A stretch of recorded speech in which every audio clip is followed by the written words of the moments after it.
West Road, Port Harcourt. Listen, live at your Call us on 24. Anyone left me a line, create white.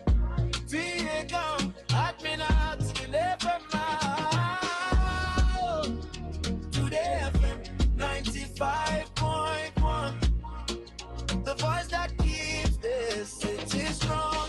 News, sports, talk every day. Lighting up your every way. Not just the station. We are the station. Today FM 95.1.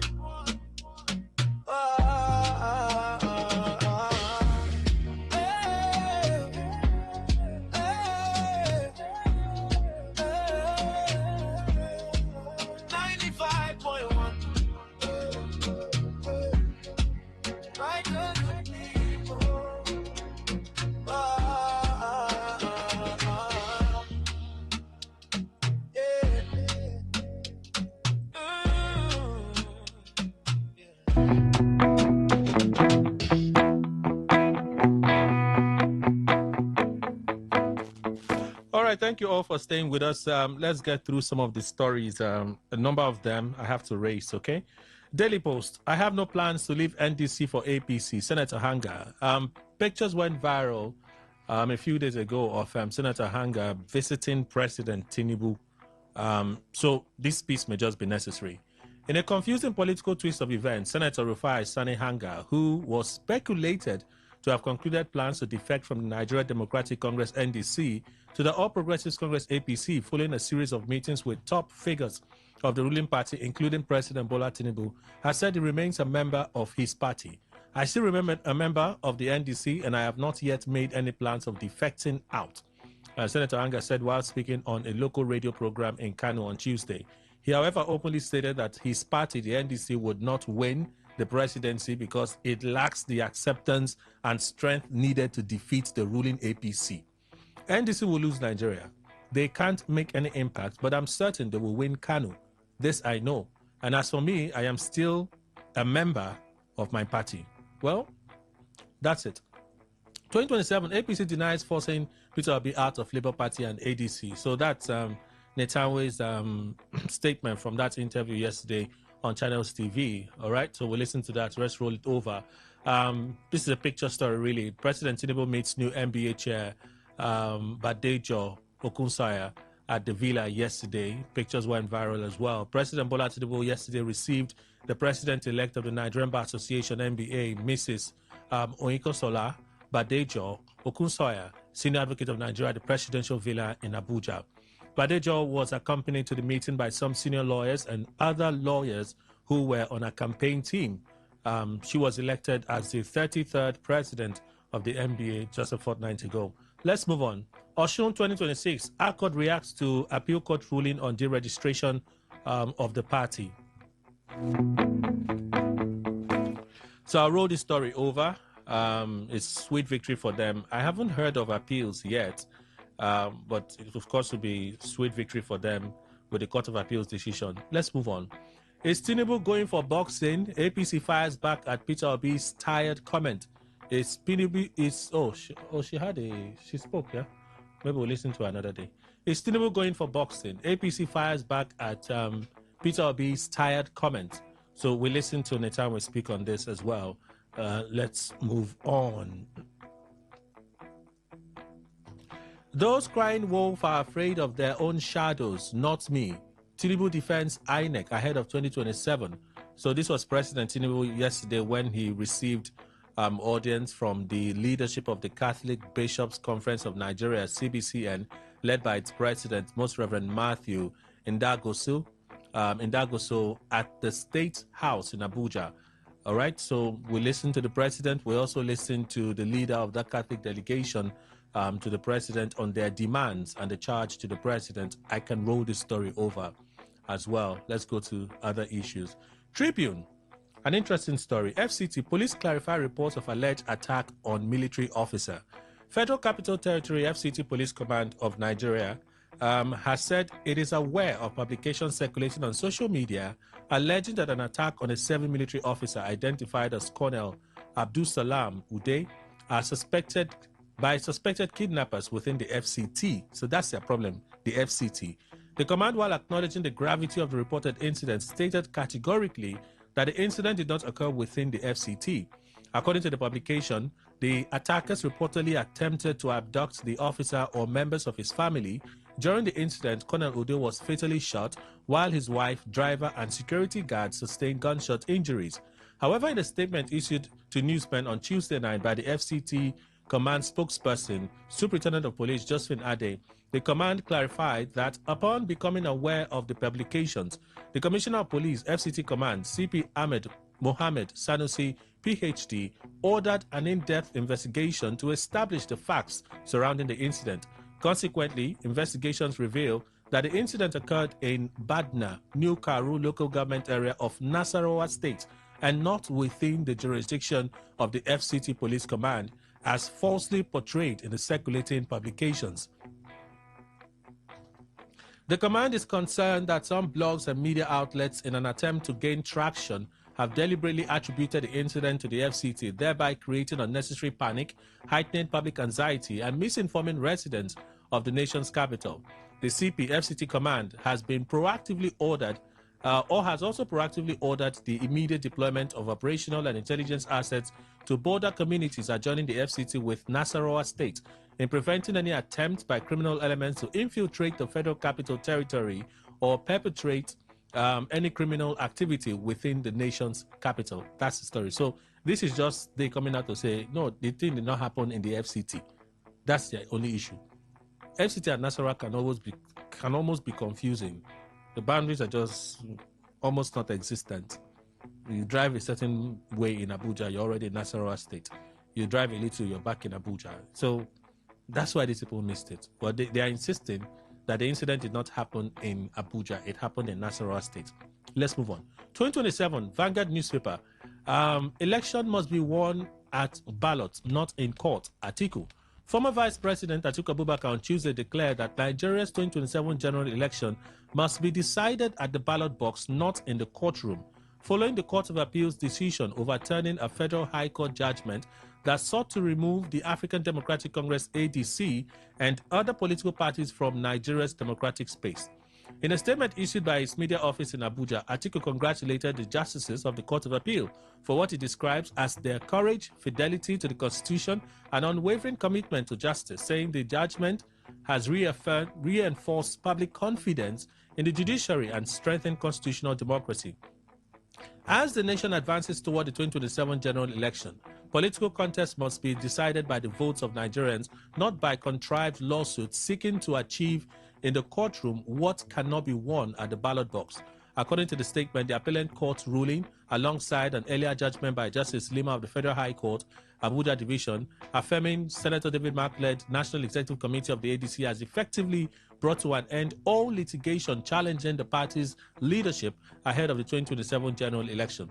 It said the development firmly establishes the ADC's legal standing to participate in the polls. Atiku describes the judgment as extending far beyond the fortunes of a single political party, noting that it represents a victory for constitutional democracy, the rule of law, and every Nigerian who believes in free political competition. The strength of a democracy lies not in the exclusion of political opponents, but in allowing the people to freely determine their leaders through the ballot. He also cautioned against attempts to weaponize the judiciary and other state institutions for political engineering, warning that such actions could erode public confidence in democratic institutions and weaken the country's constitutional order. Atiku nevertheless expressed appreciation to the justices of the Court of Appeal for what he described as courageous, impartial, and constitutionally grounded judgments, noting that the decision has strengthened public confidence in the administration of justice and reaffirmed the supremacy of the rule of law over political expediency. The courts now appear to be the heroes again. You see? Hunt down perpetrators who killed 30 in Kaduna, Tinubu to security agents. President Bola Tinubu has directed the armed forces, police, and relevant intelligence agencies to track down the perpetrators of the barbaric attack in Kora local government area or Nora local government area of, is it Nora or Noru? I think it's Noru local government area of Kaduna State. The attack, which took place in the early hours of Monday at Naridon village in Kamaru ward.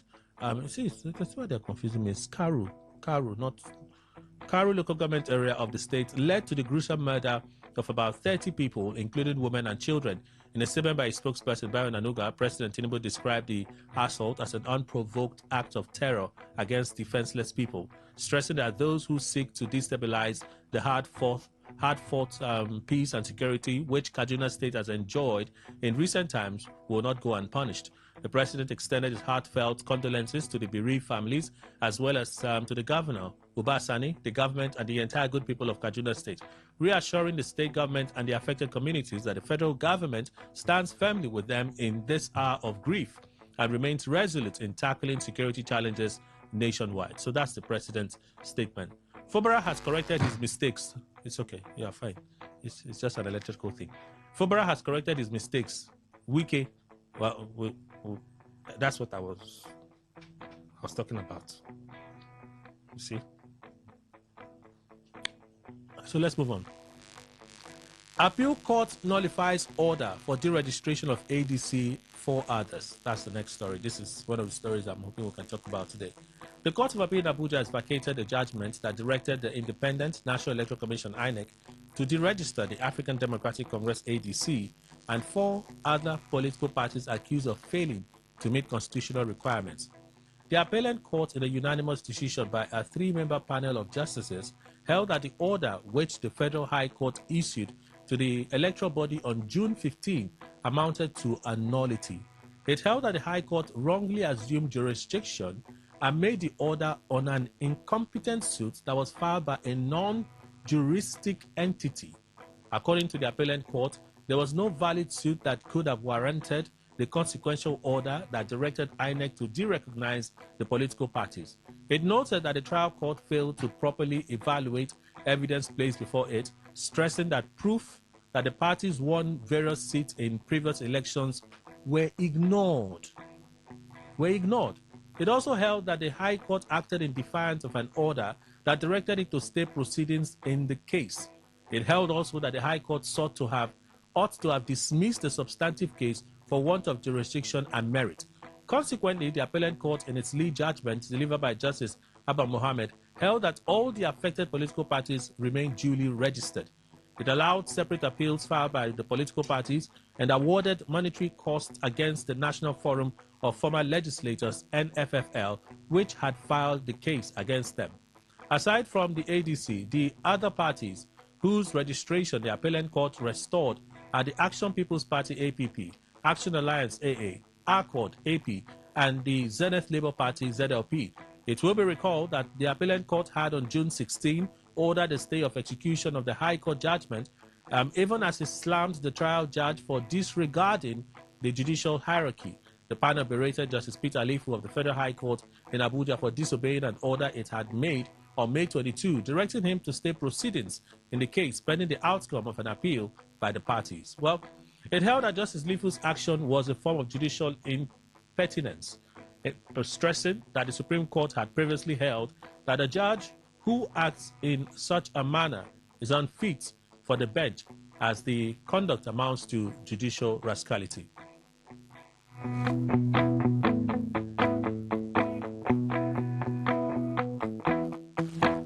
So this is that story that the police said did not happen in FCT. Gunmen killed Army Colonel in Abuja, wife, 2 others injured. Gunmen reportedly killed a 7 Nigerian Army officer, Colonel Abdul Salam Uday, during an attack at his residence in the Kurudu area of Abuja. Sources say the incident occurred on Monday evening when the assailants allegedly attacked the officer shortly after he returned from work. According to the sources, the attackers reportedly attempted to abduct the officer or members of his family. During the incident, Colonel Uday was fatally shot, while his wife, driver, and security guard sustained gunshot injuries.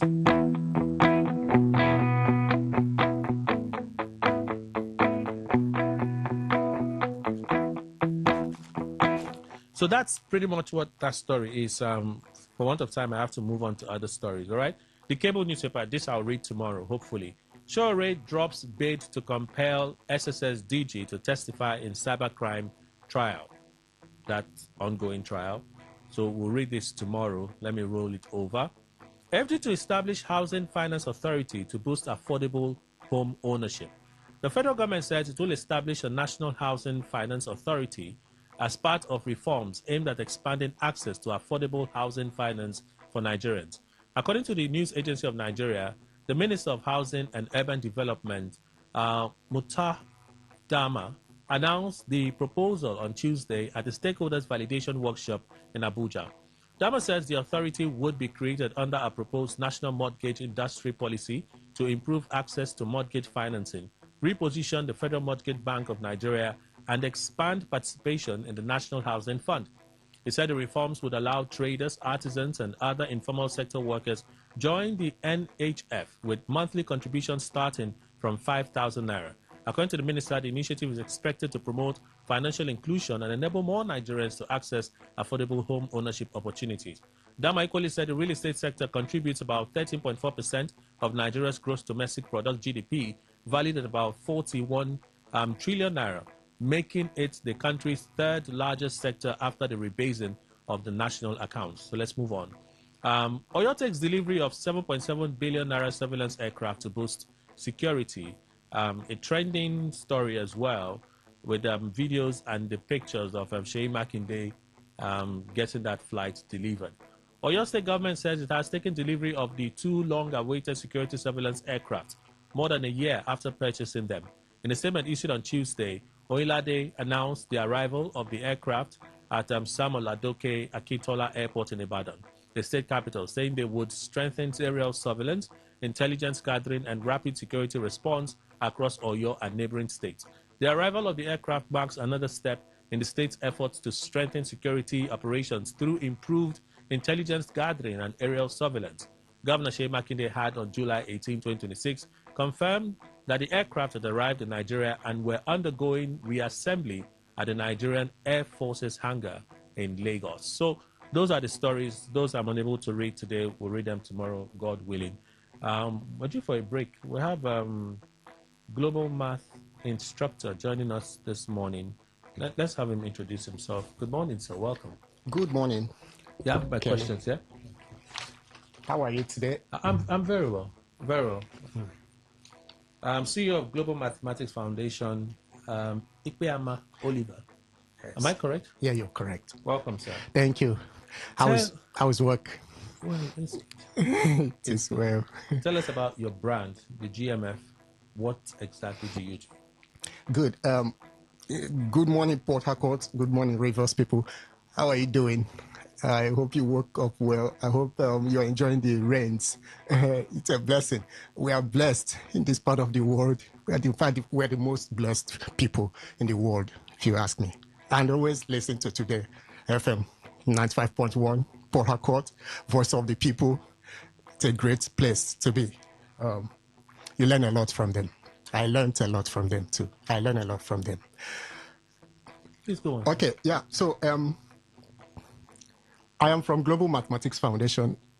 I am the CEO of Global Mathematics Foundation, GMF. Okay. And what we do is mathematics, all right? We have special bias there. Mathematics from scratch to advanced level. Okay. All right. And As you teach mathematics. yes, we teach mathematics. We teach young people mathematics because we discovered that they run away from that subject. They are scared of it. They are afraid of it. In fact, most of them hate it. All right, and it's not good for them. They have to embrace it. They have to start, falling in love with it, because if you do not know mathematics, you do not know anything in sciences. It's the core of sciences, the core of learning itself. Mathematics is the stuff that developed the world, all right, the way we see it today.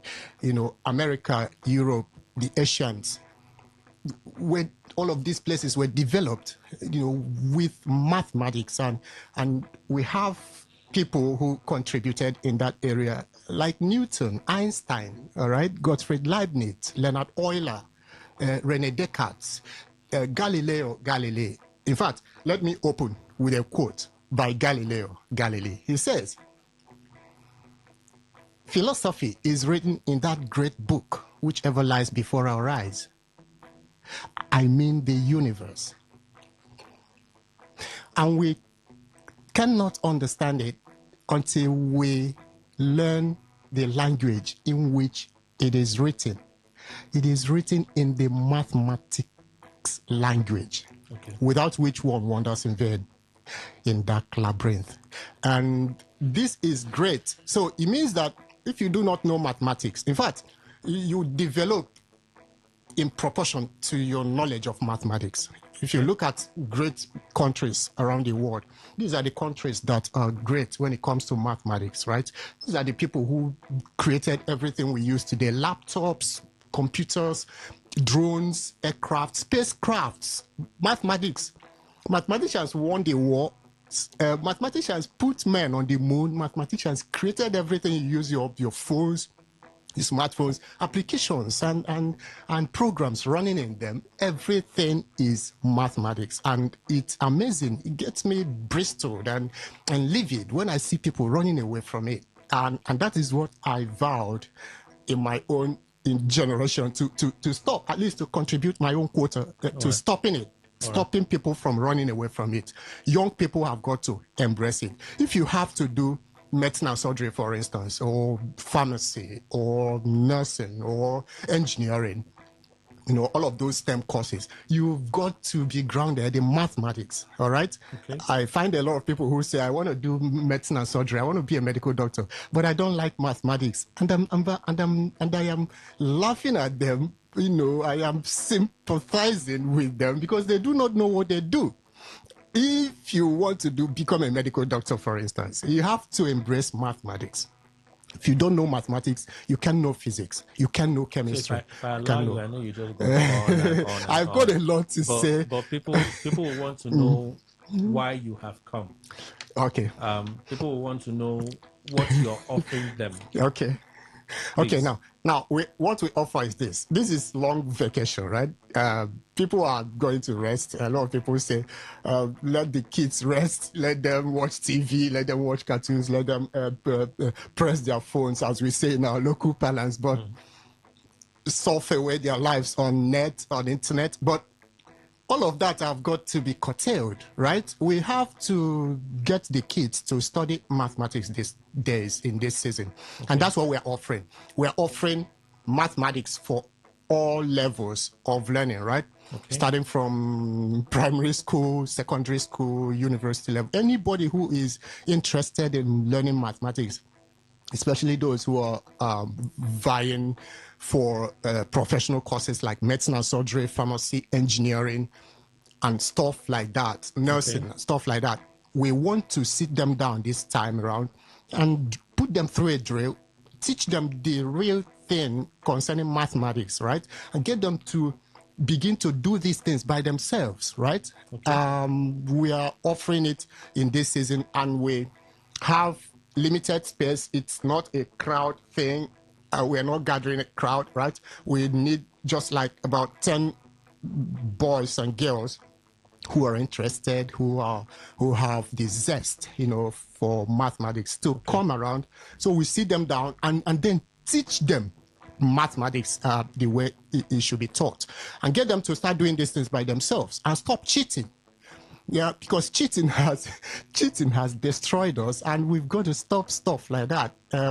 And again, if you're listening to me as a parent now, I want you to know that you can use WAEC, for instance, or school exam as the yardstick to measure the child's progress in this subject, right? Because all of us, you and I both know that WAEC is being compromised. All right, we cheat a lot when it comes to WAEC, and I don't know about it being compromised. But when you say cheating, it's something that the government is also trying to checkmate. Definitely. We are trying to help the government. So how can people get in touch with you? Where is your physical address? Okay, my physical address is number 19 Uniport Mall, all right? Okay. Abuja Park, University of Port Harcourt. That's where we are located. Number 19, Uniport Mall, Abuja Park, University of Port Harcourt. Before I leave, I'm going to drop a number where you can reach me. Okay, and we want you to take it seriously this time around. Don't just say, let the children rest, let them watch TV, let them just go to camp and come back. All of those things are good, but I am just saying. Let me just ask you a question straight up as you're listening now. Can you drop the number before you leave? Okay, my number is 080 34 90 96 53 080 34 90 96 53. That is 080 34 90 96 53. Okay. You give me a call, no pranks, right? Give me a call and be serious because I'm serious minded. So we can get your kid to sit up, start working out his or her life. Okay. All right. Last word, your phone numbers again. Because that's the time. Time is done. A minute. Exactly. So I can't believe that. Okay, it's good. Your phone It's numbers good. again and last words. Okay, my phone number is 080 34 90 96 53. That is 080 34 90 96 53. You give me a call and we schedule to teach the boy or the girl or your children, all right, from now until resumption. That is what we do. My last word is that the decision you make now as a parent listening to me, the father, the mother of that child you're looking at, you might be looking at a medical doctor, you don't know. Might be looking at a pharmacist or a pilot, all right, or a space engineer, stuff like that. But you do not know. Without mathematics, it's not going to be easy for that child to achieve their dreams. And that is what we are working on. Thank you so much, DC. You're very passionate. Thank you, Kelly. Mathematics instructor, CEO of Global Mathematics Foundation, Ikpeama Oliver. Thank you so much for making it. Thank you, Kelly. You're doing a great job out here. Thank you again. Okay. Thank you, sir. Yeah. We're still in the market. This time we have joining us in the studio. Okay, yes, please.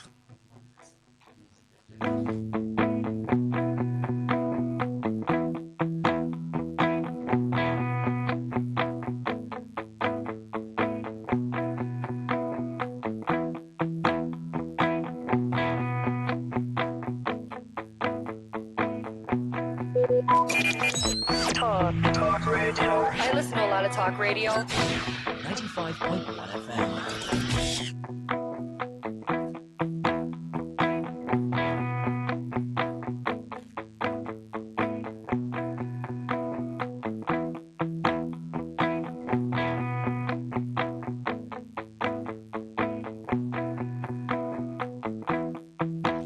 All right, thank you again for still staying with us. This time we have Mrs. Precious from Premium University joining us. Madam, good morning.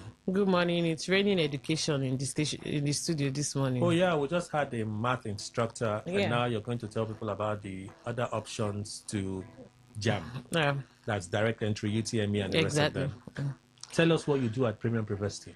Okay, so for people listening to me for the first time, Premium University for years now have been helping students secure university admission into 200 level in any university and of course any course of their choice in Nigeria. And for those who desired to study abroad, they've also been able to study abroad with the help of the certificates they get at the end of the programs we do in Premium University. Okay. Now, Premium University is a preparatory school for A-level programs like IJMB and JUPEP. And then these are programs that have been tested and trusted to give students direct 200-level university admission to study in any university and, of course, any course of their choice without writing JAMB UTME. You're located where? Okay, our office is on number 14, Railway Close behind Nitel. D-Line, Garrison. Number 14, Railway Close behind Nitel. D-Line, Garrison. You can call us on 0706 786 6444. 0706 786 6444, or you call 0703 263 4708. 0703 263 4708. Now, for the sake of the students who were sitting for their O-level exams, like WAEC and NECO, a lot of parents called in and said, "Oh, my child is still sitting SSCE. Can my child use a written result? When will the classes start and all of that?" And now, for the sake of those students, we decided that, okay, maybe we should start properly next week. So we're going to be starting, I thought you said We had- initially that lectures are starting. exactly. So that's why I said, for the sake of those persons, we had a lot of parents calling in and saying, I don't want my child to miss out. I hear that your lectures have started. So we're going to be starting all over again because we want to, because we want everybody. And you still have the time. Yeah, we have time to cover the scheme. Exactly. The program runs from now till next year, June, July. And you say you do We the scheme tried twice. Exactly. That's one of the advantage of coming early. So for those persons that were here on time, as at when registration actually started, going over the scheme again is going to be like revision for them. Okay. Yeah. So, but we're just trying to make sure that nobody comes floating and all of that. And then, you know that just like what the last speaker was saying, a lot of students come with fantastic results and time to do the work. You see that there is a lot that they don't have or they don't know about. So we now have to start grooming them from the foundation. The question But is, then, how did they get the fantastic result? I don't go know. Okay. Please go on. Okay, so for people listening to me, the programs we're talking about, like I said, is IGMB and JUPEP. Registration is ongoing right now, and we provide accommodation for people far and near. So you're listening to me, you're outside Port Harcourt, and you're interested in this program, we'll provide hostel accommodation for you. Okay.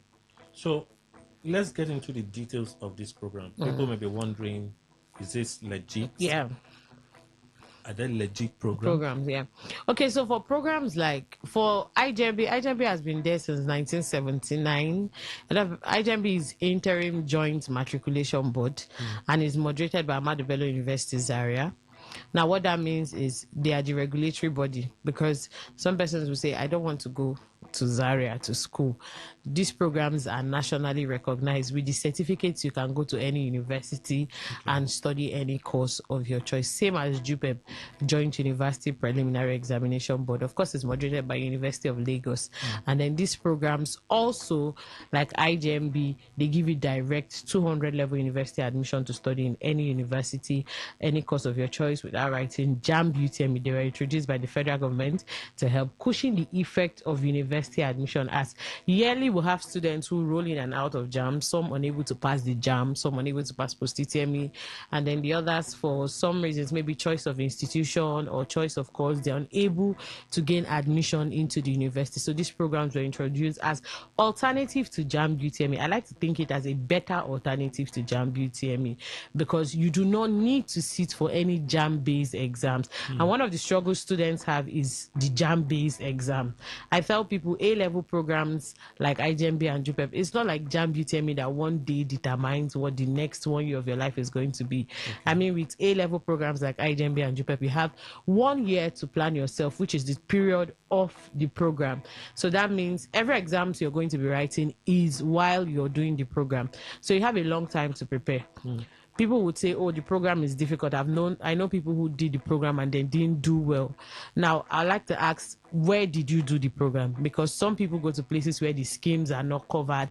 They don't have good facilitators that are teaching them and grooming. These programs are not cheap, right? But then it needs a lot of hard work. Registration is currently ongoing for those persons who are interested in the program. You don't have to sit at home. Maybe you registered for JAM this year, you didn't pass, or you went to register for JAM and they say, oh, because you're underage, you could not register. You come and enroll for the programs. Come next day, you're going to be meeting your friends in 200 level as they're going for 200 level. So remember, our office at number 14, Railway Close, behind Nitel, D-Line, Garrison. 14 Railway Close behind Nitel, D-Line, Garrison. You can call us on 0706 786 6444. 0706 786 6444, or you call 0703 263 4708. You're not repeating this number.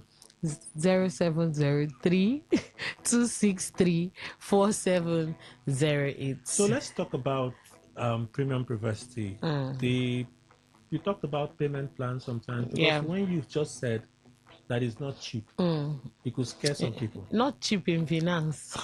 That's what I'm saying. So it could scare some people. Yeah. Okay. Your programs, are they flexible? Yeah. Okay, so the thing is, we give room for payments in installments. Okay. Now, I like to beat my chest to say Premier University is one of the most affordable A-level institutions in Port Harcourt currently. Now, outside that, we try to make payment easy for students because, of course, we know that not everybody can afford to pay once. So we allow you to pay it in 2 installments, 3 installments, as the case may be. So you're not going to allow payment to be a problem. Come and enroll your child for this program. How about accommodation? We provide accommodation for people far and near. I'm saying far and near because I've had parents who stay close by and they still want their children to be in the hostel. Yes, they say they don't want them to use housework and distract their children. So they want them to focus on why they are sent to the school. And a lot of persons also will be wondering how guaranteed are these programs because, you know, I've said a lot. I started by saying Premium University have been able to help students secure admission for years into the universities. Exactly. Now, these programs were introduced by the federal government to help cushion the effect of university admission. That's your one step to know that these programs are very authentic. Okay. Now, these programs also are a JAM direct entry program. We all know that JAM remains the only body in Nigeria that gives admission. But then a lot of people are not exploring JAM enough. They just know about JAM UTME. They don't know about JAM direct entry. And JAM direct entry is where I like to see or where I like to feel there are lots of possibilities because you have these A-level programs, you have IGMB, you have JUPEP, and all of that. And these are programs that do not only prepare you for the university, they also help you. They also make admission a lot easier for you.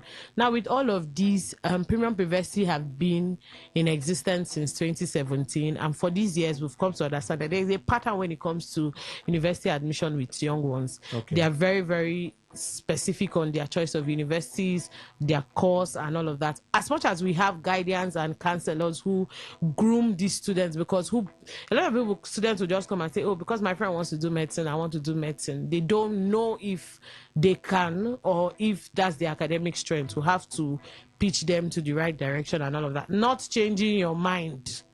Do you understand? Because we're not coming to change your mind, but we're just going to play the cards because you're going to be with us for 1 year. Right. So we should be able to tell that. So we've partnered with fleets of universities to make admission a lot easier for you. So the university that have kept you in the house for years could be one of the universities we're partnering with. We have to go. So your phone numbers He again, chasing me. physical address. Actually, I am. Phone numbers and physical address. Our office are number 14, Railway Close behind Nightel, D-Line, Garrison. Of course, you can call us on 0706 786 6444, 0706 786 6444, or you call 0703 263 4708, 0703 263 4708. Mrs. Precious, thank you so much for making the time to You be didn't here tell this me I morning. look beautiful. You actually do look beautiful. I'm sure your husband told you as well. You forfeit tell me as I come in. Bye. Bye, madam. Okay, still today 95.1 FM, the news super review segment. I'll take you through some of your contributions now, and then as panelists join us, we'll look at some of the issues. I have targets for just 3 issues today. If we do those 3 issues and conversation with Club 401, I'll be very happy. Really, really happy. So first one from WhatsApp. The Court of Appeal ruling restoring the registration of the ADC and others is neither exciting nor restores the integrity of the judiciary, especially on political matters. And until the Supreme Court uphold these rulings, I am yet to be convinced that most of these political rulings are not teleguided by the politicians. The killing of another senior military officer in Abuja, they say it's not in Abuja. I see why I read that thing. They say it's not in Abuja, has proven that ordinary Nigerians are no longer safe, and this has raised questions. On FG winning the insurgency war, it's not wrong for the FG to seek external intervention into the security crisis in saving Nigerians from being slaughtered like guinea pigs. That's your contribution. Thank you for reaching out.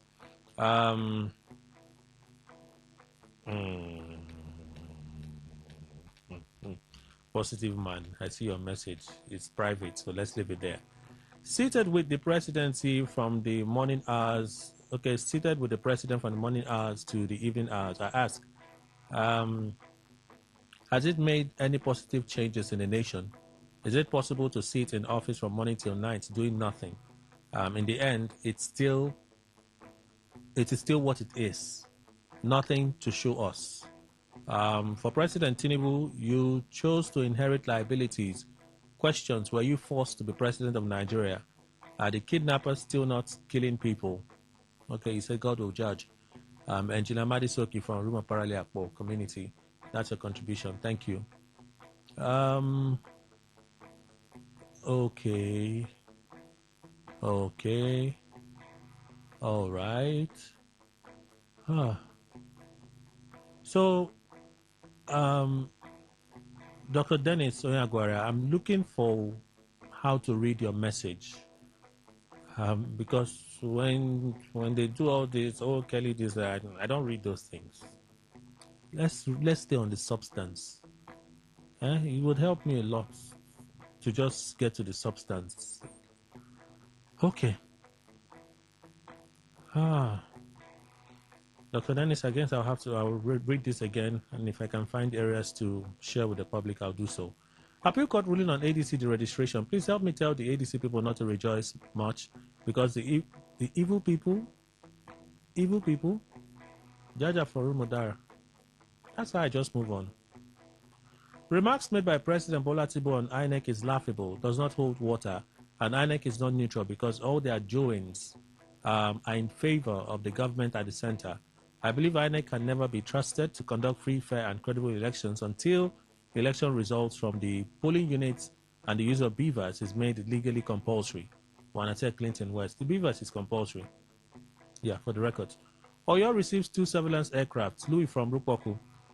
These are things state governors can do. Acquire drones and surveillance cameras across the major flashpoints.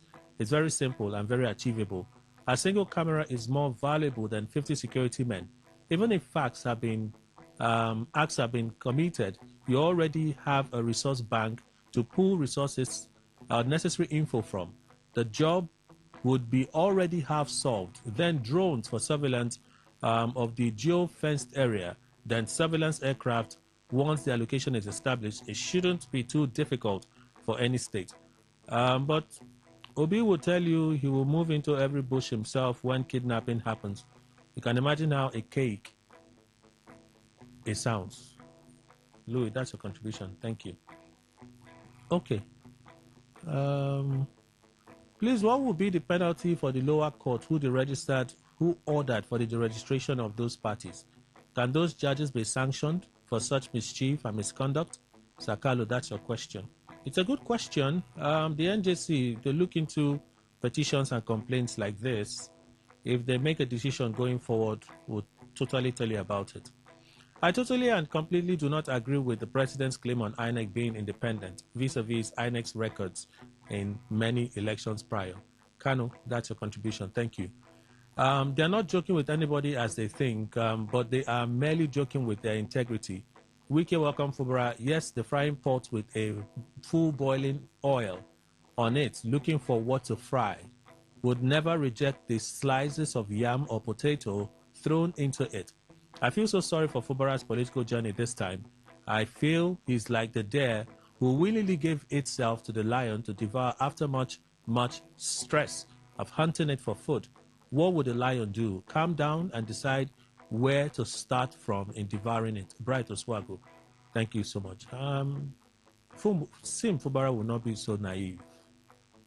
I know so far it seems like he has conceded a lot of things. But would he be so naive to literally just offer his head for the taking? Maybe not. Good morning, Kelly. I don't know what Governor Simfura is going back to the Rainbow Coalition after all the embarrassments they've given him. Wike has made it clear uncountable times that he can never work with or support Governor Fubara in his life again. Why then is he welcoming him back to the coalition? To do what? Good question. A governor that cannot talk to senators.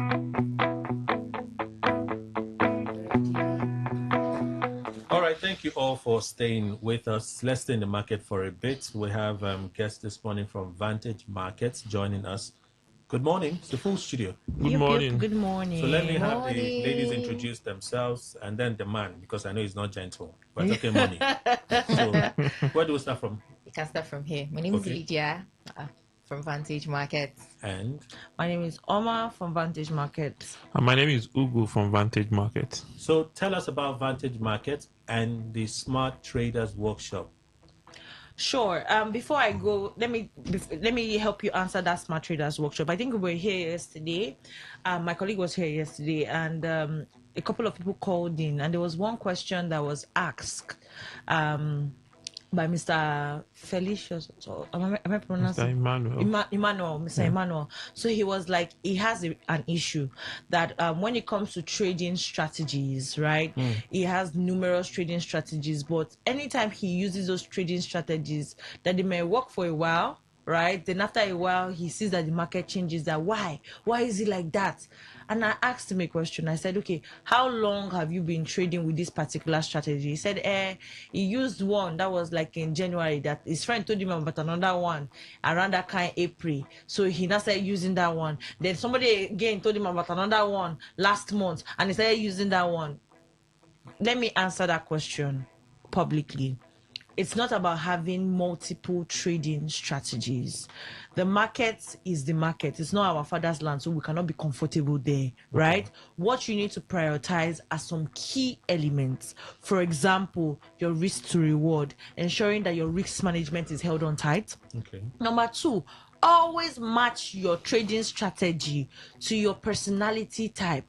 If your body they do rush, for example, your body they hot, like you want to make money fast, you have no business doing swing trades or using trading strategies that support swing trades, because swing trades are long-term trades.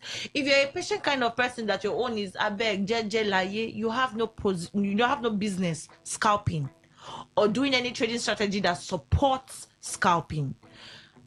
When you align to your personality type, it is easier for you to reap benefits. What do I mean? If you are trading, you are somebody that is very fast, like things done sharp, and you are scalping, it's easier for you to recognize trading strategies, right? But if you're the person that, for example, on our mentorship program, what we do, we call people and not call, for example, we might give you a trade direction. For example, this morning, gold was dropped, right? Okay. And once we drop, signal? We call it trade ideas. It's the same thing, but we call it trade ideas, right? So gold was dropped this morning, and it was specified there: scalping, enter at this range, close out at this range. Do you understand? Set your risk at that at this range. This is the percentage. Everything will be. We put it. Then we put the one for swing trades. That is long term. Look out for this position. This is if even to your account type. Do you understand? For example, you're telling me you want to swing trade and you're swinging trade with like 1,000 with $50. It's not possible, my guy. Do you understand? You can't swing trade. Swing trades are long-term trades. Okay. You can't do that with a $50 account. So what we did was we specified and we dropped it. So everybody on our platform already knows that, okay, we align based on your personality type. Do you understand? So this is the concept of what the Smart Traders Workshop is about. I'm not giving you all the secrets right now. I'm just giving you a tidbit. I know we're pressed for time. Yes. But my body is itching me. Uh-huh. When you talk about his personality type. Yes. Somebody who is patient gets into the forex market. And the places they trade, the trade is yet to move. 2 days after, he's still looking at that trade. You think that person will still be patient? Did he place the trade or he's monitoring the trade? Which one? Well, there are two things. Yes. If the market is about making money, and somebody is told you can make money, person gets into the market. Correct. It's even worse when you're just watching the market. You just see bars go up and down, up and down, up and down. You don't know what to do. That is the thing. So when you take the step and you say, I've learned, let me place the trade because I'm a patient person, you get there, and for instance, if you're trading just major currencies, you're just sitting there and looking at it, and it's just once like this, come down like this. Now I recognize the problem there. Your problem is not the knowledge, it's application of the knowledge that you've gotten and execution. Don't you hear this a lot from people that come to train? The frustration they feel in sometimes those that have lost money have lost money. Correct. But those that are too afraid to even get into the market, they get in there and they are just freaking tired of waiting. Especially when you're doing pairs that are not as volatile as gold. Correct. These are the kind of clients we actually have. And they come to us for this key reason, trying to get over this particular obstacle. This is what we are going to be teaching you practically on Thursday at Golden Tulip Hotel, opposite Mommy B Junction, 10 a.m. sharp. Once you get there, we are going to be analyzing these things. But let me answer this question to you straightforward. You are looking at the charts moving up and down, right? Moving up and down doesn't guarantee that you can enter the market. Absolutely. You have to wait for some certain key levels, and that is where we talk about support and resistance. Understanding where the key levels are. For instance, if you're just trading, you have no business. If you're a beginner, you have no business going close or trading on support and resistance levels. You avoid those two barriers. What you look out for is when there is a retest, for instance, Of those levels. bam, then you are sure I can enter. Sometimes the best thing or the best strategy you can do is to just continue to evaluate. So you're speaking. Okay, we're not here to discuss Yes. how the market works. So Oh, God. let's not do Yes. that. So the Smart Traders Workshop is happening when? This Thursday, What time?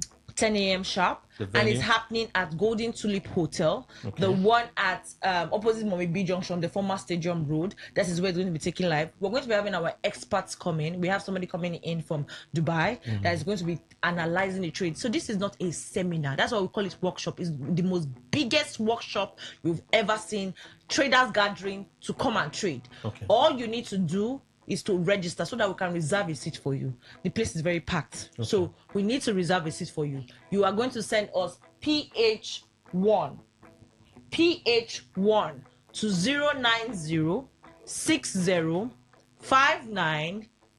09060593552.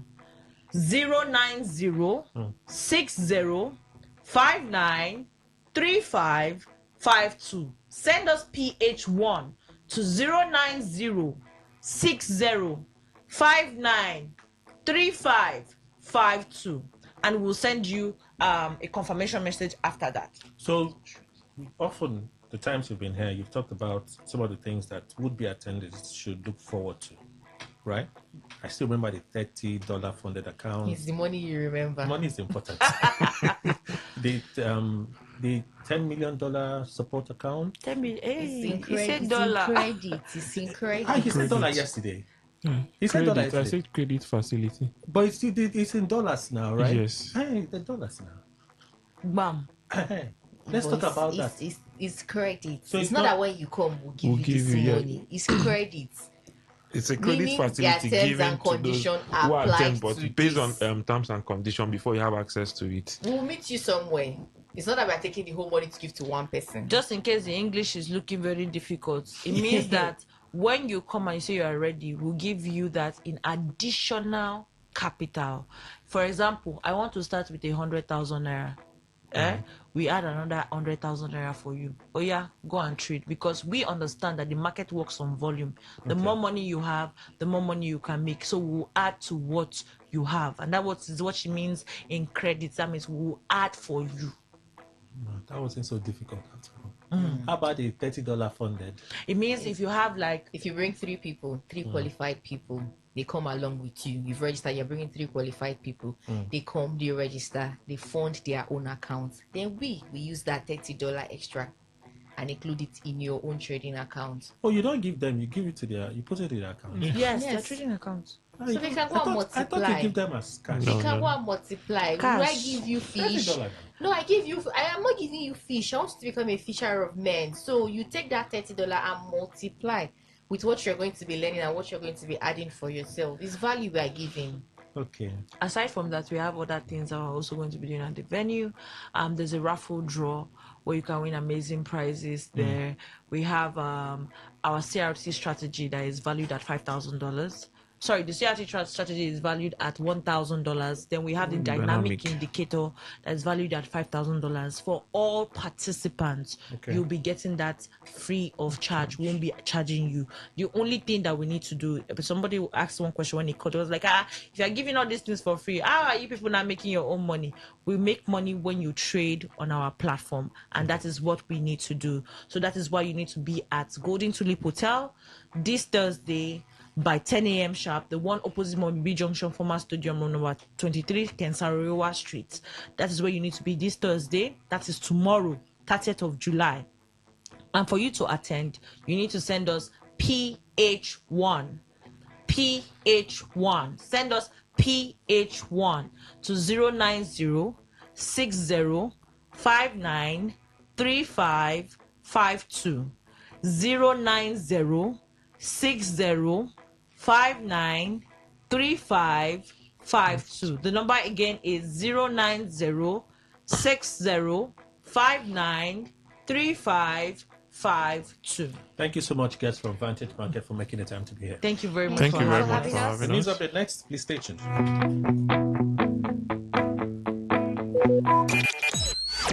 Talk radio. I listen to a lot of talk radio.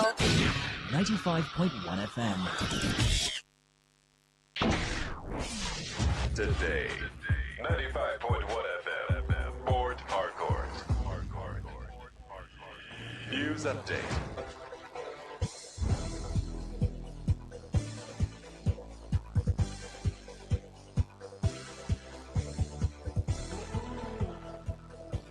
Good morning. Here is the news update on Today 95.1 FM. I am Kelly Ikemenjima. The Rivers State government has announced the appointment of 6 new permanent secretaries into the state civil service following the approval of Governor Siminalayi Fubara. According to an announcement signed by the head of service, Yinki Brown, the appointments are part of efforts to strengthen the state's public service.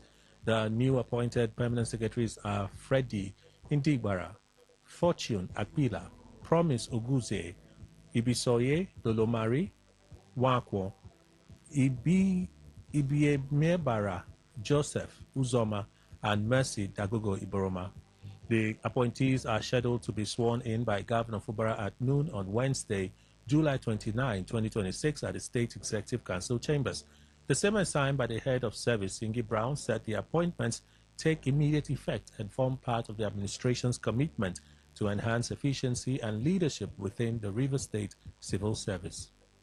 FCT Minister Yeson Wike has announced that the Inner Southern Expressway, a project abandoned for 12 years after its initial award in 2014, is slated for completion by December. Speaking during a project inspection in Abuja on Tuesday, Wike noted that the highway and the nearly complete Apo-Kashi Road are the final remaining legacy projects from previous administrations that the Tinubu government aims to finish. The minister described the road as a major highway that will transform the capital's landscape upon completion, noting that active discussions are underway with the Ministry of Finance to secure the necessary funding.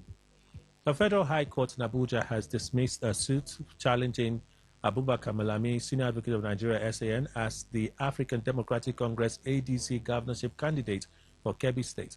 While delivering judgment, Justice M.G. Umar ruled that the plaintiff, Abdul Razak Iko, failed to show that he took part in the party primary and therefore had no legal right to challenge it.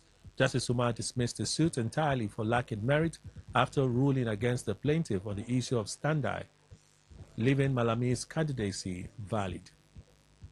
On the foreign scene, Ukraine's President 4.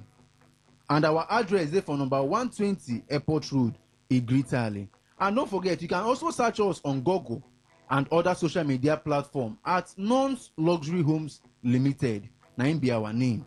Another estate where we dey launch na Nons Flourish Estate Phase 3. We still there for Imogu community in Omagwa near Katus Filling Station. This one na correct hot cake and we dey launch am for promo price of 2.2 million naira. Yes, so na 2.2 million naira for outright payment. But if you still not get the complete money, you can start as low as 1 million naira. Then we go help you spread the balance for 3 months. But no say na 2.5 million naira na you go later pay because na instrumental payment.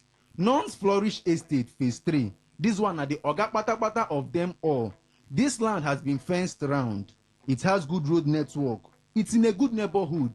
Electricity day. My brother, now confirm, buy and build. And as you dey buy land from us, we dey give you free deed of conveyance. Yes, so we go give you free deed of conveyance and instant allocation. We no dey wait for days or weeks before we allocate you. As you dey buy land from us, my brother, we dey allocate you immediately, and in 3 days time your documents don come out. So sharply call us on our number, or you come to our office wey dey for number 120 Airport Road, Igritali. Na im be our office. Come make we carry you go show you where this fantastic land dey. So whether you are buying to build your home or investing for future returns, we have the perfect property for you in Nons Luxury Homes Limited. So why not secure your land today and watch your investment grow? With small money of 2.2 million naira, you can get yourself this fantastic land wey dey for Imogu community in Omagwa, called Nons Flourish Estate Phase 3, where they don fence round already. So call us on 080 office day. And what people should know about Nons is that all our land is buy and build. No be waterlog. Our one plot is our one plot, and we give instant allocation. We help you have great investments and wealth creations. Land is better investment, so take advantage of it now. So we look forward to see you. Thank you, and God bless you. So before you run off, those paying in installments, how long do they have to complete their payment? Okay, for those paying in installments, if you don't have the complete money, you can start as low as 1 million naira. But know that if you are going for Nons Flourish Estate Phase 2, where we dey sell 1.8 million naira, you have to pay 2 million naira because it's instrumental payment. Okay. While those going for Nons Flourish Estate Phase 3, where be 2.2 million naira, where they don't fence already, those people go pay 2.5 million naira because it's still instrumental payment. Okay. The documents that you give? All right. If you dey buy land from Nons Luxury Homes Limited, we give you free deed of conveyance. Okay. Free deed of conveyance, and we also give you instant allocation. Okay. The those that buy from your properties, or people listening to us may want to know, can they communicate with you on social media? Yes, we are on all platforms. Our handle is Nons Luxury Homes Limited. You can search us on Google, Instagram, TikTok, and all other social media platforms. Okay. We are active. We have active teams that is there to respond to you immediately. What is unique about Nons Luxury Homes? Okay, the thing that is unique about Nons Luxury Home is because we are family real estate, and we carry everybody along. Once you buy land from us, my brother, water no go enter your eye, and you dey buy peace of mind, and you can start anything you want to do in your land, and nobody go worry you. All right. Finally, phone numbers, physical address, and last word. All right. Our number na 0808 414 6285. 0808 414 6285. Our second number na 0913 238 2724. 0913 238 2724. Our address there for number 120 Airport Road, Igritali. My brother, no dey allow landlord they take advantage of you every year. This is the right time for you to invest in this promo now where they go on at Nons Luxury Homes Limited, and I promise you, you will love it. We look forward to see you. Thank you, and God bless you. Thank you so much, Mr. Harrison from Nons Luxury Homes, for making the time to be here. Thank you. All right, let's get into the conversation this morning. Stay with us.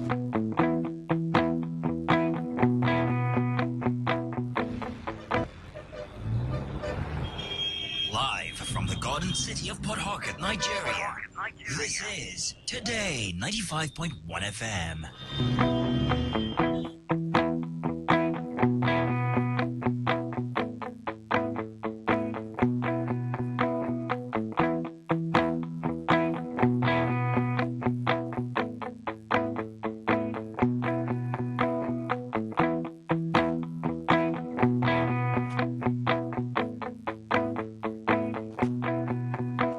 All right, we're we're pressed for time, so I'm just going to call them. And then when we get all of those juicy details, I'll mention them. Those I can remember, I remember. I know that Dr. Richard Waigwe, he's here, is the executive director of CLADI. I think so. Yeah, a good man. Very fine yellow man. We have Chief Loveday Okere, JP Square. He's a socio-political analyst and a son of a Che community. Chief, good morning. Welcome. Good morning. You are doing well. Thank you, sir. We have Mr. Frank Eneawachi Ogwononu. He's a public affairs analyst, right? Yeah, author and columnist. Oh, I did try today. Welcome, sir. You tried. Thumbs up. And Dr. C.A.J. Chinwon, who is a legal practitioner, a law teacher, author, public affairs analyst, and he lives in Nigeria. Yes. Awesome. Thank you. Okay. Chief Okere also lives in Nigeria. He lives in just University. I live in River State. Part of my territory. Yes. And Mr. Emmanuel Indukwe, our in-house analyst, joins us as well. Good morning, sir. Thank you very much, Kelly. Good morning, Nigeria. Let's begin with River State, and I'll go straight to Chief Okere. Haba. Because even me, I don't understand it. It's okay. The other day, Sim Fobara came out and said, I'm going back home. Rainbow Coalition.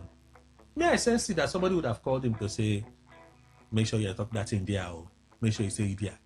He has gone ahead to say it. Now they now came out yesterday. In fact, let me speak it out. They now come out yesterday to tell us that, oh, you are forgiving him. He's welcome back. He has corrected his wrong mistakes. I don't understand. Why are you politicians playing mind games with the innocent people of River State?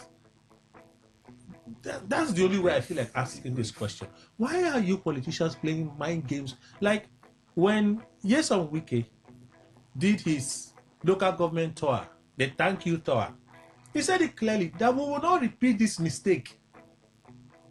He did not ask the contributions of the people before he made the statements that he made. And true to his word, he ensured that Sim did not get the ticket of the APC in the APC that he joined. Now he's coming out to say, we are all going to work together for the re-election of President Tinubu. Please, I want to ask a question, Chief Okere. If you will answer me, do you people need Sim Fobara to do what you want to do? Kelly, sir, no matter how you will twist this story, however you are going to twist it, if you are not a Catholic, you can never, or even if you are a Catholic, you can never be more Catholic than the Pope.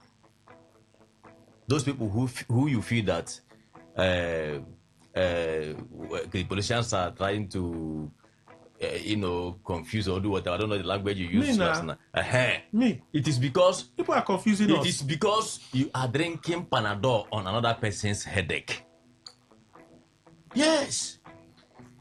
You are a medicine interloper. It's all right. CAJ can interpret more as a lawyer. Governor Fobara is the governor of River State. Yes. Are you a politician, Kelly? No, but what happens to the governor? What happens to the governor can affect how he delivers governance in River State. Hold on now. But it's true. That's how I am affected. You see, I'm being very direct to your question now. Yes.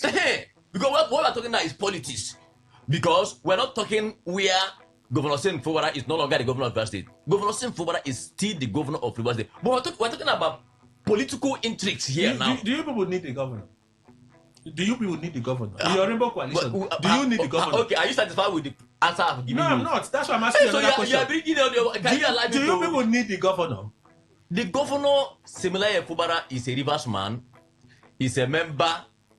Okay, let me say, was a member of the political family that brought him into power. One way or the other, something happened. And the man have said, if a prodigal son can come back to his master, then as we had. And he was wholeheartedly received. Who am I? I came from a family. I have to go back to my family. He didn't miss word. He came openly to say, if you know you support me, if you know you believe in what I believe, join me. Let's go back to the family that produced me.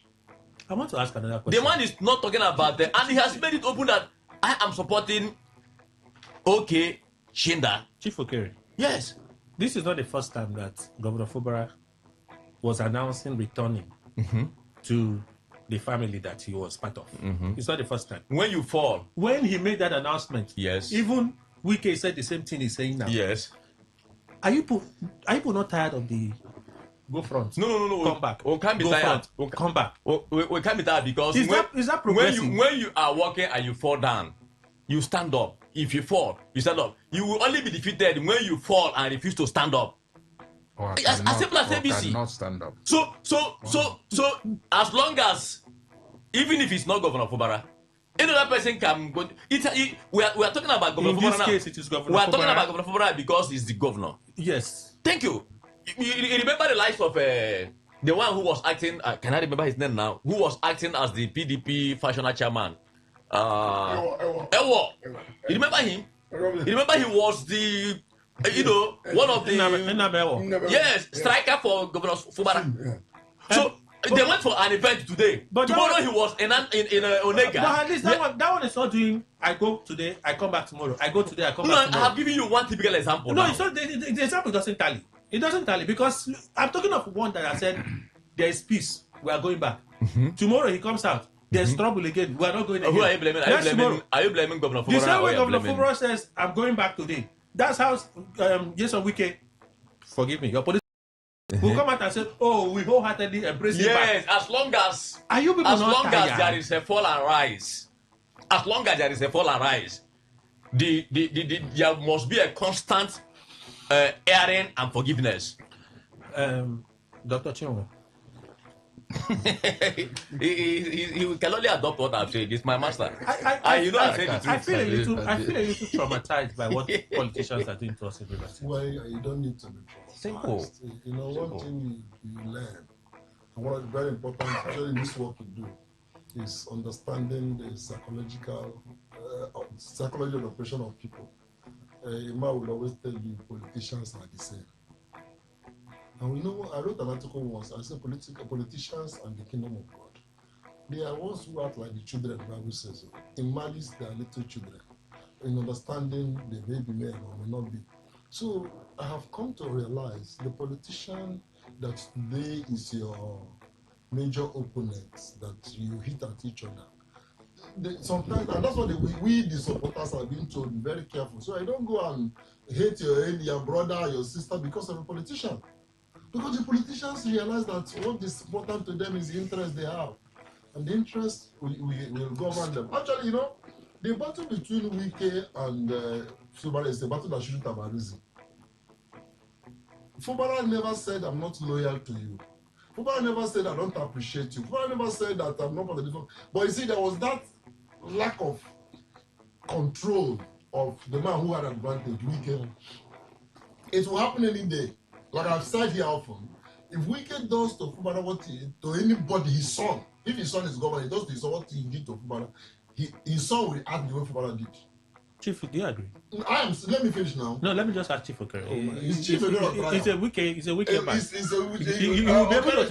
You'll be able to speak of Wike's character. I will not use this microphone. No, you will just answer quickly. This microphone you gave me to Chief Okere. You have 1 hour. Dr. Chiwo, you have 1 hour. I know you say you have your time. But let me allow. I just want you to talk. He is the boss, so don't bring our heads together. Please allow the boss. Allow the boss to continue. So you have used style and move your head. No. He is the boss. Please allow him. So that's the thing about politics. There is always going to be a time. So if Fubara has said, I'm one of those who supported Fubara and still supports Fubara, but Fubara has told us, if you supported me, I am now back to where I was before. And for some of us who knew that he wouldn't have even left there. Exactly. But for the way he was hit. I said, well, if the man who is in the front line says I'm back, what are we doing here? So are you going to Rainbow Coalition too? The point is that it's a matter of choice. It's a matter of choice. It's a matter of choice, but I'm not going to hold nothing against Fubara. I hold nothing against Wike. So you don't feel traumatized in any way? How can I be traumatized? God forbid. I'm not even traumatized. The only thing that can traumatize me is if you're a believer and you backslide. You don't if you're a politician in you don't feel like they're using us as their instrument to play their game. No. They are not. They are what happened? We're even the ones using them. Because all they're doing is to get our attention. They never have regard. See, Wike has more regard for Rivers people now than he had before 2023 election. Okay. Dr. White. Mr. Kelly. This is why you're speaking like somebody who's bereaved. Please, you use the word traumatized, and mind game. The politicians and the likes of your former governor know what they are doing, and it's a slap to the people of River State, and that tells you the kind of democracy you practice in Nigeria. Authoritarian democracy you practice. They practice them. They impose on the people. Okay, you mean your former governor? That's your former governor. That's also Chief Lotto. Because what I'm saying is my leader. That's okay. He's leader. Yes. To them, it's a normal game. In politics, you play game, but when you begin to use the people to play game, and unfortunately, the governor who claimed to be a governor. He's a governor. No, how can you say he claimed? No, what I'm saying is that he claimed now. He is the governor. Now let me explain. I am excuse me, sir. I told you I use the word most times. That's always got the de facto governor and the de jure governor. Whichever for one. me, No. I have He's the governor. Yes, I have opinion. I can say we are this studio, you and this studio. Please, sir. He's the jury and the factor. Excuse me, he said in his opinion. I think his opinion is not law. No, but it's my friend, so I wouldn't allow him to. His opinion is not like his opinion. See what I'm saying? You know, they know lawyers know what I'm saying. The de facto and the de jure. Yes, he's a governor. He's a sitting governor. But looking at what has played so far, who do we say is in charge of River State? If you want to say I am wrong, who can we say that is in charge? That's why they go. The more you look, the less you see. No, let me please. Who can we say is in charge? Governor if you say, why should Governor Fubara is in charge now. Governor Fubara is in charge of you can take your, you can look what I'm saying. Don't ask me to beat my chest. Okay, what I'm saying for me, by my as an observer, what I've been saying so far, I can tell you that the former governor is in charge. Of what? So do you feel traumatized? He's in charge. That's why you can say that he has no option. He used the word that the governor, the sitting governor of River State, has no option that they come back to the Rumble coalition. He said it does, and he said it with impunity. Yeah, impunity. Yes, with the people. He said he has no. He said Dr. Igwe is really traumatized I this morning. respect him so much. I respect the governor because when I talk the thing, I respect the governor so much because most time he's not the one to say I am shy. I won't say what I want to say. He can tell you what he wants to say. He will do it. Remember before he was talking to the local government and said, "Let us see who will win." When you want to know a strong man in any nation, anywhere, you will see a man who say what he will do and he will do it. The governor, when nothing has happened, he said, "This is what will happen," and it came to pass. Who? Governor said. The former governor. Will he not tell you that he is the person in charge? So he's saying this is almost like he's mocking us now. Yes.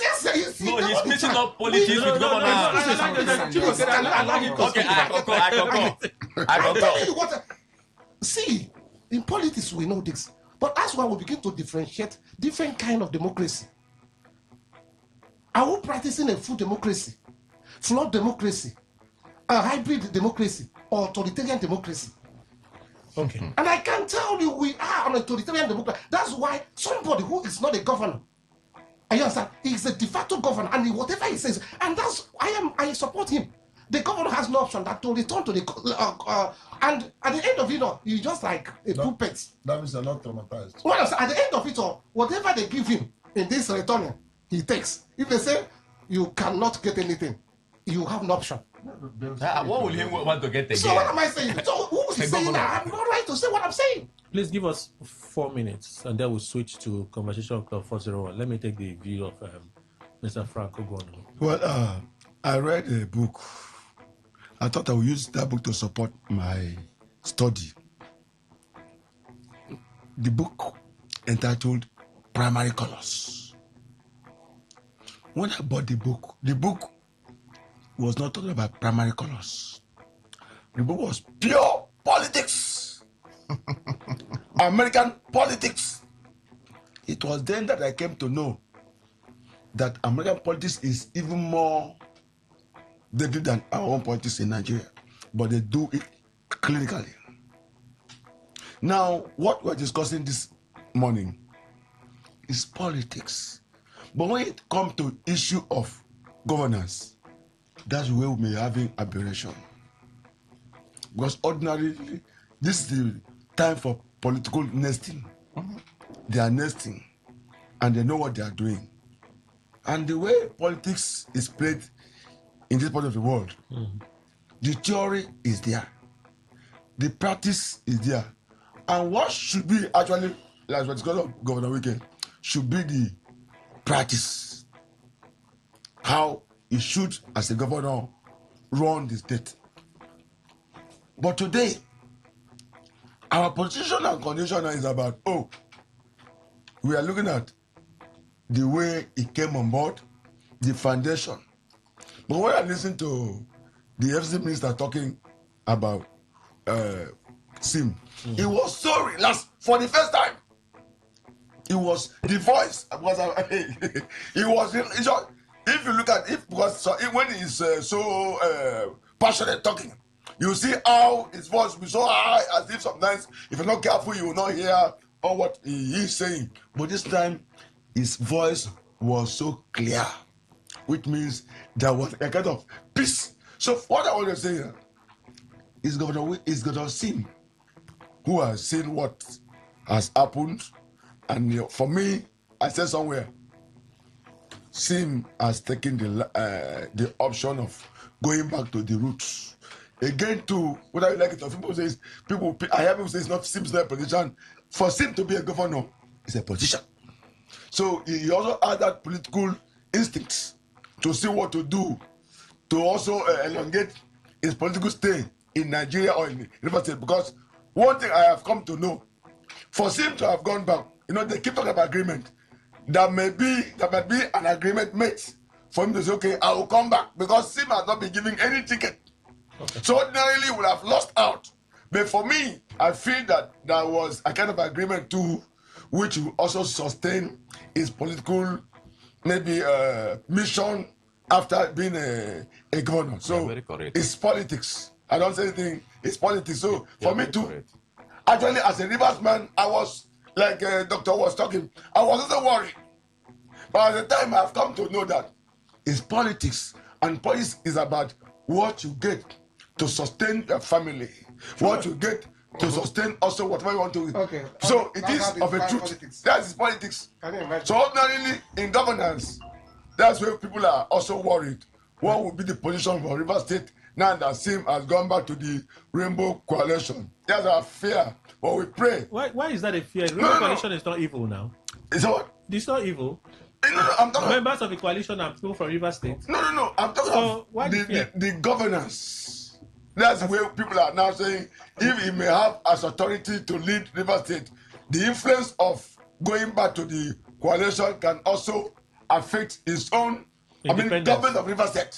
All right. Not just as a person, government of River State. That's the issue of people are now having a kind of double mind. Okay. But for me, what Sim has done is to protect his own political future. That's it. So you're not traumatized? No. You said he was now until you now realize. We have to take a break. When we come back on the other side, I played with guest Mr. Frank Ogonono, Chief Logdo Okere, and Dr. Waigwe. So please bear with us because we have other things to talk about. Thank you all for please stay with us. We're back in a moment. Today 95.1 FM, where news meets insight, sports meets passion, and entertainment meets excellence. Expert analysis from seasoned professionals and our top analysts, informing, educating, and entertaining you. Your voice, your station. We are the voice of the people.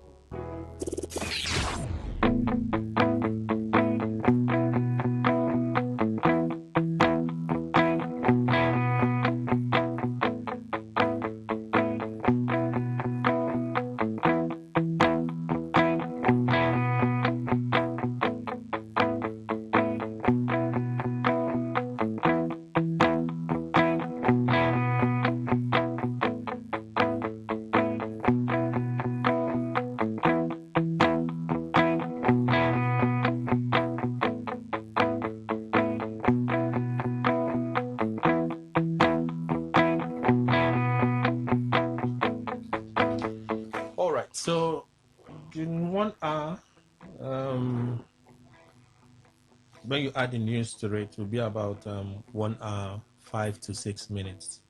We'll be discussing with members of Club 401 this morning. Club 401 is an association of Christian professionals that are indigenous of River State, advocating on issues of good governance in River State. We'll do this the last Wednesday in every month, I think except for the month of December.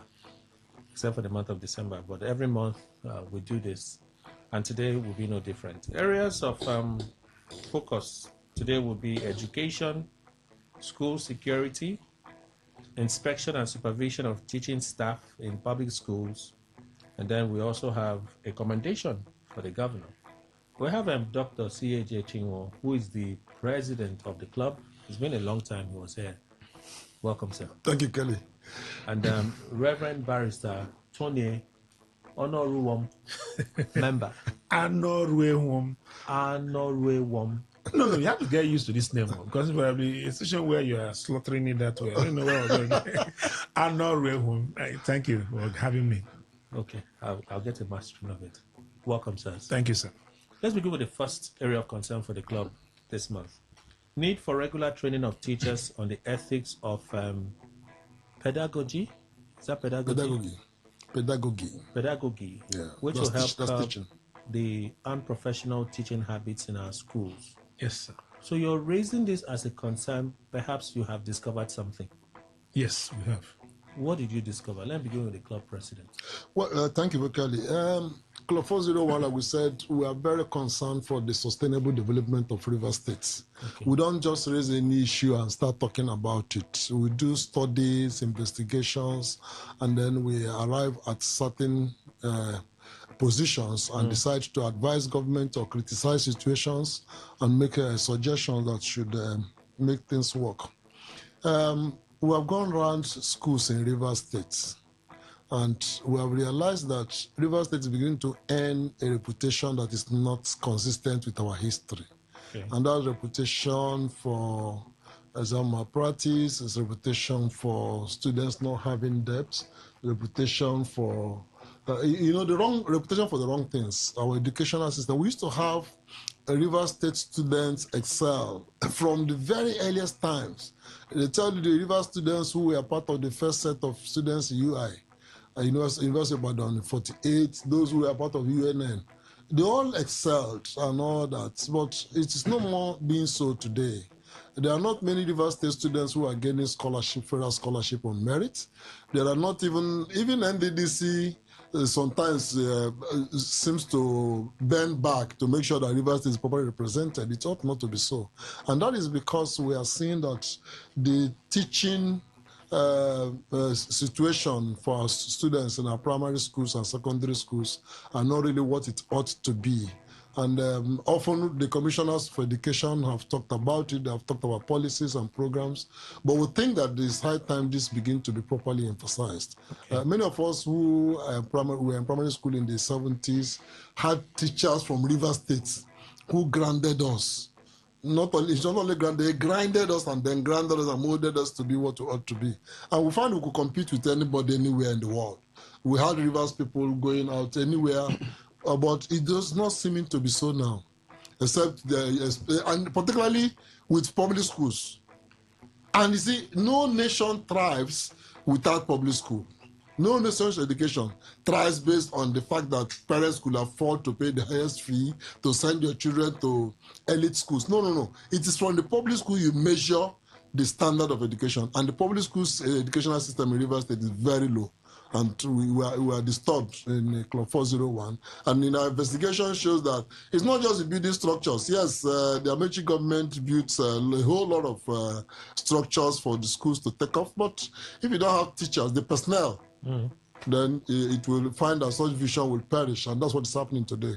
Where there is no people, personnel, the visions for education in public education in River State is almost failing. Reverend.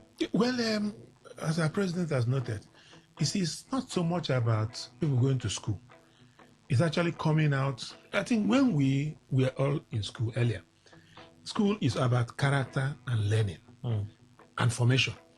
these days, well, I don't know whether it's just so much because of River State alone, but you find that nationally, everybody is more interested in certificates. And because they're all interested in certificates, the teachers have also keyed into that, either mentally or whatever it is that has become a fashionable meant for them to now just go along. So that even in universities, you now see that the university students are no longer ardent in studying, ardent in really being through the school. And so the school also not only pass through them, but they pass through school. We now hear things like sorting, we now hear things like corruption. So these are the depth of what worries us. While we are paying attention at the lower levels of primary and secondary, but you find out that if you don't address at this lower level we're talking about, it will all translate down when you get a tertiary value, because everyone will now believe that that's the way life is done. So we are having a problem with it, and Club 01 is trying to tell ourselves and trying to tell the audience that are listening to us, and also call the attention of government that this thing may look like innocent now, may look like, it doesn't matter, but it will matter at the long run. And at that time, we begin to have crisis, and when you have crisis, how do you solve it out? So, as our president has noted, public schools are the template to use because everything is measured from somewhere. And so the public schools become the measure by which other things are mirrored. And if you don't get it right there, then everything will run. Which would be the best approach in addressing this problem?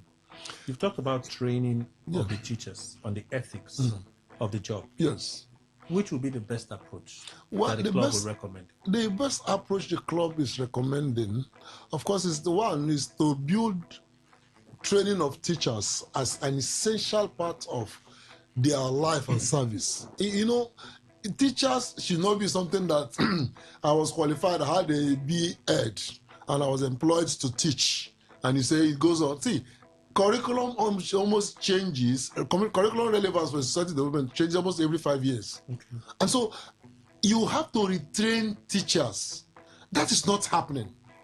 The Ministry of Education, the budget of Ministry of Education should include retraining on regular basis. Every industry.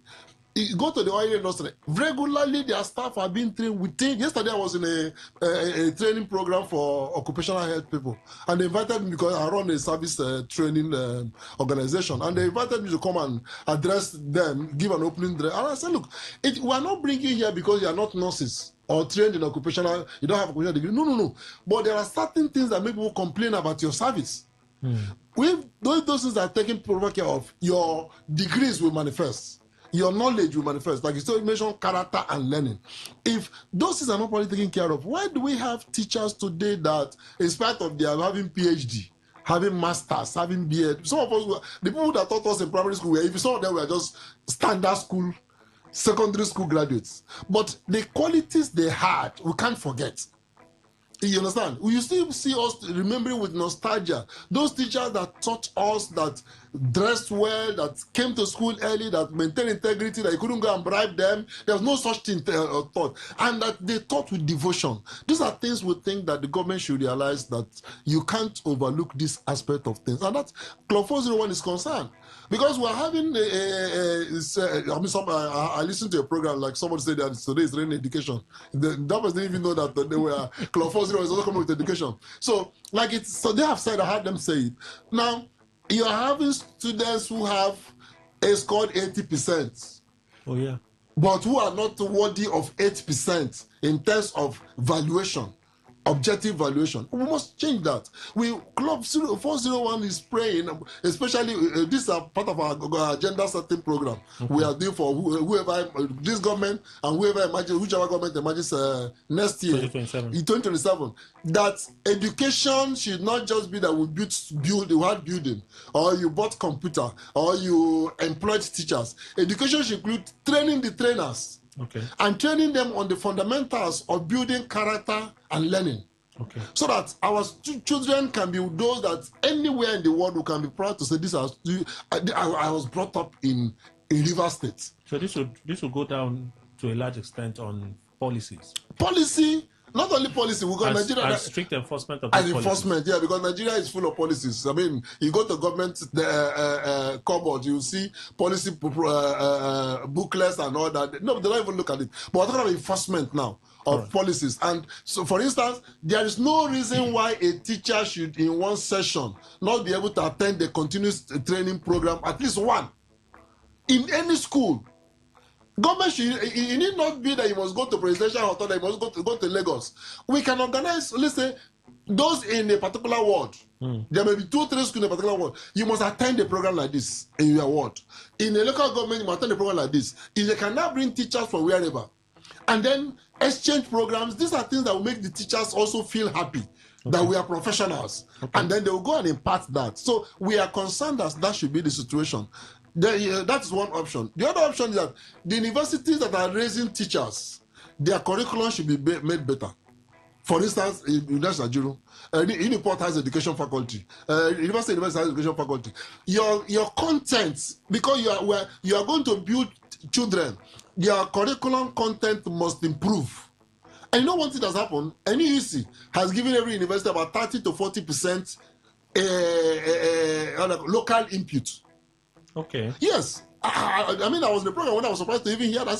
So why are universities not being creative enough? River State should have a character for its education. That if a student was raised in River State, anywhere he is, no wonder. If you go to the United States, they call Massachusetts the education capital of the United States. Because people are sending their own children from other states in the United States to go to Massachusetts to be trained. The tech academic heaven. Not my both tech, that was in California. tech. No, academic heaven. Okay, exactly. Academic heaven.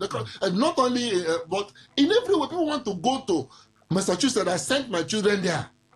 And so we can develop that in Rivers.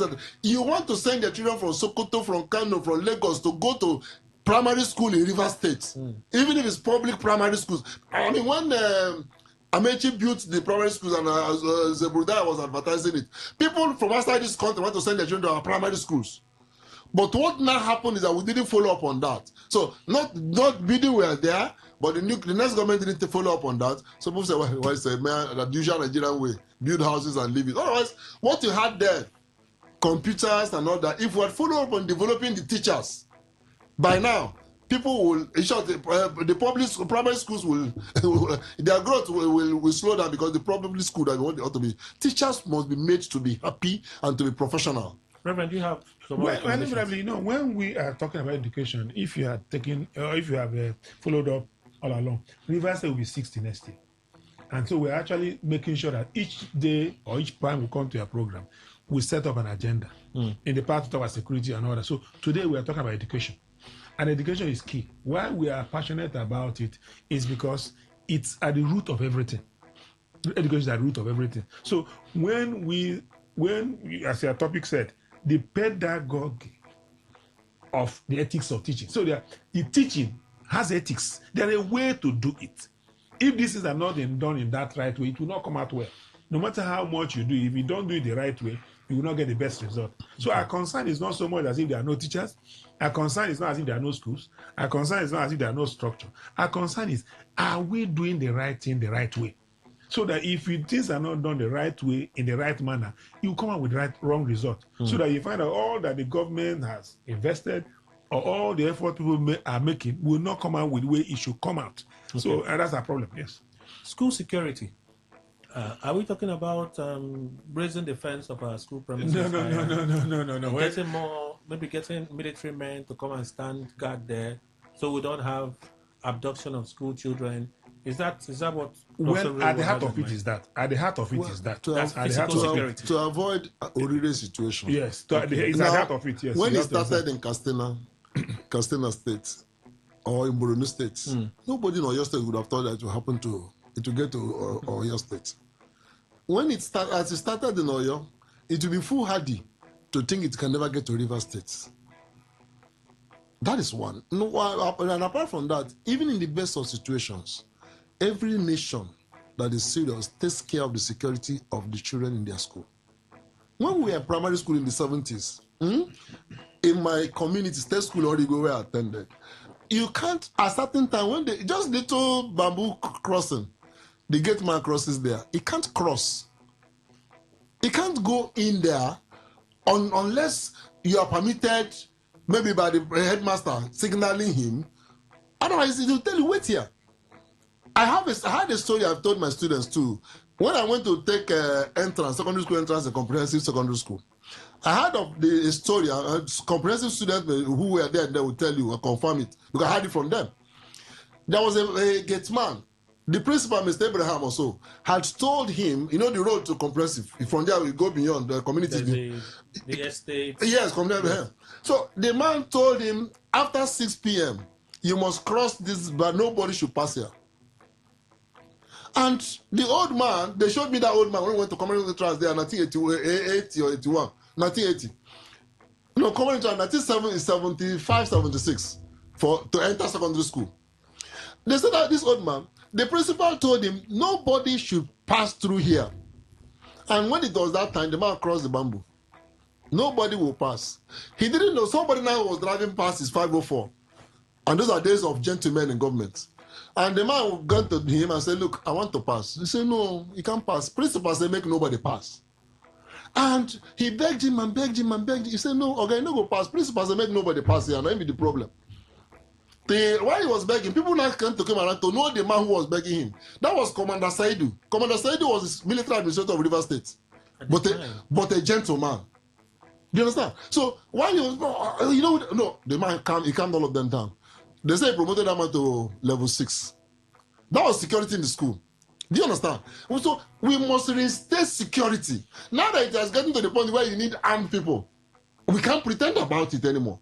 It's either you're getting vigilante people who are trained or getting policemen and security to man our school, not only in Port Harcourt, in Soku, in Taba, in every part of River State. Kelly, because our children's life can be endangered if security is not Kelly, this thing that the president is saying is we have to take it seriously. You see, we are almost always reactionary about many things. Don't always think it will not happen to you. It will always happen to you one way or the other. That's why security and retraining are very key. Let me give you an American situation.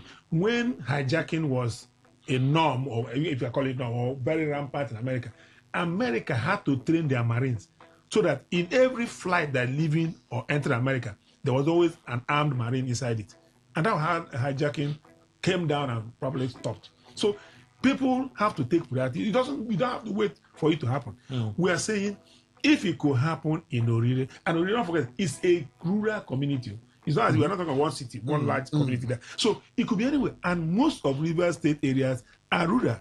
Apart from Port Harcourt, that seems to be a little more complicated, maybe add up along with it. All other areas are rural. So when parents leave their children in school and they all gone to work, maybe very far places from the school, their hearts are where their children are. And if for any reason you are not putting their hearts at peace, they can't actually focus well on where they are even working. Because their thoughts are always, how is my child? What's happening there? Are they safe? Are they safe? So, and if they know that the school is taking proper attention or that the government has invested in it, in this security, a lot can happen. Well, thankfully, we hope that the concept of state police comes into being. Then government can, we pray the State government case into that, can actually make it a very major investment area in schools so that more of the security men or policemen, they will be training, either they are going to be on parole or patrol or whatever, but attention should be focused on schools or any place where gathering of public will be made. How about the psychological effects? While it is good that we have security beefed up in our schools to ensure that the environment is safe for learning, there's also the psychological impact of seeing armed men walking. No. Wait. Just sorry before my president. Look, it's also happening in America. In America, you hear about school shootings. No, but imagine. We have to know. Nursery school, primary school. No. Leave all that. When you see that, so long as those people are on your side, you feel safer. So long as they are on your side, you feel safer. But when you see armed men against you, you are more uncomfortable. I'm referring to I'm talking about the children. The children, see their fathers have policemen, their mothers have policemen. Most of them, they see these policemen all around. But now these policemen are for you, not against you. These policemen are for you, for your safety. This is a matter of orientation and teaching. You see, we shouldn't make the policeman look like a stranger. Policemen are our friends. No matter how much we demonize them or call them all kinds of bad, they are still their friends. Even yes, of course, there are some bad elements among them. But let's still maintain everywhere and publicly that police is your friend. The military man is your friend. Okay. Yeah, there are deviants in every situation, but we are saying once this is inculcated in everybody, in a advanced society, if you call that one, you are trained from infancy to know how to call 911, call policeman, call army man, call him. So this is for you to know that this man here is for you. Call him. Government should establish a directorate for the training of personnel for the security of staff, students, and facilities in institutions. Dr. Chimo. Exactly, that is just it. Because just like you mentioned, we train them to understand that policing schools is not policing the road. Policing school is not policing the waterways. So that would also answer the question I asked Yes, earlier. yes. Like Tony said, the moment a child knows that this man is protecting me, he moves into his school with greater confidence. He now is confident that even if he watched CNN with his parents that there was a school shooting in America, he has a confidence that there's a policeman protecting us. There will be no shooting in our school. If he heard that there was a kidnapping in Orile, that would have made him afraid of going. That one, even if it's not realistic, he has a confidence. So the psychologically, it is rather positive for them. Because what they are hearing every day frightens them. What the prayer point that their parents pray in church, oh God, we don't want anybody to kidnap our children. That is psychological threat to children. But when they now go to the school and know there's a policeman, he's felt that my prayers have been, the parents' prayers have been answered. So psychological, to be able to make these people, because the average person, if you give him, put him in a position of power, he may want to abuse it. So a director that will train them. Just like that, when they're doing the Safe School Initiative, even if it's the police, you must bring the police to debrief them, as they use in their times, debrief them and tell them that this one, you are policing children who needs protection, who, even if they are wrong, you're not going to shout at them as you shout at Motor Park. You are going to handle their case differently. In short, you are going to have the life of a teacher, so you will be taught. And that's what we're advocating, because we don't want it, because we said, everyone said school protection, you can bring all kinds of people to do the way we do it here. No, a director that will train them, pass them through the meals, and they understand what it means. Their officers in charge are people who are professional, who will understand this. Because you have situations abroad where you see policemen handling children confidence is restored in children. So that's how we're doing that directorate. Let's go for the news. When we come back, we'll explore a little more about this directorate that P401 is proposing. Please stay with us. We're back shortly.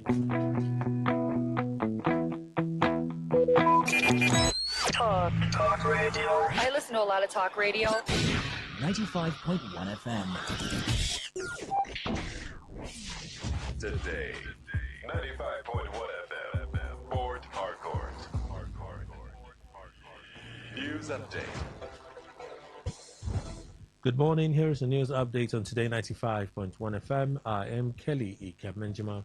The federal government has exceeded its 2024 borrowing target by 4.79 trillion naira after a wider than projected budget deficit forced it to raise significantly more financing than originally planned. According to the latest fourth quarter and consolidated budget implementation report for 2024, the federal government's new borrowings rose to 12.62 trillion naira, exceeding the budgeted 7.83 trillion naira by 4.79 trillion naira or 61.2%. The Budget Office of the Federation disclosed that the higher borrowing requirement followed a substantial revenue shortfall, which pushed the fiscal deficit to 13.51 trillion naira, well above the approved deficit of 9.18 trillion naira.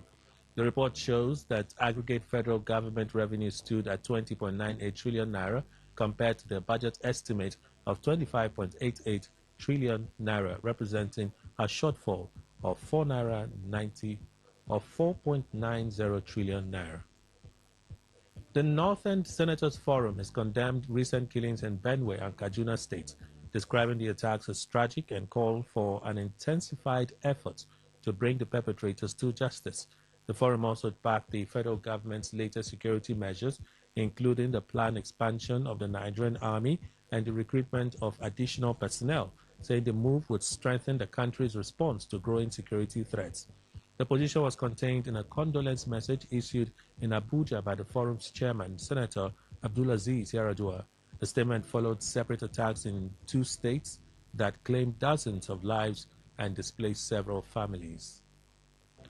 The national leadership of the Accord Party has applauded the Court of Appeal for overturning the Federal High Court judgment that ordered the Independent National Electoral Commission (INEC) to deregister the party and 4 others, describing the ruling as a triumph for democracy, the rule of law, and due process. In a statement by the national chairman of Accord, Maxwell Imbudem, it said the appellate court's verdict had restored public confidence in the judiciary and reaffirmed the constitutional principles underpinning Nigeria's multi-party democracy. According to him, the judgment sends a strong message that democratic institutions can withstand attempts to undermine constitutional governance. Imbudem recalled that the party had challenged the proceedings before the appellate court even before the Federal High Court delivered its judgment. The party thanked Nigerians for condemning what it described as judicial recklessness and pledged to continue promoting democratic governance. On the foreign scene, Australia has confirmed the local spread of the highly contagious H5 bird flu virus among wild birds, marking a significant development after the country remained free of the H5 strain for many years. Australia's chief government veterinary officer, Beth Cookson, said testing showed that the virus is now spreading among populations of greater crested terns along the coast of South Australia, warning that wider transmission among wild birds could lead to losses in vulnerable wildlife. The first Australian case of the H5 strain was detected in a migratory seabird in June, with scientists predicting that it was only a matter of time before the virus reached local bird populations. Authorities say the latest findings were not unexpected because the affected birds share the same coastal habitat. Meanwhile, Agriculture Minister Julie Collins said there is currently no evidence of mass bird death and the risk to human health remains low, assuring that Australia's poultry industry is not being affected. That is the news update on Today 95.1 FM. Good morning. Thank you for your time. Talk radio. I listen to a lot of talk radio. 95.1 FM. The Elect Prophetic and Deliverance Ministry, aka Dynamic Army, presents Mighty God 2026 with the theme Enough is Enough. Ministering are hosts Pastor Darlington and Prophetess Jane Akazwa. Pastor Okebu Precious. And ministering in songs are Minister Barry, Minister Amaka, and guest minister Sensational Bamidele. Date Friday 31st July to Sunday 2nd August 2026. Friday 4 p.m., Saturday 10 a.m. and Sunday 4 p.m. The venue is at number 27 Pentagon Plaza beside Timeless Supermarket at the George Road, Port Harcourt. For more enquiries, call 090-2000-3399. I repeat, 090-2000-3399. See you there. Jesus is Lord. Wake up to the ultimate mix. Today's quest, today's connect, today's hustle, all on one station. Only on Today 95.1 FM, the voice of the people, where the streets speak and we amplify. All right, thank you for staying with us. 5 minutes past the hour of 10. Conversations with Club 401, an association of Christian professionals, indigenous of River State, advocating on issues of good governance in the state. So we have about 40 minutes. We'll do our best to keep things simple. We'll open the phone lines in a bit to take your reactions. But while you were speaking of that directorate, I kept saying to myself, are we going to get people from out of the country to come and manage something as beautiful as what is proposed by Club 401? Because if you're going to rely on the same civil service, you would have a shift in orientation for something like this not to be sabotaged. If you're going to rely on security personnel to provide training for the personnel, the mindsets, the way officers should relate with children, and when I speak to children, I'm speaking of children in pre-nursery, nursery school. Is it the same policemen that we're going to... Forgive me if I sound like it seemed a bit too polished for our environment, because I can't turn my eyes away from the way our environment relates to these issues. So a directorate like this, what would it take for it to succeed? Yeah, Kelly, you have heard the aphorism, if you don't blame them if you don't teach them, or if you didn't teach them. Nigerians, surprisingly, are some of the easiest people to lead and to instruct. But often we presume a lot. I got into the university system as a lecturer. I realized that there's that presumption. You have first class, you'll be a good lecturer. It can't be a good lecturer if you have first class. Nigeria started with, you must have B.Ed in education. You must have this. That doesn't make you a good teacher. There are certain qualities that are beyond the letters. The same thing in policing. I was in a program, somebody said, how we do our own recruitment is that you have a broad chest. You're going to be a security man. Even in the church, this guy is a strong person, be an usher. And nobody stays down to teach him the nitty-gritty. And what we said, if you have... That's the reason why you see Nigerian army and police go outside this country and have excellent reports. It's often because of the initial training they have, one, and the fact that they observe the other people, are conducting themselves. Go to Shell Arue, this superluminary, they call them. Spy police. Spy police men. They're Nigerians, so. You never hear that they stop somebody and slap somebody at the Shell gate. You never hear that. It means that the environment, like you mentioned, if the environment is properly managed, it will produce that potential. You produce decent people. Good, so we can produce that decent people. That's what we talked about in education. See, the civil service, the civil servants are crying. All the civil servants will tell you the pain they pass through, that there's no internal training. We used to have ASCON, at our law here, Leadership Training Center. We used to have ASCON in Abuja, in Lagos, where they train civil on a continual basis. We have stopped all that. It is now just go in, my friend, go in, you have a degree, go in. So we destroyed it. If you're going to have a directorate like this, you will train them on child psychology, you train them on interaction and different things. Let's see. Kelly, let me mention for instance now. I have been advocating to the judiciary in university in Nigeria. We have to train people for the job, not on the job. And somebody you understand it. All of us train, Tony is here as my colleague, a classmate as lawyer. All of us trained as lawyers. And they say, after 10 years as a lawyer, you can become a judge. No.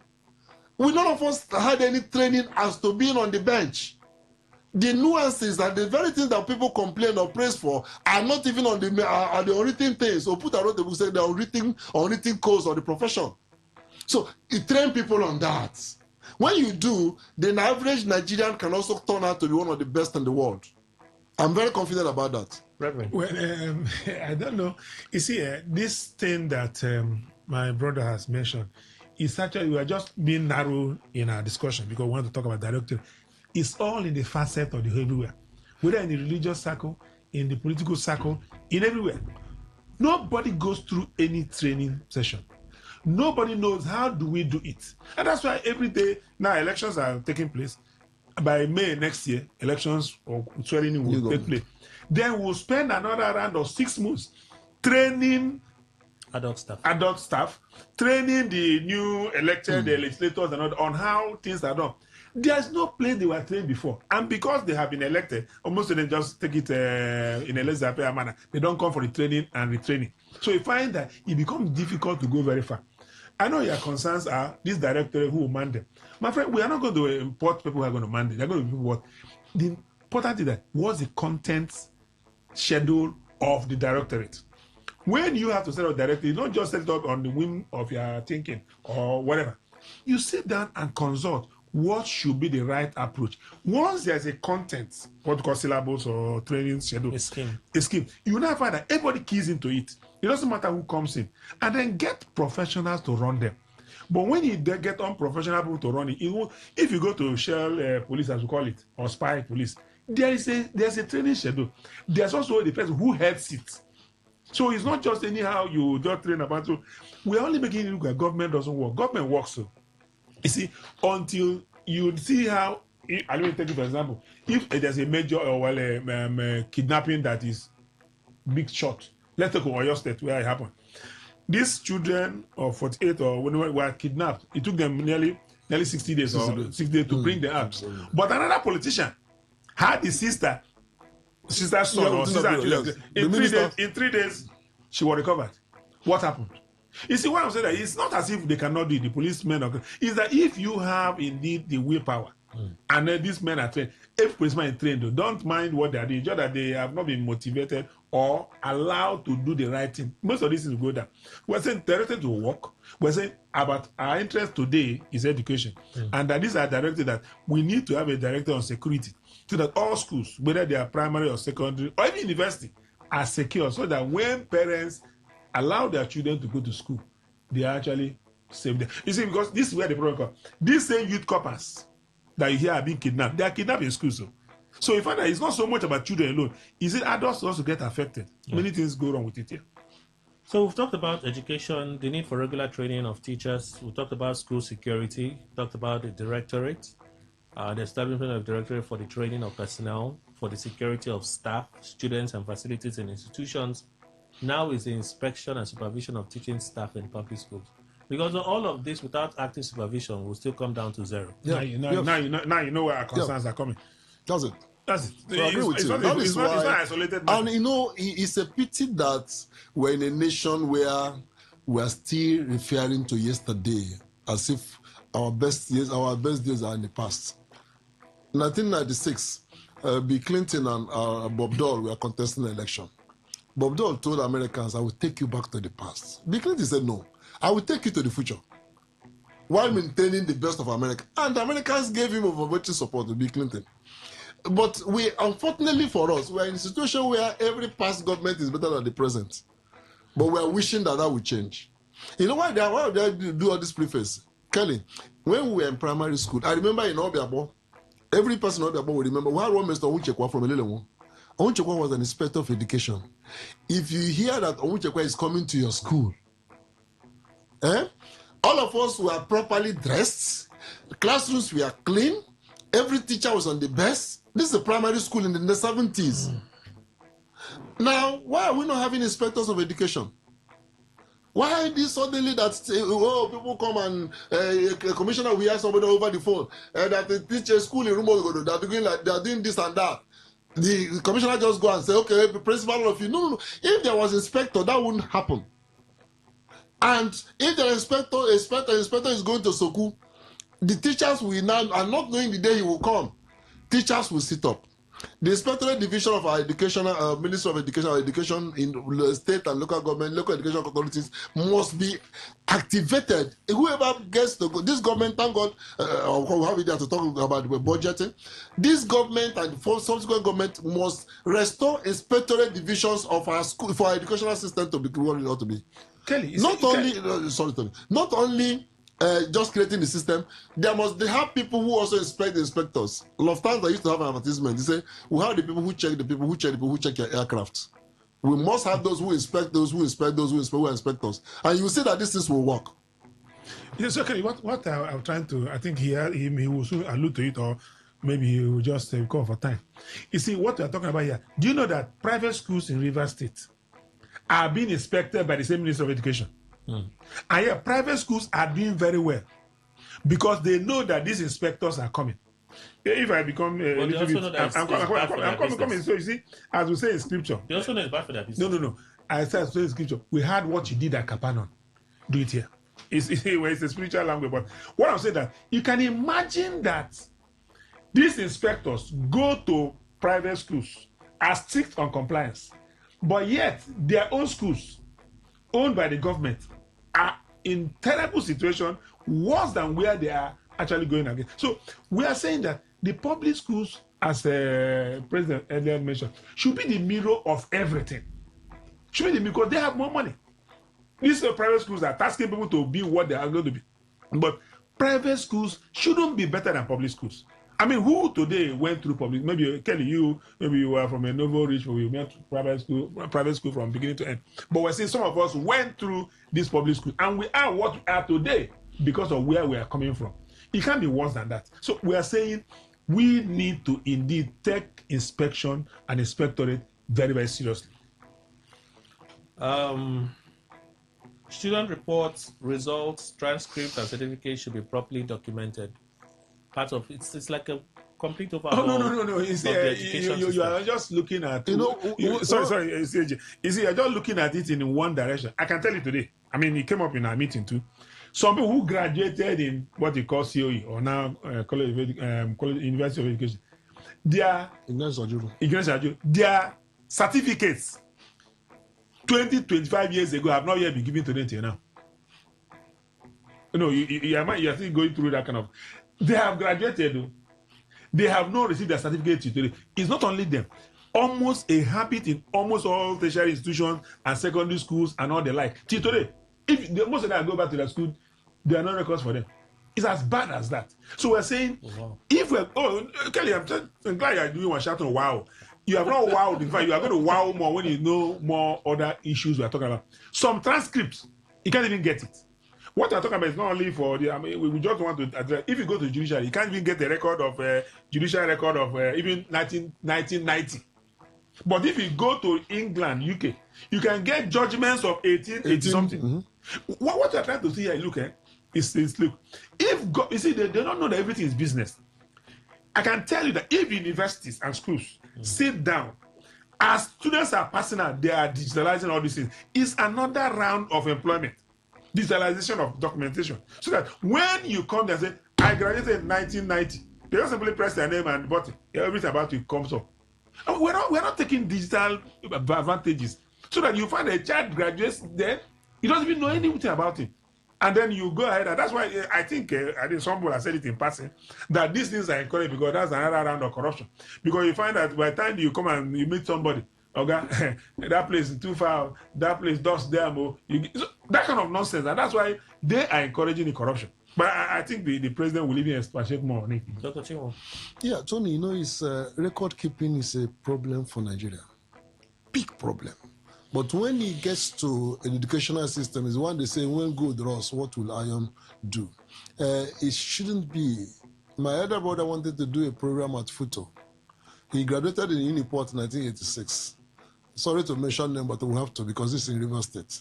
And then when he wanted his transcripts, the woman took him to the place. Okay? See the place where transcript today. My brother said, won't do it again. The woman can enter there. It was not kept. I'm being very direct and practical. Years ago, I did a postgraduate program, a postgraduate diploma program, to get my certificates. It got to the point I also abandoned the certificates. I had my statement of result. This is a River State. Now, if you think so, what happens now if I now go to... And those things are not free, or you pay for it. You pay for this. These are money-making things. Maybe free-making... Government can make it a revenue point and get the job done. Now, if I go to state school, or Igwe, where I graduated in 1975, if I can't find my records in the university, is it state school where I'll find it? No, these are things that shouldn't be. Now, we have to address it because before we come here, we normally have our meetings and people rub their minds together to identify issues. We don't just come like I told you earlier on. These are issues some people who graduate from Ignition Nigeria in particular. We have raised this thing before here, one of our educational programs here, have raised that. We are not trying to defame the university system. We want them to be better. Let that Ignition Nigeria and every other university system. I know that I teach in RSU and I know the effort the Vice Chancellor have been making on documentation. Starting from the time of Fakaye, putting things ICT and all that. We must get to the point where I don't even, if I'm in UK and I schooled in RSU, I don't need to come down here to get my transcripts. The white man has tried to make life easy. Why are we making it difficult for ourselves? But in those days, the funny thing is that in those days, even without the ICT, that's why they say if you can't run with those with legs, don't think about running with those with horses. He mentioned Harvard, yeah, Oxford, and all that. People we used to get documentation of 100 years ago. They get it. They didn't have computer. That is attitude thing. We must change it. Because if we don't change it, even the computers won't do it for us. So we must begin to make sure that it is a right of a student to have his documents released to him as soon as it's finished. If you know that you can't be able to extract transcript as it's finishing. And I was working in RSU when I was school there in the 80s. I have all my transcript from 10 to 10. They're giving us like a report sheet. If I needed not to get my transcript, so what I needed to get transcript, I went back with them, and it was easy for them to certify it. So make sure that every student gets his result at the end of the semester. Transcript, but otherwise make sure that this is available, because it is a terrible thing that somebody finish university, he doesn't have his certificate, he comes for it to get it, and you are telling him to come in 2 weeks time. He needed the certificate for next week, and he loses that appointment, loses that opportunity, loses whatever it is for. We must change it in Rivers State, because Kelly, it's becoming pathetic. He's only talking about that. Some, the termites have used their certificates as their meals. It have been eaten up. So that even how to document it becomes a problem. So you really need to see these things we are pointing out. You know, sometimes people will think you are being critical of issue, but these are concerns we are raising, because it could be you tomorrow. It could be anybody. So these are things we need to do. Technology is available. You don't need to manufacture it. Key into it and use it, so that any child that is moving forward knows that his back is covered. Nothing is as terrible as you are moving forward, your back is not covered. It can slow you down.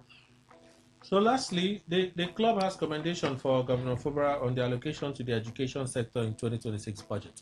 Yes, we listened to the budget, and I think the education is third in the allocation, which is for a long time hasn't been that. We, even though third in position, but not actually as much as we would have wished.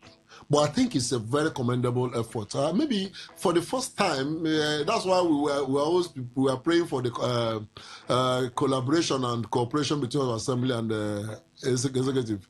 Maybe because you remember when the House of Assembly came and said all the schools in Rivers State were in bad shape, and the governor said, "I will do it."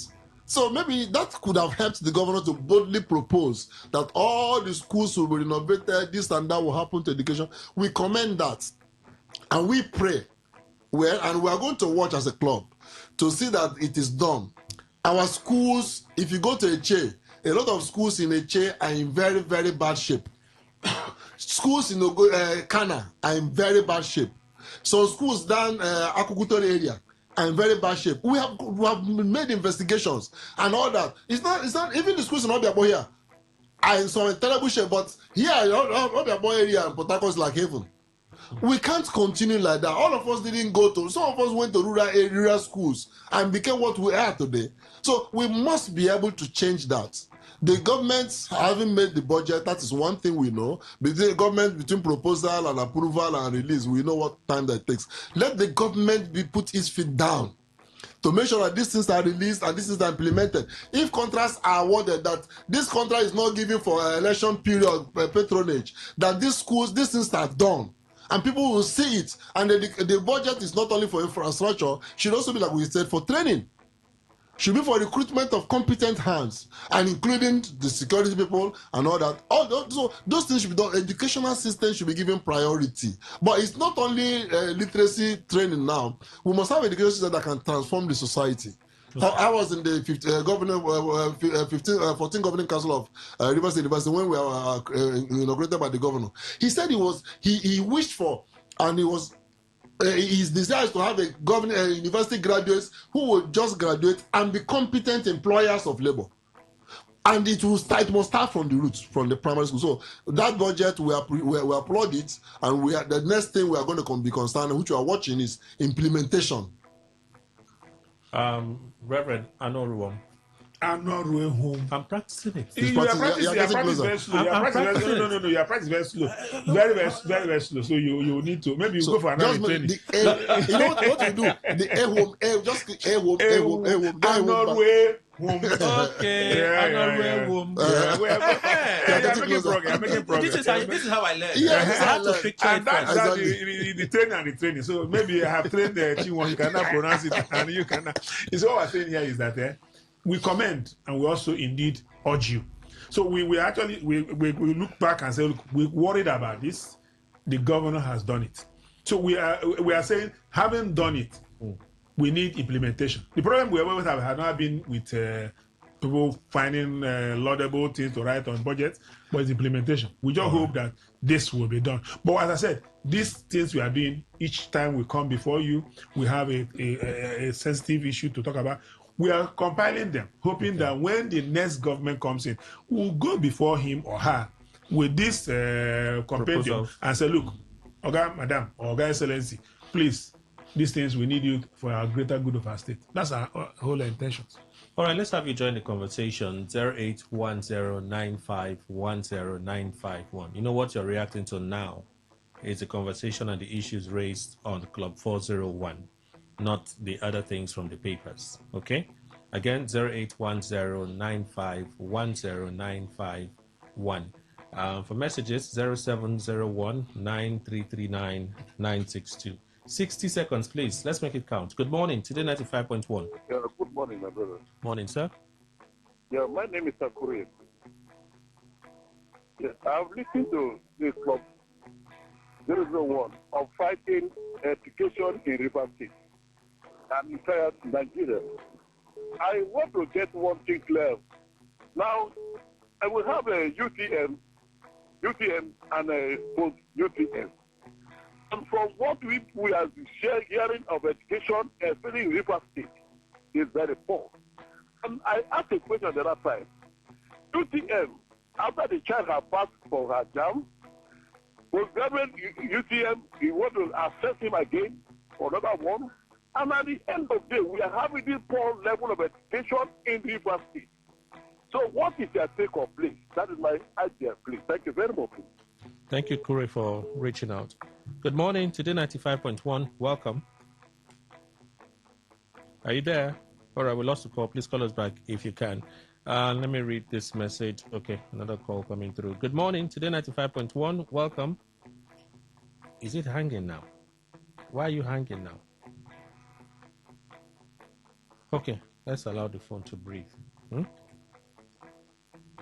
Let's try this one. Let's allow the phone breathe. Greetings to members of Club 401. Our educational system should be restructured in such a way that what we are learning within our university should be able to solve societal problems. For example, engineers that are graduating should be able to build our roads and not the Chinese. Doctors who are graduating as well should be able to produce drugs for the enhancement of the people. Boku Darlington from Erima Community. That's your contribution. Let's see this one. Teachers of today are products of the same system, except we start from today to train the new generation of teachers for tomorrow's children. The result may still be the same. Peter from Oyibo, that's your contribution. Again, in the days, Professor Chinwo, they are not interested in that kind of training you're talking about. Often they employ them through the back door. The system is highly corrupt. In our days in secondary, external inspectors would come and sit in the classroom and watch the teachers. Also observe us answer questions to assess the teacher's capacity to deliver. That was early 70s. Good morning, today 95.1. Welcome. Yeah, good morning, Oga Kenny. My name is Mr. Steven. I thank Oga Chinwo for what they are doing for us in River State. Please come to Mpolu here, Mpolu Rumibo. Our school UPE here, the roof has scattered. If you see where students are learning in Olu here, in fact, the school is eyesore. All their roof has been scattered by rain. My brother, if it's falling now, if it is the time of the school, all the students will go to one class. As it stands, I come to Olu, you will see what is happening there. So, please, I don't know what our state government are doing. They should help the masses. There is money in this state. If you see the school is eyesore, please. Thank you. Voila. long ago. I'm telling you. Dr. Chinwa, Chief Okere, politicians. Okay, so this is you reacting to. I'm looking for reactions for Club 401 via the messaging channels. We have education inspectors in our various institutions, but they are not working because of government failure to properly monitor their activities. All the blame should go to our government because they refuse to learn from those countries that are working. Dr. Prince Nelson, your contribution. Thank you. Let me see. Talking about education, let us remember vocational and technical education. I say this in the spirit of acquiring the needed skills for good performance of certain jobs. John Onwagugu sent this one. In addition, what is Club 401 doing on erratic change of textbooks? You want to react to this? Yeah, as for textbooks, we do not have the technical expertise now because we have not discussed it because we don't talk from or just off the cuff. We make sure we have a insight, understanding of what. So those textbook things, the inspectorate and government will know what are the textbooks. It's not an isolated matter we can deal with here. Okay. But what we are talking about beyond that is all those who are talking about vocational education. You see, it's this great problem of education is because people are more interested in the certificate than in trying to learn. As we echoed as in the acquisition of knowledge. Exactly. So you find that we were talking about earlier when we started the look, character and learning and content is very important. But today, everybody wants to be, now the craze when we were younger was you want to have O level. From O level started talking about all kinds of level. Now, everybody are gone, everybody wants to be doctor, want to be a professor. So titles are what they acquire. Titles come with certificates. All right. But if you begin to now pay attention to the other side of what can you do, today we actually find that those who are handy, if you call handymen, are actually richer and better than those who claim have certificates. So it will go down to why am I ask how can a graduate of engineering not build engineering roads and all that? But in the end, go to mechanic workshop. A boy that never went through any university will dissect a car to be the engineer and repair his engineering car. It's a terrible thing. Many things are wrong. It depends on the car. My brother, all mechanics in Nigeria can do many things, wonderful things for you. Whether they will return the car to the state, well, which then let engineers wake up. That is where we needed the engineers to also be practical. Because like you rightly said, because of the level of knowledge, theory principles are very important for practice. Now, because the education we're having is one that separates theory and principle from practice. So the one in the mechanic workshop who knows the practice doesn't know the principle.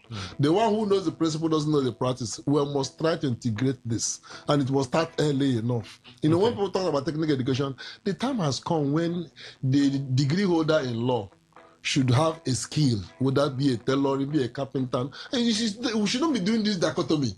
The impression that those who are doing skill are because they are down in the society. No. At the moment we begin to make everybody learn the value of skill, then those who only have that will be stronger. It's like I'm not going to let them come and take everything. He works stronger, better. All right. Yes, that's what we just highlighting from based on what the president just said. Have you noticed that the banking in Nigeria today, the revolution in the bank is not from banking and finance graduates? Almost all those who who turned the banking industry around. But what we are today, we are not banking and finance graduates. I'm an engineer. So what I'm that we need to know that it is not what you got as certificate that guarantees your progress. It is what can your skill produce. So we need to balance it. People should learn vocation. On school policing and security, I don't know how that will play out because I have seen how it's being done in one government school near Kala police station. It's appalling and scary to watch. You will see police chasing the children around Rumukuta market with guns in their hands. Please, they should do better.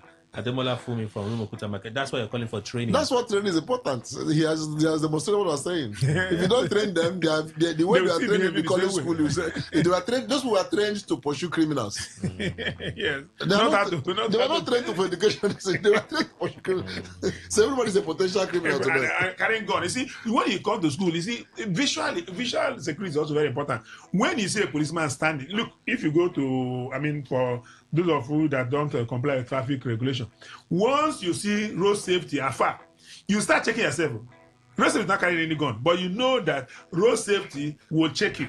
You find you begin to adjust yourself. What I say, when you begin to see the visual security, many conforming will take place. Yes. That's my problem. So it's not so much that we're carrying gun and not carrying gun. No. Policemen in Nigeria, if you don't carry gun, they look as if they're not working. No. They also say another message here from Success. People should look into this buying of books every season. Rivers State should copy Abia State. So I think they are saying it to Club 401. Maybe you take it up as another issue for advocacy shortly. This one, concerning education issue in Rivers State, my brothers, is in a sorry situation. Let me tell you, UBE board employed 1,000 teachers, which lingered, and after much years, they decided to implement the job. As at this time, there was a new board chairman, Honorable Samoge Esquire, and his team at the board removed some of the names and imputed their loved ones. Funny thing is that majority of those removed studied education, and those they brought in, majority did not study education. Okay, I don't know how you got confirmation of the claims you are making here. So let me leave them as claims, because it's one thing to claim and nothing to prove. If you come to Ogbogoro community, you see CSS Ogbogoro school, you will hate everything about school. The school is in total bad shape. The government should help us. Mege, if I got that correct.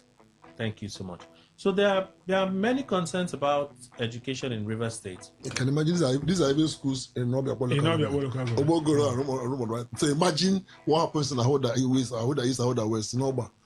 So it is a terrible situation. I see in our investigations, we are alarmed. If we give all the details, a government that doesn't understand will think that we're being against government. But that's why I'm saying this is okay. If the present government, maybe because of the situation that has passed through, has been handicapped, any future government, now that the governors to be are writing their manifesto and all that, please sit down and put this down, that these are the things you will confront. This era of please just doing things for show is getting past, must go past, because the effect is there now. If you do it for show and you clap for your hand, clap her hand for you, when the student goes for examination, it shows now. When the student travels abroad, it shows. When it's all those things you try to cover will just show, reveal. You know, our problem is that there's no peer review mechanism. You know, where like in fact, just that we don't pander into politics. But you find that some persons, or at least some candidates, are boasting of what they did educationally. That becomes their bragging rights. So you find that if you do the right things, it will stand out for you even long after you're gone. So we are saying, please, these things we don't come when we do our meetings and review most of these things. We have no government interest. All we want is the best for River State. Who that delivers it is a material to us. We have to go. Apologies, for some reason we're unable to take your calls, network issues. So please forgive us for today. I'd like to say big thank you to members of Club 401 who made the time to be here for a conversation on Today 95.1. This is July conversation. Guest Dr. C.J. Chinwo. Sorry, we want to give you... We'll get there. Dr. C.J. Chinwo, he's the president of the club, and Reverend Barrister Tony. I'm gradual. It is gradual, Reverend. Reverend, it is gradual. It's your name, so we have to be intentional with how we pronounce your name. You are graduated by now. How old have you? How long have you? You should have graduated by now. How long have you owned the name? You have owned the name for how long? Your family would have even owned the name. Even me, who is his classmate and is really a good man, he took my father in 1987 when he was looking at our yearbook to tell me how the name is pronounced and the meaning. So why is it troubling you? He's a member of the club. Yes. Dr. Chiwe, yes, I want to say that this particular program is dedicated to Professor Charity Okujagu, late Professor Charity Okujagu. She was the first chairman of the education committee of this club, and most of the things she has said here, she's been very passionate about them. Okay. May God rest her soul. And then we also want to say that if you want to contact us, you may take down this number. Some people do ask, some say want to join Club 401, like you said, Christians of Rivers Indigen, because we encourage people to form club like this in their various states, so we can address our state issues without being accused of trying to bring down the state. So you can reach 0708 165 5516. or 0706 799 3260. This Can you two, repeat the numbers, please? yes. First one 0708 165 5516. The second one is 0706 799 3260. Thank you, sir, for being here. Well, very grateful. Thank you, Kelly. We'll return to conversations on today's quest to newspaper review segment in a bit. Please stay with us.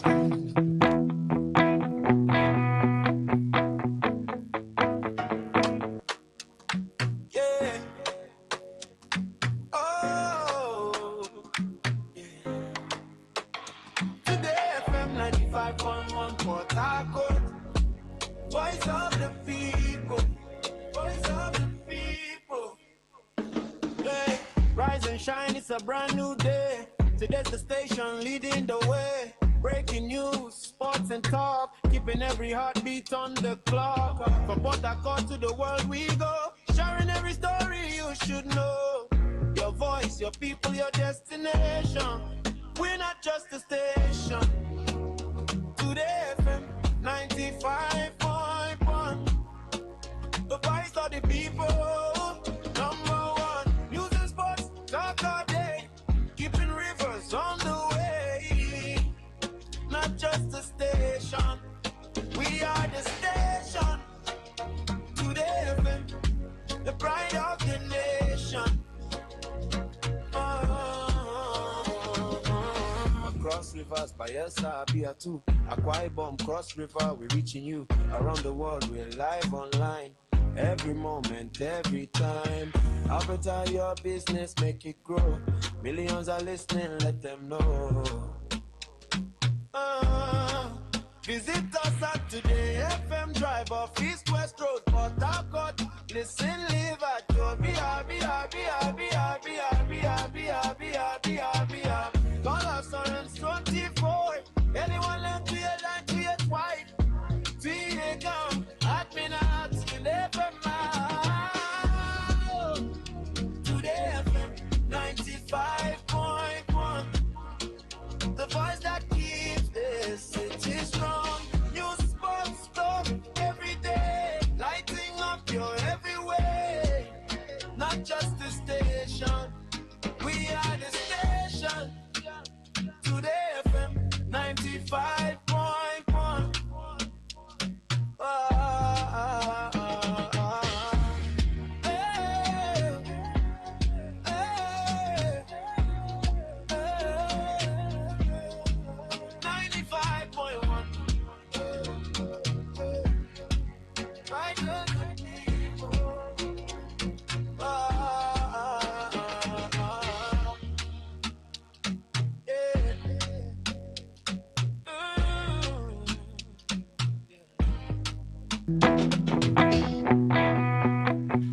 All right, thank you all for staying with us. Let's continue our conversation. I'll go to the second issue. Let's talk about the second issue.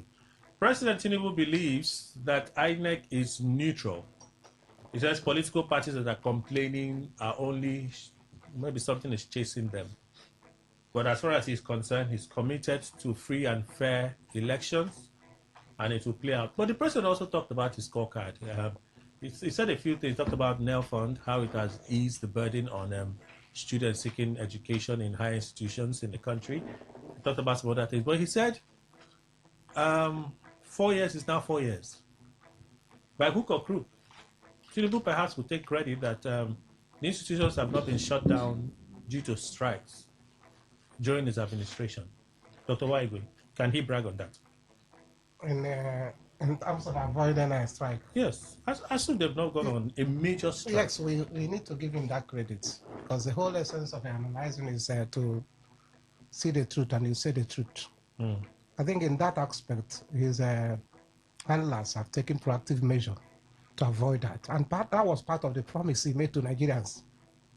So if he has successfully done that to ensure that strike was avoided, whatever means he used to do that, the credit goes to him.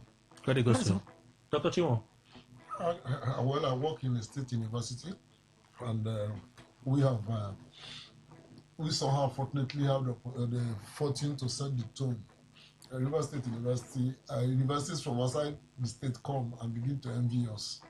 They want to do sabbatical and RRC, they want to do be adjunct there. But I think, yes, my elder brother was in Port Federal University, so I also can say that surely there has been stability in the educational system. Federal, state, polytechnics, colleges, and you must, if you blame the government for when there was instability, then give the government credit when there's stability. Tinubu has tried for that, and his educational ministers have also been very proactive. The minister, after they removed my colleague, the professor of law, Zimmerman. Eh? Zimmerman, is that it? Maman, yeah, Tahir Maman. Tahir Maman. When they removed him, because he came to do what Professor Aminu and the rest were doing, trying to tinker with educational policy every day, and that was a problem. About these other guys that I think they've been able to hold the thing, relate well with ASU and the unions in the university system and the NUT, and then relate well with the state educational setup too. That's another problem. Sometimes there's a disconnect between the states and the federal. But I think, giving credit, he has done well in stabilizing the educational system. The things that remain now seem to be internal. You see, that's where the challenge comes to the professors and the management of universities.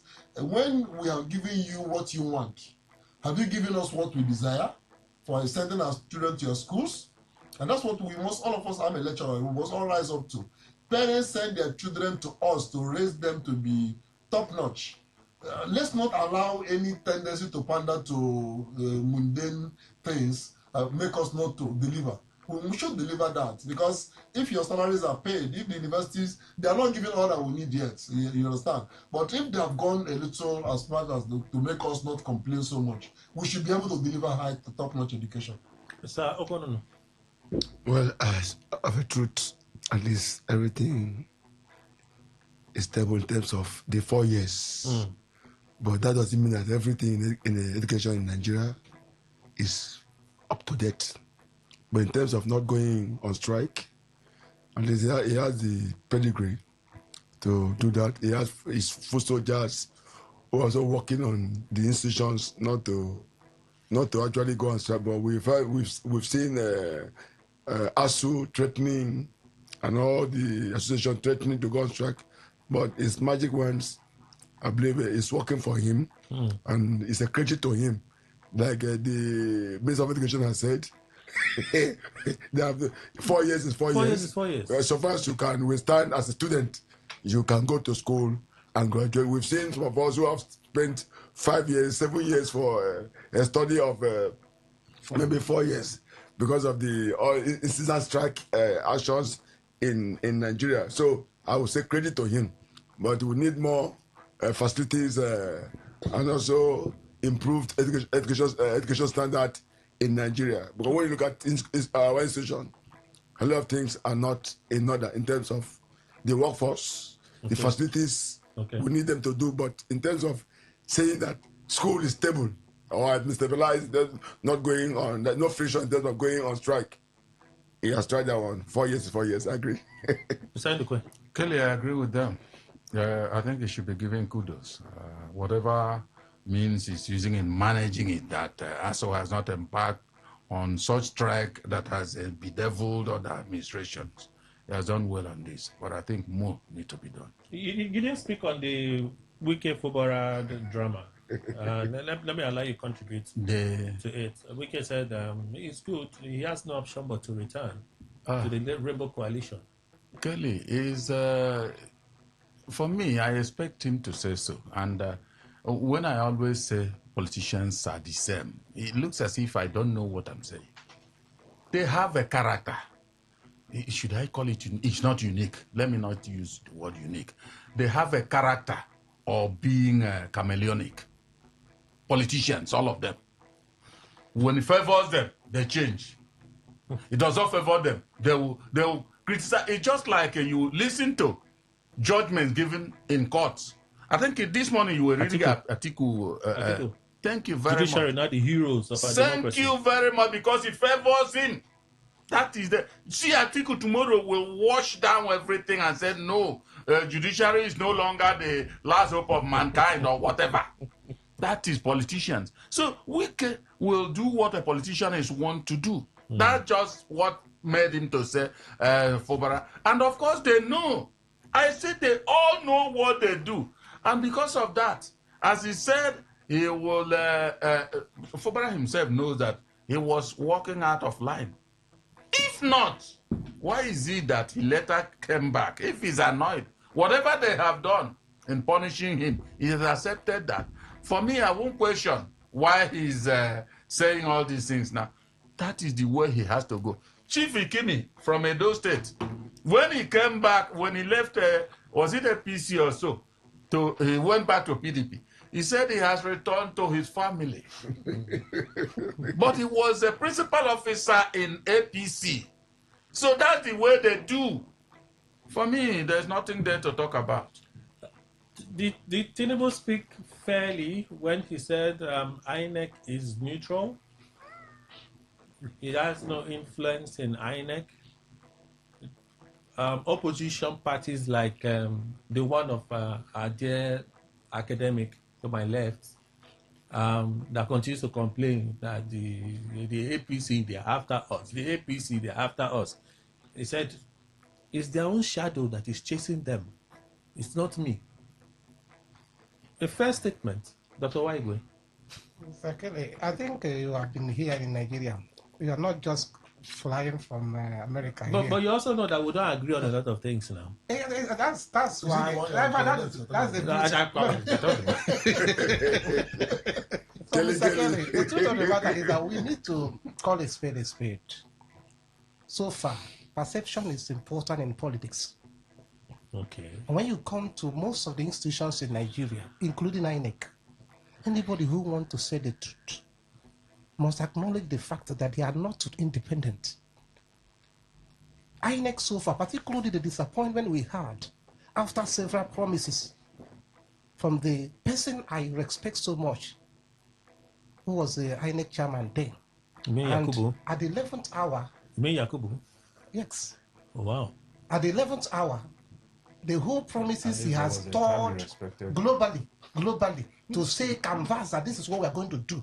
We are going to allow Nigerians to vote because that is the beginning, that's the foundation of democratic politics. Okay. We are going to allow you to vote. At the 11th hours, Nigerians were disappointed. Well, maybe Tinubu has changed. So, for anybody, for the president, because yes, it's the president or whatever, for you to come out to tell us that anybody who is complaining about, I'm not talking about the perception of that neutrality, is just it's our own imagination. That tells you because you are the beneficiary. But the reality for anybody who wants to hold the truth is that INEC, based on their presidents, what they have done so before, and even now we are saying because some of the statement they made or some of the decision they took is even igniting the fear again that can we trust you? It's left for them under this management, under this person now, to prove to them that Nigerians can trust you.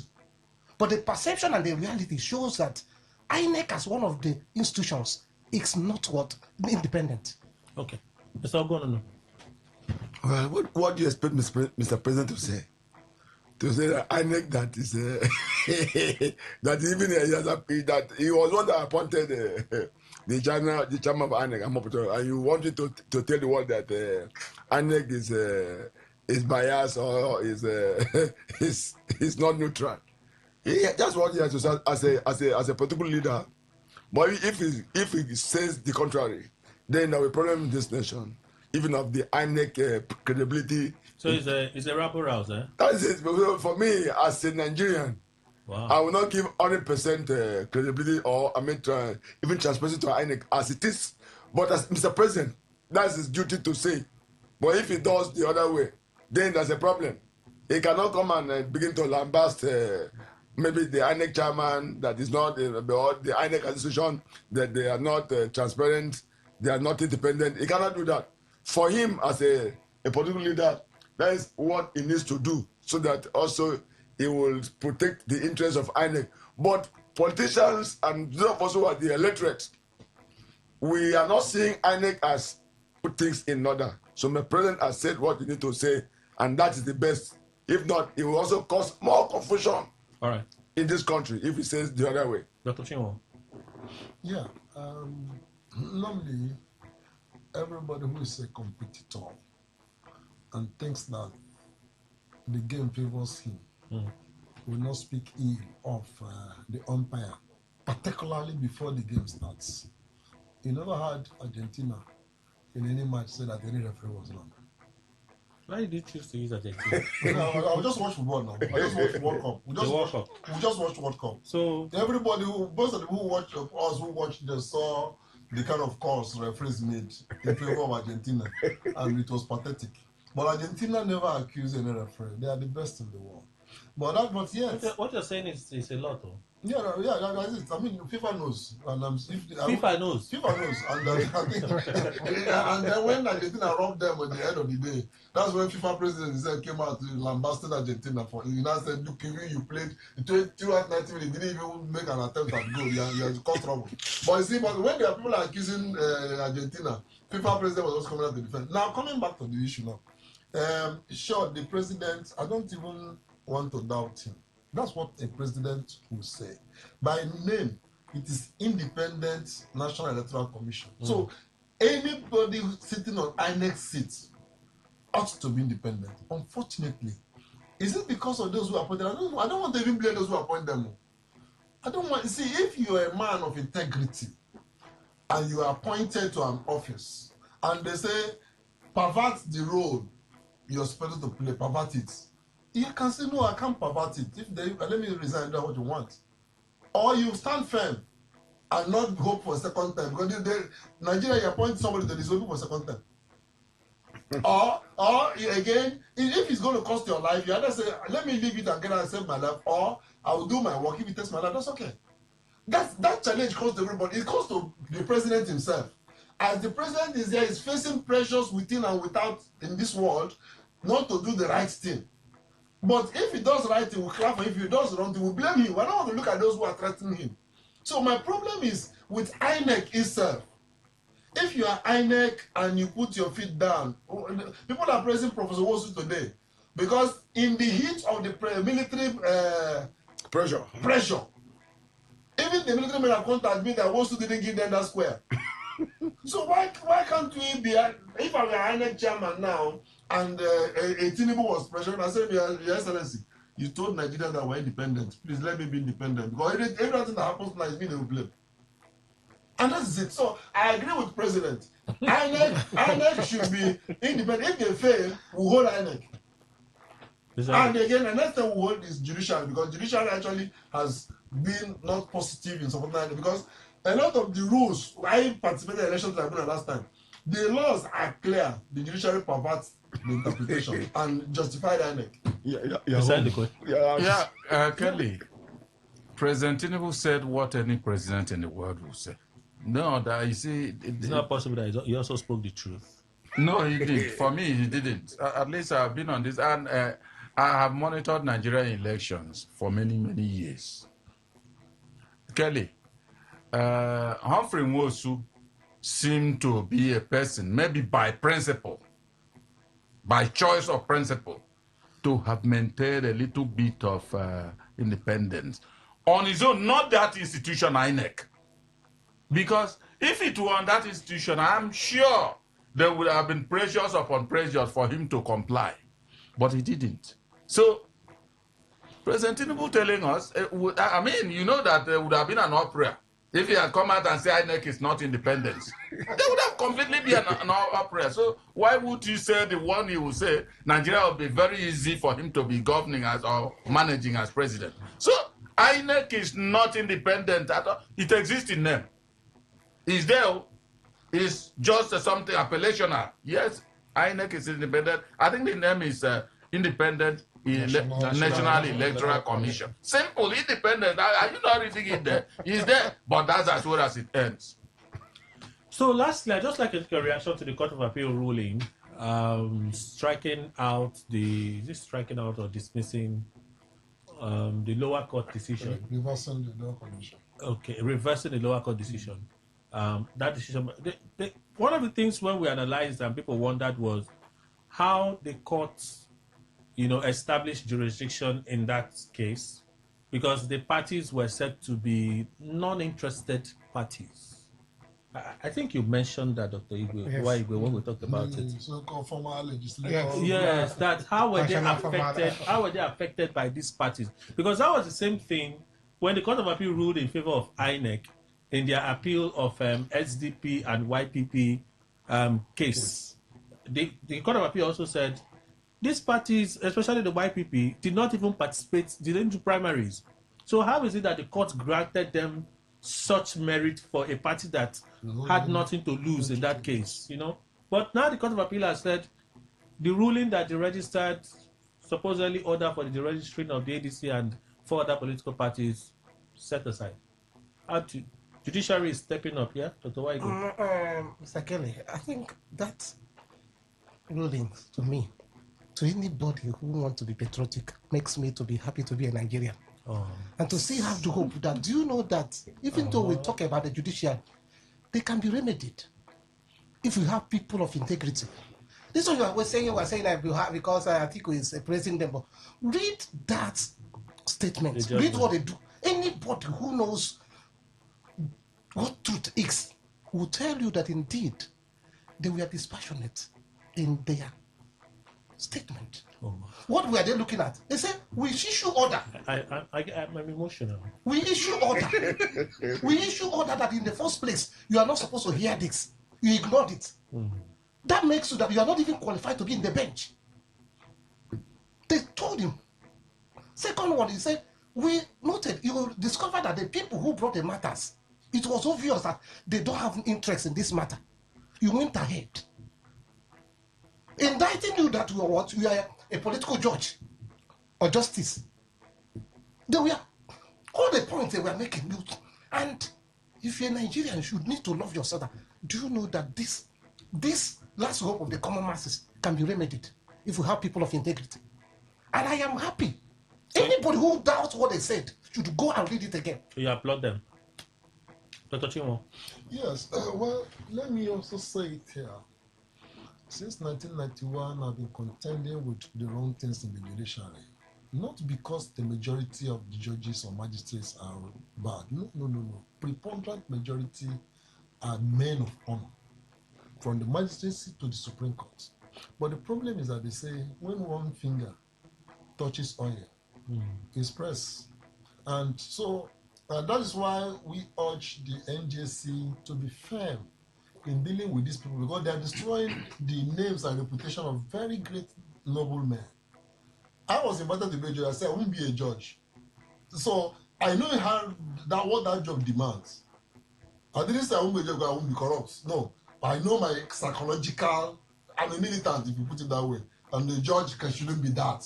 So I said, no, I can't stay in a place where I will say wrong going and keep quiet because I want to maintain decorum. So different reasons. So it is not when somebody, I know, what do we say now? If a wrong judge says something or does something, we will say blame the judiciary.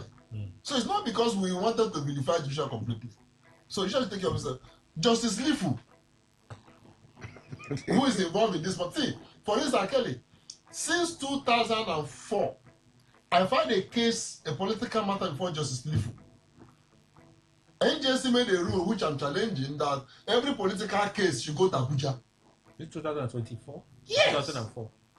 24. 24. Long before this was you're seeing now. They made that rule. So I challenged it. I said, NJC, doing that means I have to call, if I have a matter in River State, I must go to Abuja. Somebody said, go to. So the judiciary, Court of Appeal have done what they should do. We're not commenting them simply because they ruled in that direction. We're commenting them because, like they pointed out, the Court of Appeal has made an order. If the average student, law school student, knows that once the average student, law school student, knows that once the Superior Court says stop, you should stop. He did not stop. He didn't stop. There's some people, my colleague was telling me that he even sends WhatsApp message telling people to come for that judgment that day. It was terrible. Can you imagine? So the man that the thing is so unsightly. Wow. He said people should come. He said, how can the judge do this? Merriment. Then apart from that, the parties, look, election, political matters, albeit they have public interest, but the law states who those who can go to court. If you're talking about a party, if you're not asking to be a political party, you didn't apply to be party ABC with party ABC. Why are you challenging INEC? But this one are ex-legislators. Not even current ones, so ex-legislators. Is that the body for which behalf you will now say to register a party? All kinds of things. So thank God of you have decided. Let's hope that the NJC will begin to. Someone like Lifu shouldn't stay beyond being a judge of the Federal High Court. It will be unfortunate if tomorrow we hear Lifu has been promoted. Abang is promoted. Amotas have been promoted. Some of them are raising the credibility question to the Court of Appeal tomorrow. Okay.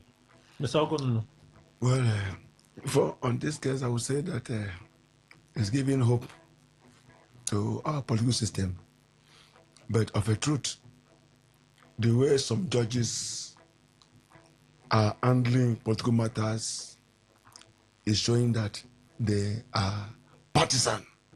And that's why some people are doubting the credibility of some judges in Nigerian courts. But when you see that, they say, oh, you are not a party to it. They just what happened in River State, about the issue of emergency rule. Somebody went to court, they said, hey, you are not supposed to take the person that was involved. The person that was not the one that should be the most sufferer is the one that should take this matter to court. So why are you interfering in this matter? And court struck everything out. But why must this judge again, who will now see that these people are not part of this case, now gave a judgment in favor? That will cause a lot of commotions in Nigeria, and it was threatening the future, the forthcoming election. But thank God for this appeal judgment that was given. Like everyone has said, when it favors you, judiciary is the best. But we need to sanitize our judicial system, whether we believe it or not. It's not healthy. Right. When it comes to political matters, a lot of discrepancies, hanky-panky goes on there. So there's need for the judicial system in Nigeria to be sanitized, whichever way. Kelly, when we talk about sanitizing the judiciary, even if you sanitize it A to Z today, there are those who will not want to conform themselves with the laws. And if they have long legs to the authorities will protect them. It's happening. That's man, as you see man. So everything you see that a man will do well is by choice. I have severally said here that every man can be a thief or is a thief, because what spoils of stealing is desire. And if you allow it become covetousness, and once it has reached that level, you will only be looking who will see me or who will not see me. At that time, you forget that God in heaven will see everything, whether in the darkness or whatever. You steal because it's your fellow human. The issue is that a man has the freedom to make a choice, good or bad. And some of them to that level that the whole power looks as if it's been given to them can choose anything if it's bad, and especially there are people who are pointing the light to them. Do it this way, that's what we have said. They know they have that cover. It's only when, for instance, the authorities have come up with a position of reprimand. If you go wrong, you will be reprimanded. For instance, as we are talking about the justices, if you give, maybe they give them, if you have three maybe rulings and they are wrong, you will cease to be a judge. You see, all of them will sit up. Just like today, if you say politicians, their children should not go abroad and be in school. Nobody will carry a ballot box in any polling unit, because their children might be there. Shooting might kill them. They will stop all those things, but they won't happen. It's a choice, Teddy. I don't have anything to laugh or to be happy about, because another judge may be given that same kind of case. He will judge it badly. Yes, that's true. All right, I have to read messages. We may not be able to take calls, but let's race through messages. I read some earlier. We'll listen to some of the voice notes, and then we'll have to close. It's already 12 minutes past 11. Ejo Oyinshi puts it this way: Rivers people are the losers and not Governor Sim Fubara, who challenged Wike's political godfatherism agenda. Governor Fubara made attempt to stop Wike's captivity agenda of the state, but Tinubu's interference truncated his idea and handed over the state to Wike in detriment of Rivers people. Okay, that's your position on X, on Real Talk. Let me go to Facebook and take contributions there. This is Real Talk on Facebook. Let's see. I'm going to read from those I sent earliest and try to make our way down, but we can't read a lot of the comments. Charlie Man Obiano say, you say it's an act of confusion. I'll leave the rest. Skiffle Piro, Fubara just started a fight he couldn't finish. Darlington promised. Wike has seen that with Amechi in the ballot as VP and also as a strong governorship candidate in the has a strong governorship candidate in his ADC party in Rivers State, it's a game over for him because Rivers State vote will be seriously splitted. So the only option Wike has is to close ranks with Fubara because he knows that people love him. Okoinamdi, Wike, the devil you know is better than the angel you don't know. The person that is replacing Fubara, do you think your plans will work for him? Adio Gioko Sisi puts it this way: this is a political statement that denied him second tenure in office. The correction has no political value to Fubara. Oyema Sylvester Kanayo, correct, sir. I feel we are used by both parties to play their political games, and Wike has gotten his way. Yemo, good morning, Kelly and the panelists. Fubara should focus on the development of River State, not this political film he's acting with Wike. May God bless River State. Lorenzo Delight, this Wike style of politics is really helping him. Ability to embrace people that did you bad and still work with them. Politics is a game, supporters should mind how they follow. Godis, a gym, that's IJMN. Nobody in Nigeria loves anything good. Fubara was a man I'm not sure of this word. Okay, the city dustbin. To dustbin, I'm not sure that word exists. Or maybe I don't know the word. But it's not adding up. Okay? Joseph Johnson. We were just docile and passive people. Okay. Earnest love. Power is transient, but the word of God Almighty lasts forever. Amen, preacher. Amen. Dan Joel. I don't even know how much them sell me self. But I just realized that they are using me and the rest of Rivers people the way they like. Okay. Mark Itanem. Oh, Rivers youth, wake up. We shall see the end of this capture of the Commonwealth of Rivers people by the so-called live venture of the funny legal profession in Nigeria.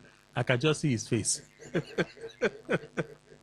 Isaac Pepple, if you can return back to your family and your family welcomes you with joy and happiness, so why did you start the issues at the first place that took back River State to where we are today and also took some innocent lives and businesses? If I may ask, how would both of you and the assembly members look like today, and how would you people fix River State? Hello, John. Good morning, Kelly and the panelists. Any mistake Wike claims Fubara has corrected, as far as I'm concerned, has nothing to do with the interest and well-being of River State. And it goes on and on. We can't take all of them. Let me switch attention to opinion poll. It's 16 past 11. President Tinubu's statement. Joseph Patrick, democracy has become an integral part of our system, and it's clear that no individual can retain power indefinitely. The current administration, led by President Tinubu, is not the first, as others have preceded him. However, Nigeria has never experienced a more difficult time for the opposition parties. Simon Kenneth, our president, is now INEC spokesman. Prince 1 year, I think it's 1 year if I got it. Very opposite of what he's saying. So you mean that INEC is not independent? Wow. I mean, to Prince, respectfully disagree with you, Mr. President. I'll let you know institution in Nigeria that is neutral, including INEC. Okay? Comrade JT Miracle, we all know what we are doing. Some of us will not even live to witness the election. Not a prayer, but that's a reality. They have a plan. That's why they brought an APC member, someone who has been supporting. Let's go back. Okay, I don't leave that place. Thank you. Aneboka Christian. Even he that is saying it knows that is not true. Wow. Godwin Oyeche, INEC is influenced by the government in power. You say it's obvious. All right. You say it's obvious. So let's leave that. Iche Henry, my appeal to Obi is to stop giving APC and other parties sleepless nights. As you can see, they're already hallucinating. I rest my case. Okay, Chile Edwin, indeed the president is not going for any boxing, but meticulously doing his job while repositioning the country, and those crying wolf have nothing better to offer, having been within the corridors of power with nothing to show. And it's quite unfortunate that the former governor Wike speaks with confidence like a dictator who has captured River State. Okay, those are the contributions from Facebook, WhatsApp, voice messages. People notifying other value and recognizing ADC and other political party for me.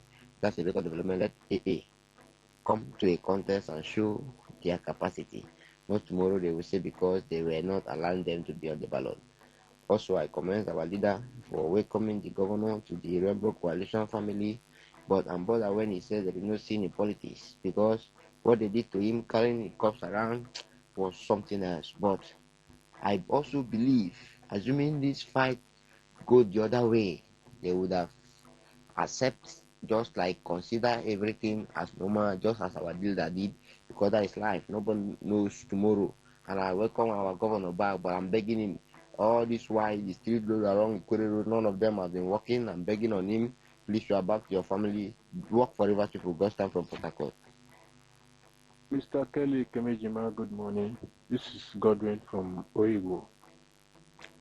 Wike say Fubara has correct his mistake. Development in every part of this state. All right. And beyond. Chief Love Okere, JP Square, he left already, a political analyst and social commentator, voice of a chain nation, living in River State. And Mr. Emmanuel Indukwe, in-house analyst. Let me just ask Dr. Waigo, do you have a final word? Because the way he was looking at me, he said, Kelly, why did you ask them? I did not ask me.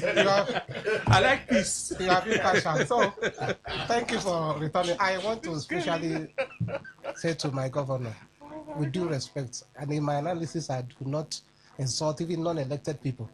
But when we make a point, we want to make a point for a reason. My statement in no way was not intended to despise our governor at all. Okay. So, please. It's okay now. Thank you very much, Kelly. Thank you, Nigerians. No final word. No final word. He has the word every day. I want peace, so that's our show, everyone. Have a good day.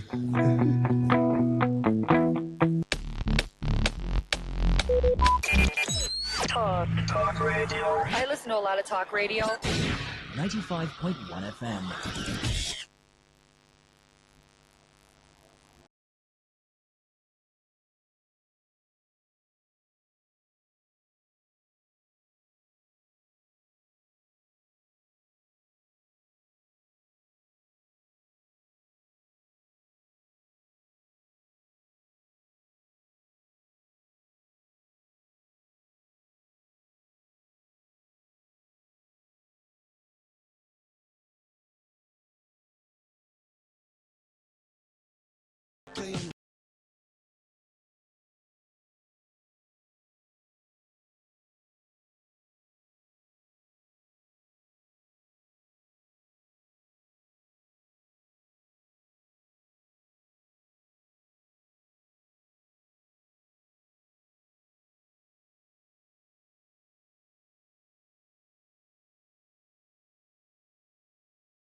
For you, every day is day one.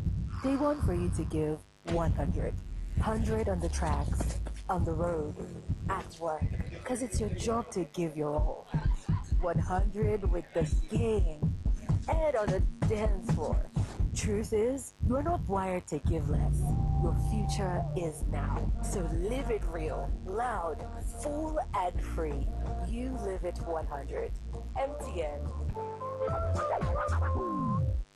When I'm down and my soul so worried, when trouble come and my heart tremble, and I'm still hoping for a miracle, I still dey pray, make a miracle, alright.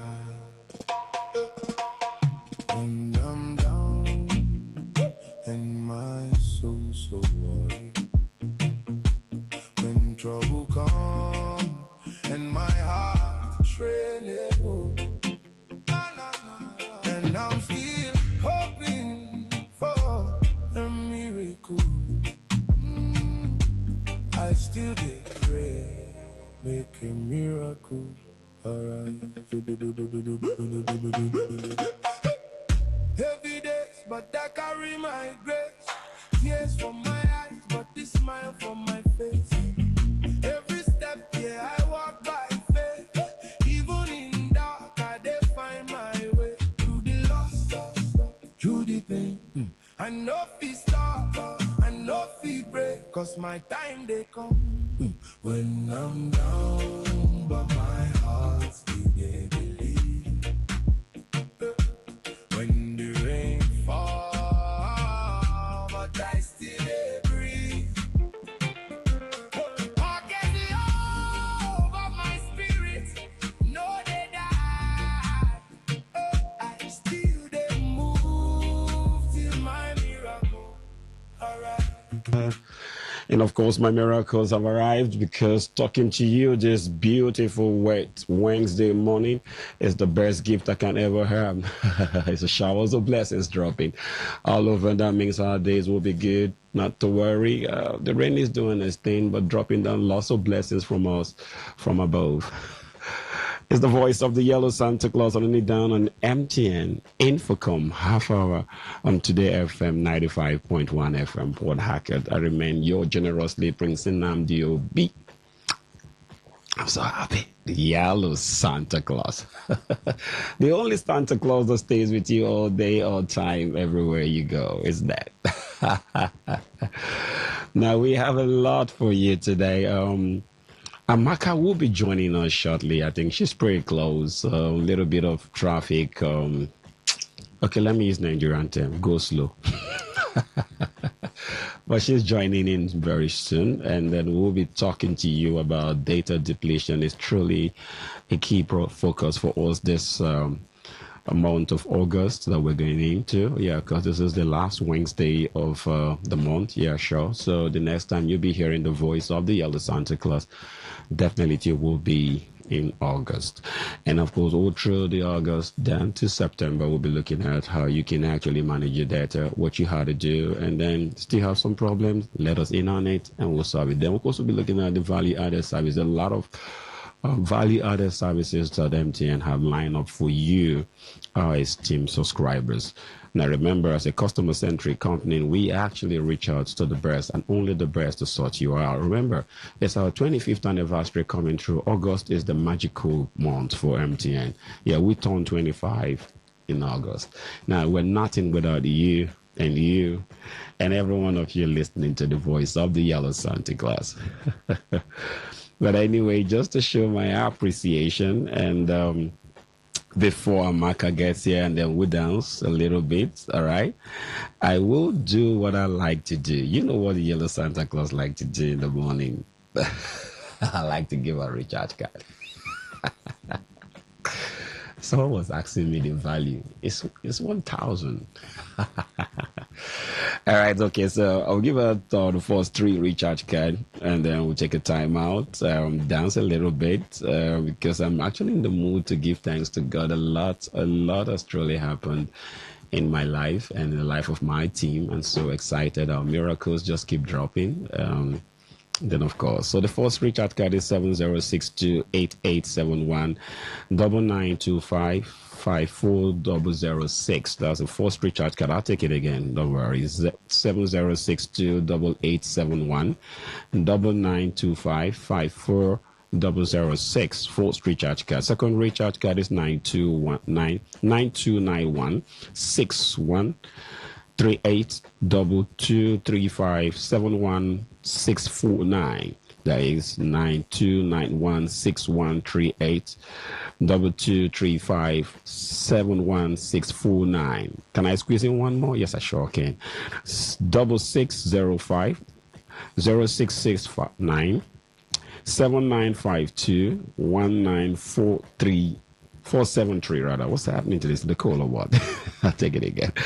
6605 0669 7952 19473. That's a second recharge card from the yellow Santa Claus. So not to worry, I've got a lot to give out to us today. But first, I want to step out a little bit and let's just thank God from MOB. Trust me. Look, listen before you go. Just hear this. There are a lot of things we're longing to get from God. Being alive alone is a sign and it's an indication that we'll get it. So if you have gotten it, thank God. If you haven't gotten it as well, keep thanking Him because it will sure come to pass. MOB, thank God.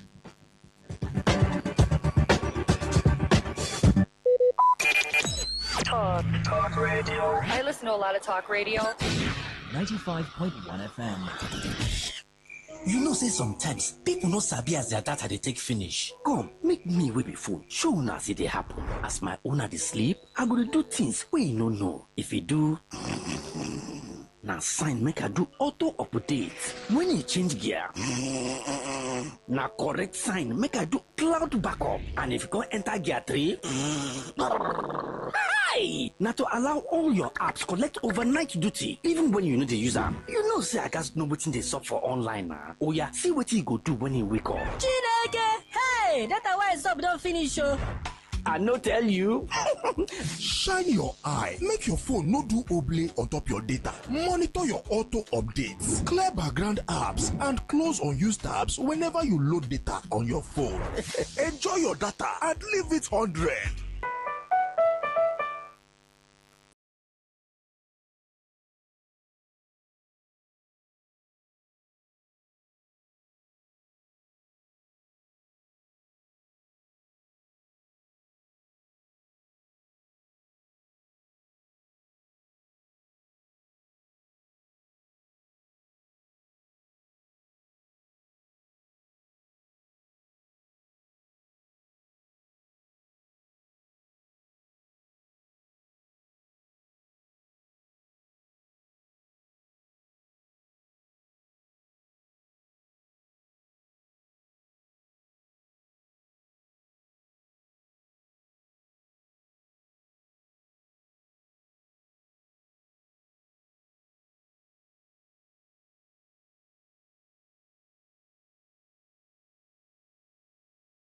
Happening for our good, so don't worry. And talking about things happening for our good, my pretty sister, she just stepped into the studio. I'm talking about Ekperia Maka. And I'm so happy to have her. There's just one thing when you are blessed with 2 beautiful women in the studio. My brother, you're all done better. Donnie and Amaka making my day good. Amaka, how are you keeping today? Great. Well, I don't know if it is the rain that make you come late, but you're actually looking exceptionally beautiful. This cold really affect you. How come? In the Yellow family, there's no cold. There's no cold, she said. All right, so now we had what do you have for us today? We need to walk us through data depletion and how we can manage our data, please, with the short time we do have. Yellow Port Harcourt. This is Beramaka on the line. Coming from MTN. MTN Service Center here in Port Harcourt at 234B. We're here because of the love we have for our customers. We can't overemphasize on data depletion management because, as we know, in today's world, data is life. So there's nothing we can do without data. Most customers are disturbed. They have some questions. They need clarity, and that's why we are here. When we talk of data depletion, it's when someone complains that the mobile data exhausts before the time stipulated. Like some that will do daily, thinking it will stay for 24 hours, or weekly for 7 days, or monthly, or some 2 months, some yearly, some 3 months. In some cases, we discover that this data don't last for that duration of time that we want it to last. And we're here to tell us what is involved and the tips to manage this our data. So why does my data finish quickly? That's one question that we ask. MTN, why are you stealing my data and so on? No, we are not stealing data. Like this morning, I was going through my customer's line. Was complaining that she did 150 gig and it exhausted. By the time I checked her, I found out that there was this application update that consumed like 50-something gig. Equally, some backup on her iCloud and so on. So you find out that all these automatic app updates, background app running, video streaming, all these social media apps that will be auto-playing their videos and hotspots in some cases. Like some parents, they will buy data thinking the data is with them. The children will do the daddy mommy love thing and just hotspot the phone, and before you know it, you're shouting.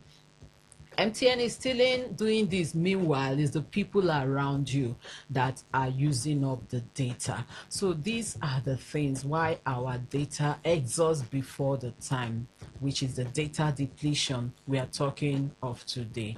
So what is there? Those apps that consume our data like YouTube, Netflix, TikTok.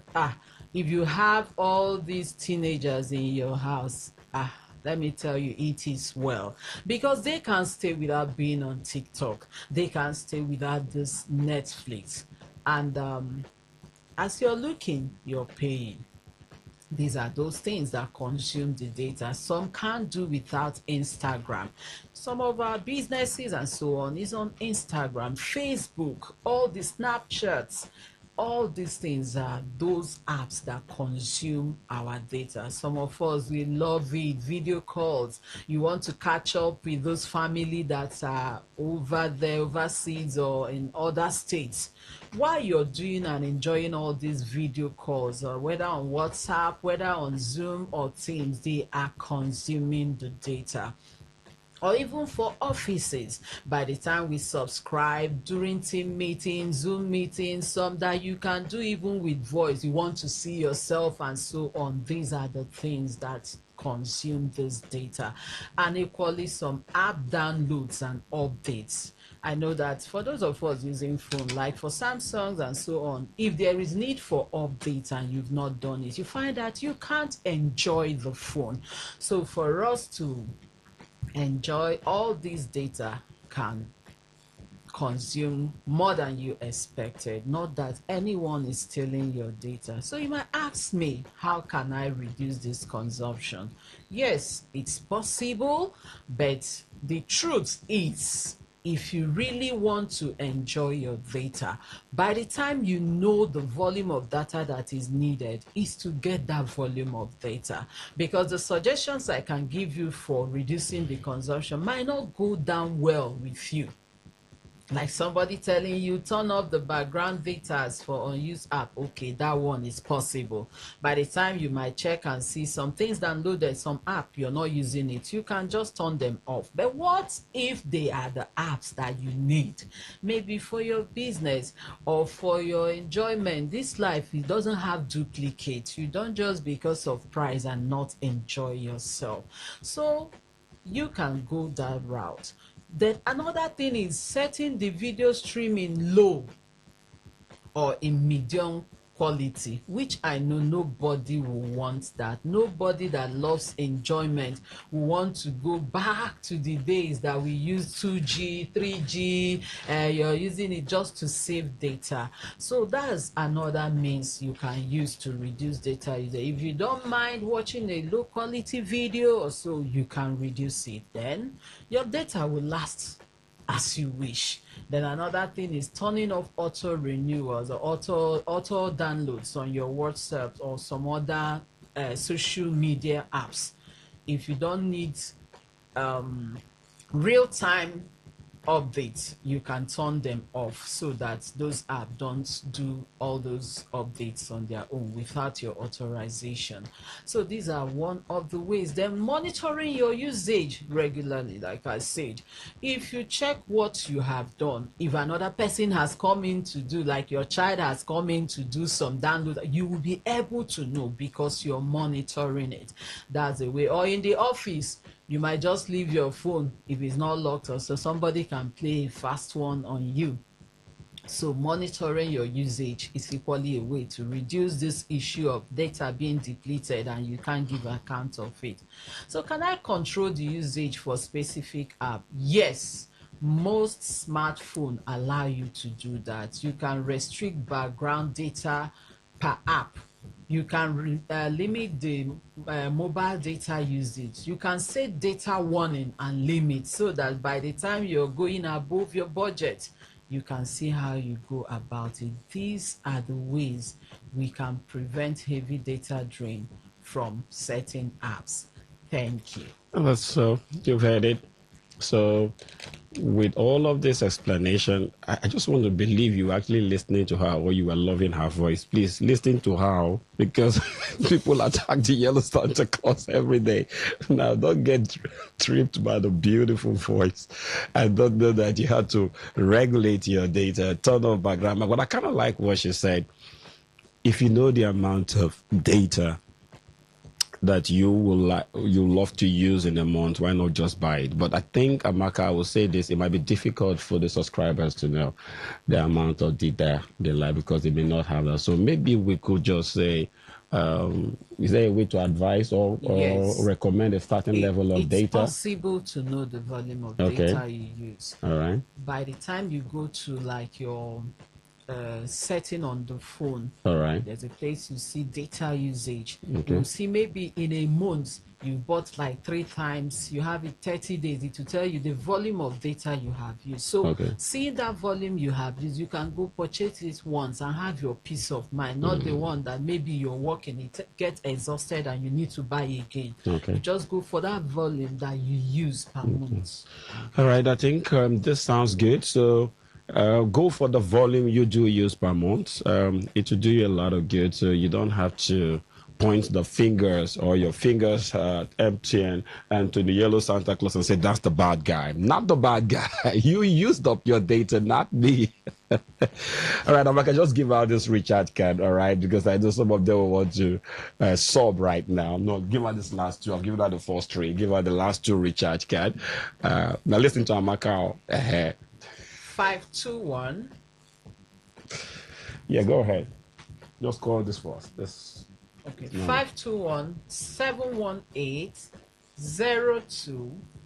521-718-02-3275-95030. Take that again. 5217-1802-3275-95030. Okay, call the second recharge card out for that. So the fastest fingers. 3501 5027 7959 9006. Again. 3501 5027 7959 9006. But of course, that's the second and the last recharge card. So you've got 5 recharge cards this beautiful yellow raining Wednesday morning. That's what it takes to get connected to Today FM. Remember, every addiction is a bad thing, but addicted to MTN and Today FM. Sure, the best therapy for heart attack is recommended, but don't ask me who. Maybe the yellow Santa Claus. Stay here. Just stay here completely. There's a lot to heal your heart. All right, guys, I probably think that's all I have for you today. But just before I go, many congratulations to we have to make this loud, We have to make this loud to my son, the guy with the mystic finger. I'm talking about the cool DJ Kenyo. And he just won the Zamora Award as the best event DJ of the year. Congratulations, DJ Kenyo. That's another win for us in the MTN family. We do it and we do it real big, completely. So, but of course, on behalf of the production crew, I have Amaka, one last word to the listeners, all right? Say one last word to them. She's smiling. MTN is here for you. Whatever, we're here to make it clear to you how to enjoy our services. Keep staying with us. I love this enjoyment Amaka has been saying all through today.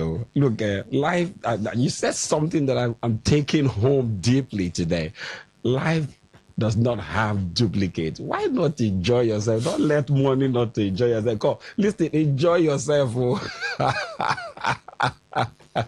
Thank you, Amaka. Also to let you know that we turned 25 in the MTN Yellow family. We'll be 25 this year and a lot of activities lined up for you. So now if you have any of our old starter pack, like some of us that bought the first set of MTN starter pack, if you bought your line in 2001 and you still have that starter pack, you still have the same wallets and all of that, take it straight to Amaka's office. You will see, just look, when you get in there, look for the finest lady there. But anyway, you'll be confused though, because one of the criteria to work in MTN is that you must be beautiful and you must be handsome. I don't know about me though, but Amaka is indeed a gorgeous beauty. So just give Amaka and she will give you a gift. There's a gift for everyone that have those nostalgia MTN packs. Whatever you have that have our beautiful old logos, take it to our service center. And definitely you'll be rewarded. It's just our way to spot and show that you lived with us. You've been with us all 25 years and still counting. And I tell you, by the grace of God, we're doing it loud this year. Absolutely loud. Lots of gifts, lots of events all across. I'll be leaving for Kaduna in another 2 weeks. So I know Donnie is already nodding her head because she doesn't want me to go. But you see, I'm going to be missing my beautiful sister, Donnie. But, I'm enjoying all I could get from her now. Thank you so much, sweet Donnie. Thank you, my son and dance coach, the CEO, Tikitecture, Terry, that guy is a box of brain and IT genius. Thank you so much for all you do for me and for the team. I remain your generously. Prince Nnamdi will be the yellow Santa Claus on behalf of me and my sister from the brand, my sister Amaka. We're saying bye and God bless you all. Stay tuned to this station. Don't leave this station. And always remember to use the only network that cares, MTN. Bye and God bless you.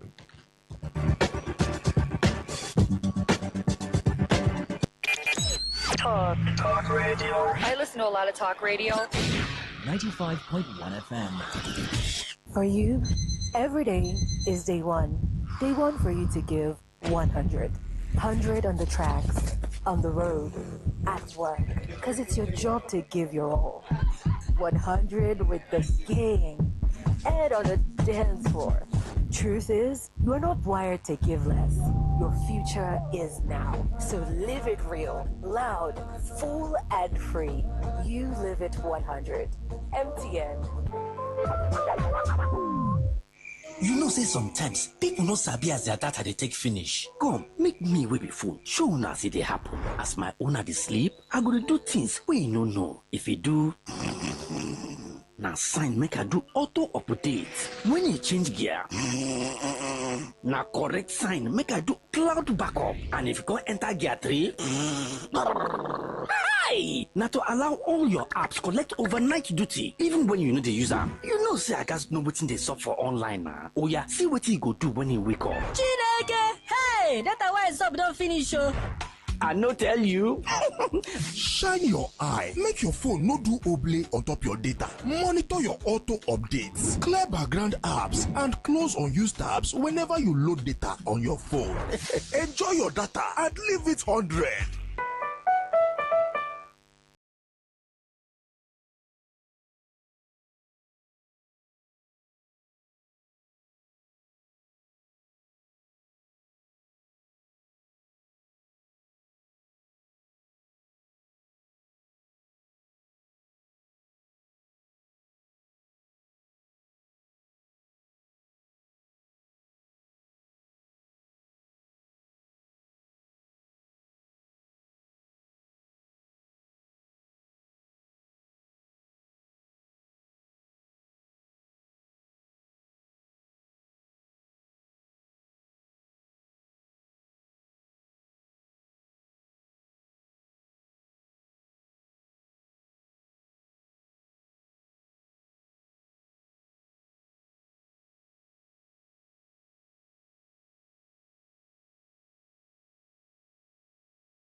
Talk radio. I listen to a lot of talk radio.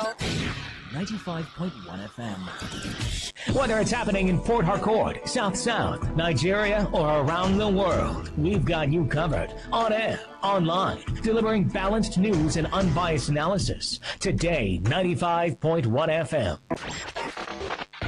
This is Today, 95.1 FM, Port Harcourt. News.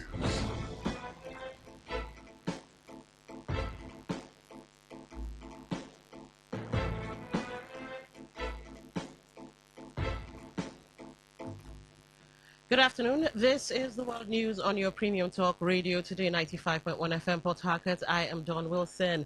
This afternoon in the headlines, President Bola Tinubu approves 46 billion naira for reconstruction of Kano Airport runway. Federal government overshoots borrowing limit as new debt reaches 12.62 trillion naira. Chief of Army Staff Lieutenant General Waidi Shaibu appoints GOCs for new army divisions. And on the foreign scene, Equatorial Guinea and Gabon resolve 50-year border disputes. Details in a moment. Stay with us. Welcome back, and now the news in full. President Bola Tinubu has approved 46 billion naira for the resurfacing and reconstruction of Kano's airport's second runway. The Minister of Aviation and Aerospace Development, Festus Keyamo, disclosed the development at the commissioning of the newly remodeled and upgraded Muhammadu Adamu Dankabo domestic terminal at the Malam Aminu Kano International Airport, Maikia, Kano. In a statement by Tunde Moshood, Special Advisor on Media and Communications to Keyamo, the minister, while highlighting ongoing presidential interventions, noted that the project is expected to significantly enhance operational efficiency and position Kano among the world's leading international airports. The minister also reaffirmed the federal government's unwavering commitment to transforming Nigeria's aviation infrastructure under President Bola Tinubu's Renewed Hope agenda. The federal government exceeded its 2024 borrowing target by 4.79 trillion naira after a wider than projected budget deficit forced it to raise significantly more financing than originally planned. According to the latest fourth quarter and consolidated budget implementation report for 2024, the federal government's new borrowings rose to 12.62 trillion naira, exceeding the budgeted 7.83 trillion naira by 4.79 trillion naira, or 61.2%. The Budget Office of the Federation disclosed that the higher borrowing requirement followed a substantial revenue shortfall, which pushed the fiscal deficit to 13.51 trillion naira, well above the approved deficit of 9.18 trillion naira. The report showed that an aggregate federal government revenue stood at 20.98 trillion naira compared with the budget estimate of 25.88 trillion naira, representing a shortfall of 4.90 trillion naira. The federal government has demanded justice for Nigerians killed in South Africa, adequate compensation for those whose properties were looted, businesses destroyed, and who were forced to return home empty-handed. It also insisted that Nigeria was not helpless in responding to the attacks, saying diplomacy remained its preferred option, although all options were still open. The government said no fewer than 98 Nigerians were killed in xenophobic attacks and Afrophobic attacks in South Africa within the last 4 years. It said a comprehensive compilation of losses suffered by thousands of Nigerians residing in that country was being undertaken with the intention of presenting claims to the South African government, which it alleged looked the other way while rampaging mobs carried out the attacks. In some instances, security agents directly killed Nigerians or acquiesced while the heinous acts were being perpetrated.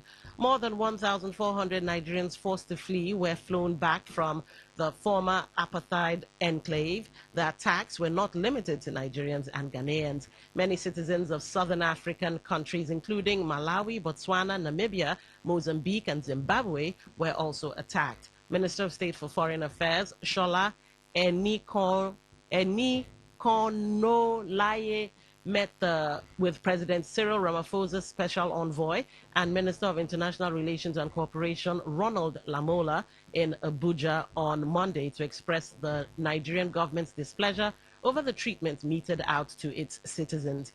The minister spoke to newsmen on the day she briefed the president on his discussions with Lamola.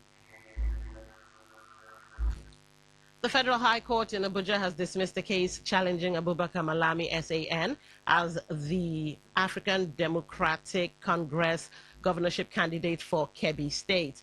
While delivering judgment, Justice M.G. Umar ruled that plaintiff Abdul Razak Eko failed to show he took part in the party primaries and therefore had no legal rights to challenge it.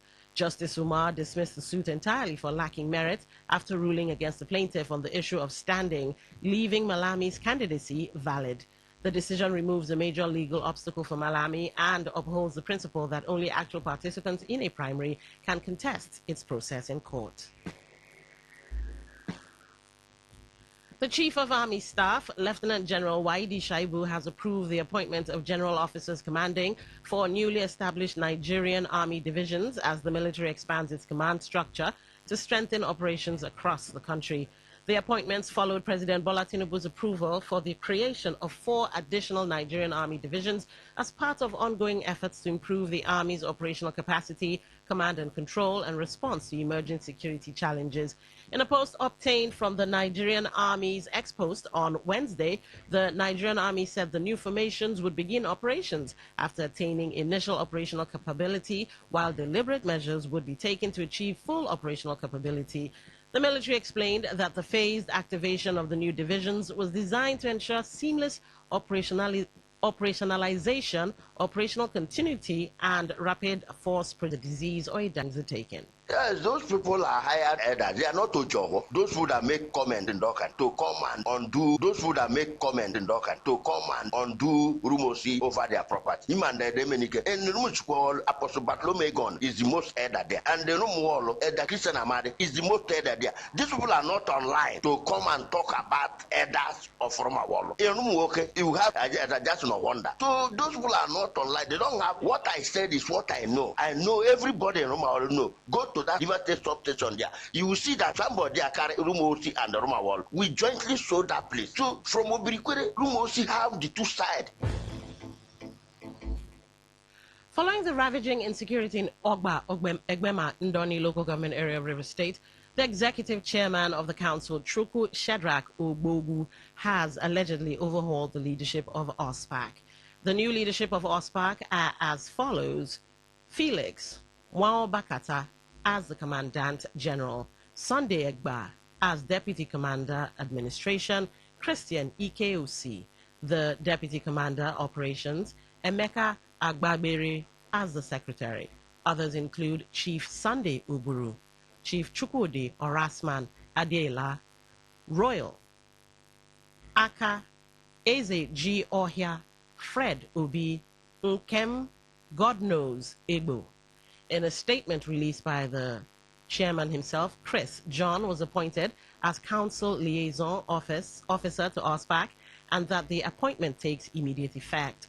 The issue of the leadership of the OSPAC has been a concern, as some individuals have traced the recent insecurity in the area to the internet of the chairman in the leadership of the local vigilante. Rather than changing the leadership, the outgoing Commander General had advocated for improved funding by the local government authority. Gabon and Equatorial Guinea have signed an agreement aimed at ending a decades-long dispute over 3 tiny islands in potentially oil-rich waters after the top UN court backed Malabo. The 2 West African nations had been squabbling over the 30-hectare island of Mbanye and 2 smaller low-lying islets, Cocotiers and Conga, since the early 1970s. In May last year, the International Court of Justice in The Hague, which rules in disputes between states, found in favor of Equatorial Guinea. At a ceremony at the African Union's headquarters in Addis Ababa, Equatorial Guinean Foreign Minister Simeon Oyono, Esono Angui, and Gabon's head of the Constitutional Council, Dieudonné Abba Owono, signed the accord committing both countries to respect the ICJ's decision. Abba Owono said the agreement opened a new era of cooperation with Equatorial Guinea. AU Commission Chairperson Mahmoud Ali Yusuf, who also signed the agreement, welcomed the resolution of a border dispute that he said had gone on for far too long. To end the news, here's a summary of the major stories. President Bola Tinubu has approved 46 billion naira for the reconstruction of Kano Airport runway. The federal government has reportedly overshot borrowing limit as new debt reaches 12.62 trillion naira. We told you that the Chief of Army Staff, Lieutenant General Y.D. Shaibu, has appointed GOCs for the new army divisions. And on the foreign scene, you also heard that Equatorial Guinea and Gabon have resolved their 50-year border dispute. That was the news, as edited by Uchendu Ejowo. For comments and inquiries, please call 0818-389-2850 or send your emails to news@todayfmlive.com. You can read our stories on www.todayfmlive.com, Facebook at Today95.1fm, Instagram at TodayFM951, and on X at TodayFM951. You can also join our YouTube live at Today95.1fm. Thank you for listening. I'm Don Wilson. Good afternoon. Today's news, today's entertainment, today's sports, today's issues. Today on Today 95.1 FM, Port Harcourt. Maybe home is somebody's smile when they look at you for the first time. Maybe home is being a home to something you love and adore with all your heart. And that is what life, friendship, and love are all about. Maybe home is listening to all of your favorite shows on Today 95.1 FM. We create memories. We inspire comfort. We are the voice of the people, and we are home away from home.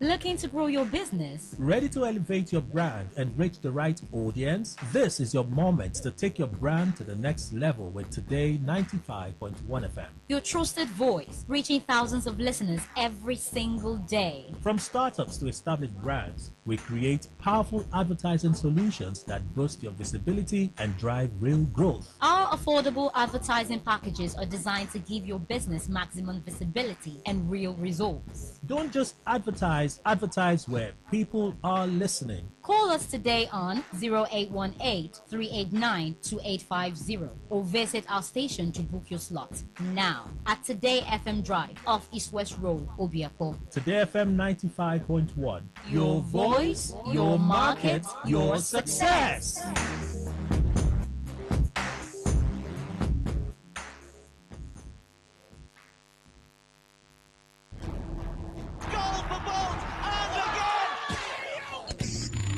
Catch all the latest and trending sports stories on Sports Attack on your premium talk, news, and sports radio station. 6:30 a.m. every day.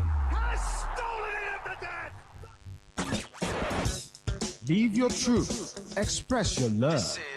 Share your enthusiasm. Take actions towards your dreams. Talk your talk. And walk your walk. It was years ago. There's a statute of limitation on this stuff. Make today. Please listen to this infomercial. Herbal Heritage International, the Kokoroko, for herbal medicine, when they produce strong, correct medicine, they take it, they support with country healthcare system. Countryman, correct, holistic, ogbonge herbal medicine, they know they come out for public anyhow, like a big basket. Full ground, as every Christmas, have been boundary. Sickness self, sabi medicine, will pass them. After all, monkey smart now, because tree near tree is our forest. Heritage International will use the technology of computer testing machine to see and know before attacking that your health condition wey don become ogbarogba for your life with the correct treatment. Therefore, whether definition or without definition, make you visit Herbal Heritage International offices wey near you. Herbal Heritage International. Now you. Hello and welcome to the program Roots and Herbs. Roots and Herbs is a program that discusses health-related challenges and suggests possible ways out from the herbal medicine perspective. Roots and Herbs is put together and sponsored by Herbal Heritage International, also known as Baba Yoruba. Baba Yoruba is currently having a special promo package. This promo package will give you the opportunity to enjoy 50% discount on all their products and services. This offer runs while the stock lasts, and at the same time, it will give you the privilege of meeting Baba Yoruba himself at number 24 Ikwere Road, Mile 1 by Education Bus Stop, Port Harcourt. For details and inquiries, the telephone number to call is 080 33 111 946. I repeat, 080 33 111 946. 080 33 111 946. On today's edition of the program, our topic of discussion is STD and STI. And I have with me in the studio Dr. Otumba Abiodun. Sir, you're welcome to the program. Thank you, Mr. Moderator. Sexually transmitted infections are challenges that get into the body system through sexual interaction. But the basic thing is that the causative organism is able to get into the body system and continue to divide, thereby having the privilege of affecting body cells to cause signs and symptoms. When sexually transmitted organisms get into the body system, they can be classified based on the causative organism. Some are caused by bacteria, some are caused by virus, some are caused by fungi and other parasites. But when they get into the body system, the manifestations that one is going to get do differ in some cases. For instance, in gonococcal infection, in a man, it may not take more than 3 days before the man will start experiencing burning sensation in the urinary tract or painful urination. And when it's getting to, let's say, 7 days, you can start noticing some discharge from the male organ. In women, it may not be like this because their genital is wider than that of men. So it can hide in their body system for quite a very long period of time. In some people, they can be seen as carriers. There are other organisms that can cause challenges that are different from just burning sensation or discharge from the genitals. When we talk about herpes simplex virus, people suffering from herpes simplex virus can experience blisters and ulcers in the private part that will be seen as wounds.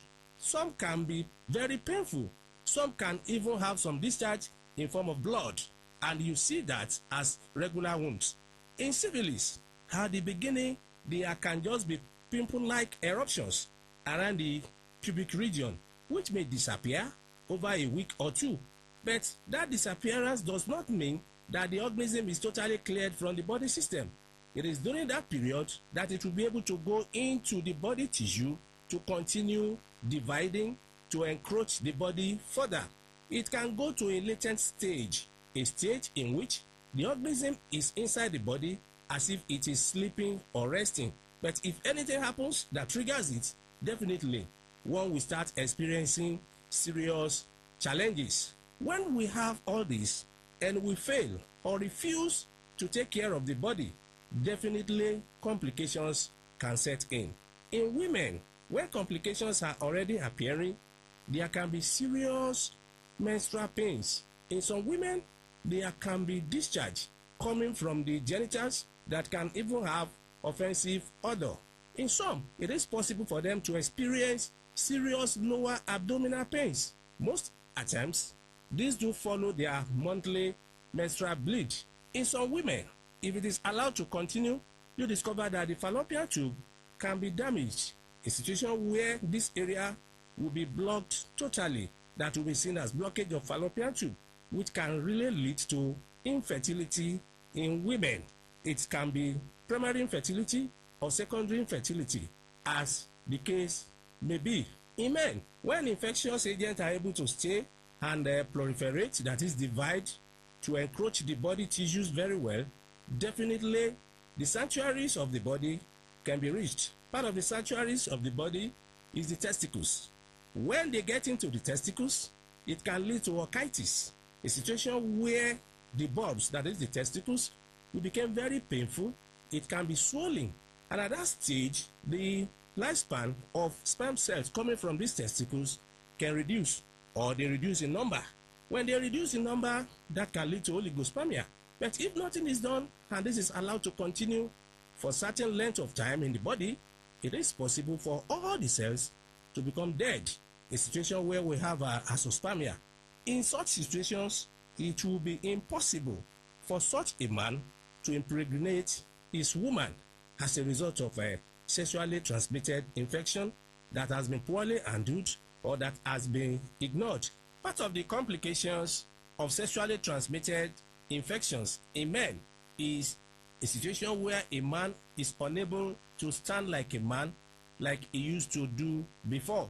And that's why we say, whenever we experience anything that is strange in our body system, it is very important for one to visit competent healthcare giver who will be able to give the right advice to get out of the challenge. In other words, if one is faced with challenges that have to do with sexually transmitted infections, having burning sensation, painful urination, discharge from the genitals, blisters, wounds, mind you, having all these challenges is not the end of the road.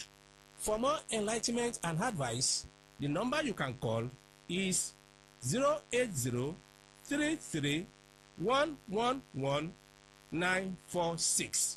I repeat, 080-33-111-946.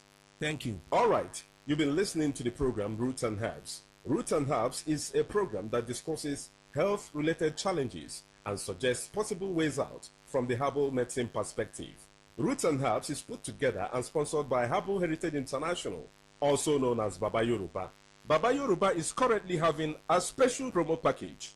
This promo package will give you the opportunity to enjoy 50% discount on all their products and services.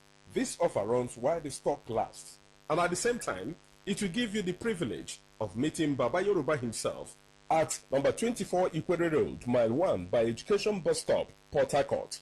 For details and inquiries, the telephone number to call is 080-33-111-946.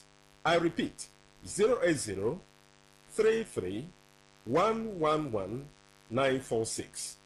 080-33-111-946. Let's take our sponsor's message. Don't go away. We shall be right back. Herbal Heritage International, the Kokoroko, for herbal medicine, when they produce strong, correct medicine, they take it, they support with country healthcare system. Liman, correct, bekelistic, ogbonge herbal medicine, they know they come out for public anyhow, like a big basket, full ground, as every Christmas have been boundary. Sickness self sabi medicine will pass them. After all, monkey smart now because tree near tree is our forest. Heritage International will use the technology of computer testing machine to see and know before attacking that your health condition. We don't become umbarumba for your life with the correct treatment. Therefore, whether definition or without definition, make you visit Herbal Heritage International. Offices way near you. Herbal Heritage International. Now you. You're welcome back to Roots and Herbs. Roots and Herbs is a program that discusses health-related challenges and suggests possible ways out from the herbal medicine perspective. Baba Yoruba is currently having a special promo package. This promo package will give you the opportunity to enjoy 50% discount on all their products and services. This offer runs while the stock lasts, and at the same time, it will give you the privilege of meeting Baba Yoruba himself at number 24 Ikwere Road, Mile 1 by Education Bus Stop, Port Harcourt. For details and inquiries, the telephone number to call is 080 33 111 946. I repeat, 080 33 111 946. 080 33 111 946. Until we come your way again, remain blessed. And that was a paid infomercial.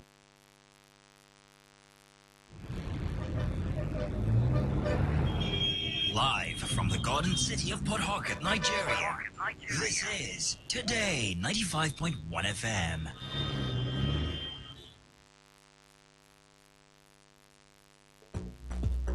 Imagine this. You have a chronic health condition. You were born with it and it affects you all the time. Intense pain, weakness, tiredness, and lots of time in the hospital. That is a reality for so many people around the world. What might not be so real, though, is hope for a cure. But for people with sickle cell disease, a disease that affects millions around the world, that could just be starting to change. A new life-saving treatment is now available in certain places around the world. And one of the first people to have it, Daniel Creasy, is joining us today. He's in Louisiana in the US and is the first person to have this treatment in his state.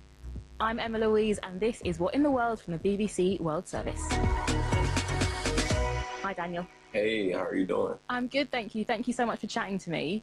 For people who don't know, what is sickle cell? So sickle cell is a blood disorder, a genetic disorder, and essentially it makes your blood cells mutate into this crescent shape, and the normal blood cell is an O. There's also this protein called hemoglobin, where the normal blood cells has a lot of it, but the sickle blood cells don't carry that much. And so it's less efficient and it's more easy to clot because of the shape. And it also carries less oxygen to throughout your body. And so pretty much with all those factors combined, it can cause a lot of pain crises, and it kind of hinders you in your everyday life a little bit. And so the only way you can really get cured of it is through new therapies called gene therapy or a bone marrow transplant. Now, you just said that it hinders your life a little bit, but it can have a big impact. So what was your life like day to day before you had the treatment?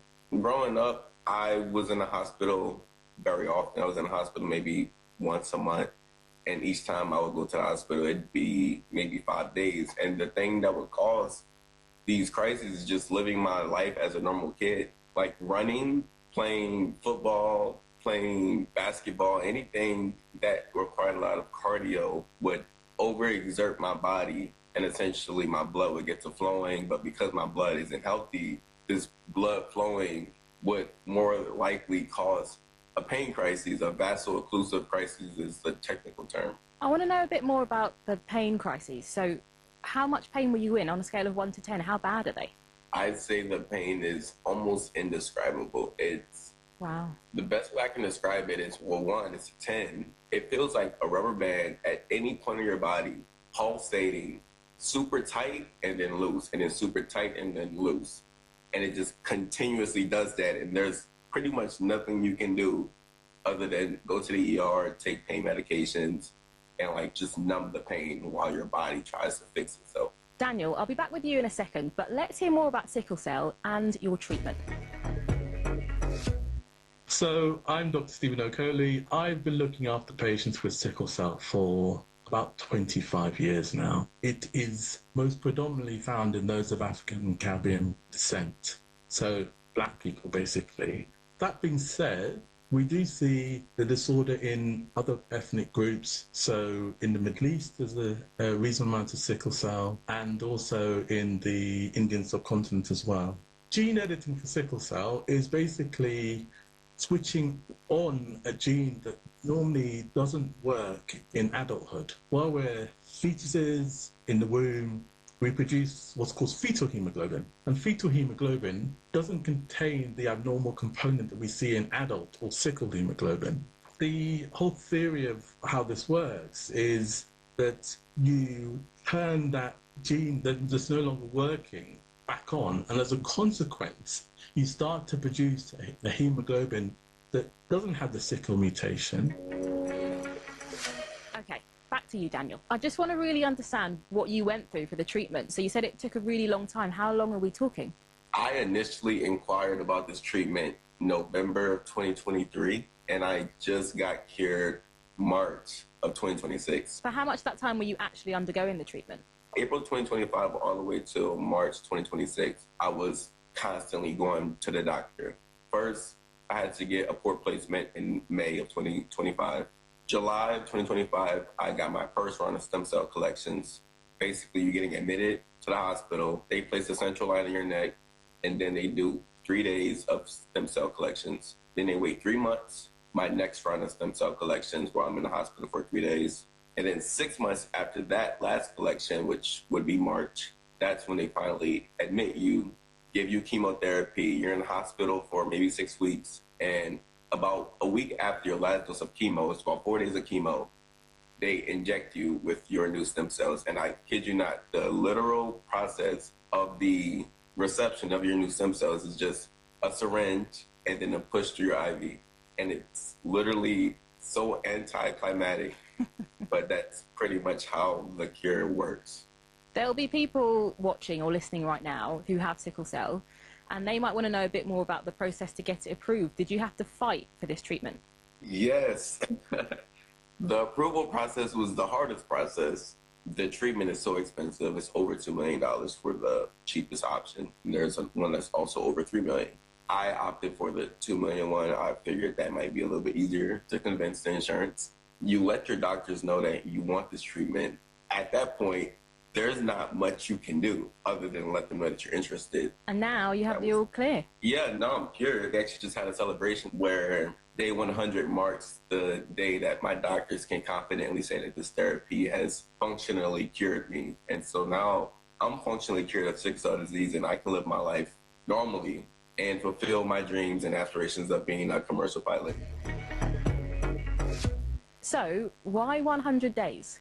I asked Dr. Okoli. Before that 100 days, there are complications that can occur. The infections are a major complication associated with all transplant, not least sort of gene editing. What Daniel's had is he's had his own bone marrow stem cells, the cells that produce the hemoglobin, in this case sickle hemoglobin. They are taken from him, they're removed, and then they're modified and returned to him. So that first 3 months, that 100 days, the risk of infection is at its greatest. There are some other complications that are also problematic, but infection is the biggest one. Back to you, Daniel. Let's talk about life now. What has changed? I can run and walk long distances without getting tired or having to worry about a pain crisis. The biggest thing for me is now I'll be able to fly, because with sickle cell, you're deemed a flight risk. Essentially, they believe that you can have a crisis at altitude and then suddenly just fall down to the ground, I guess. But now that I'm cured, I have this opportunity to be able to fly and fulfill my dreams. And then on a day-to-day basis, I just feel more lively. I don't feel as fatigued, because with sickle cell, your body actually works overtime to try to supply itself the nutrients that it needs.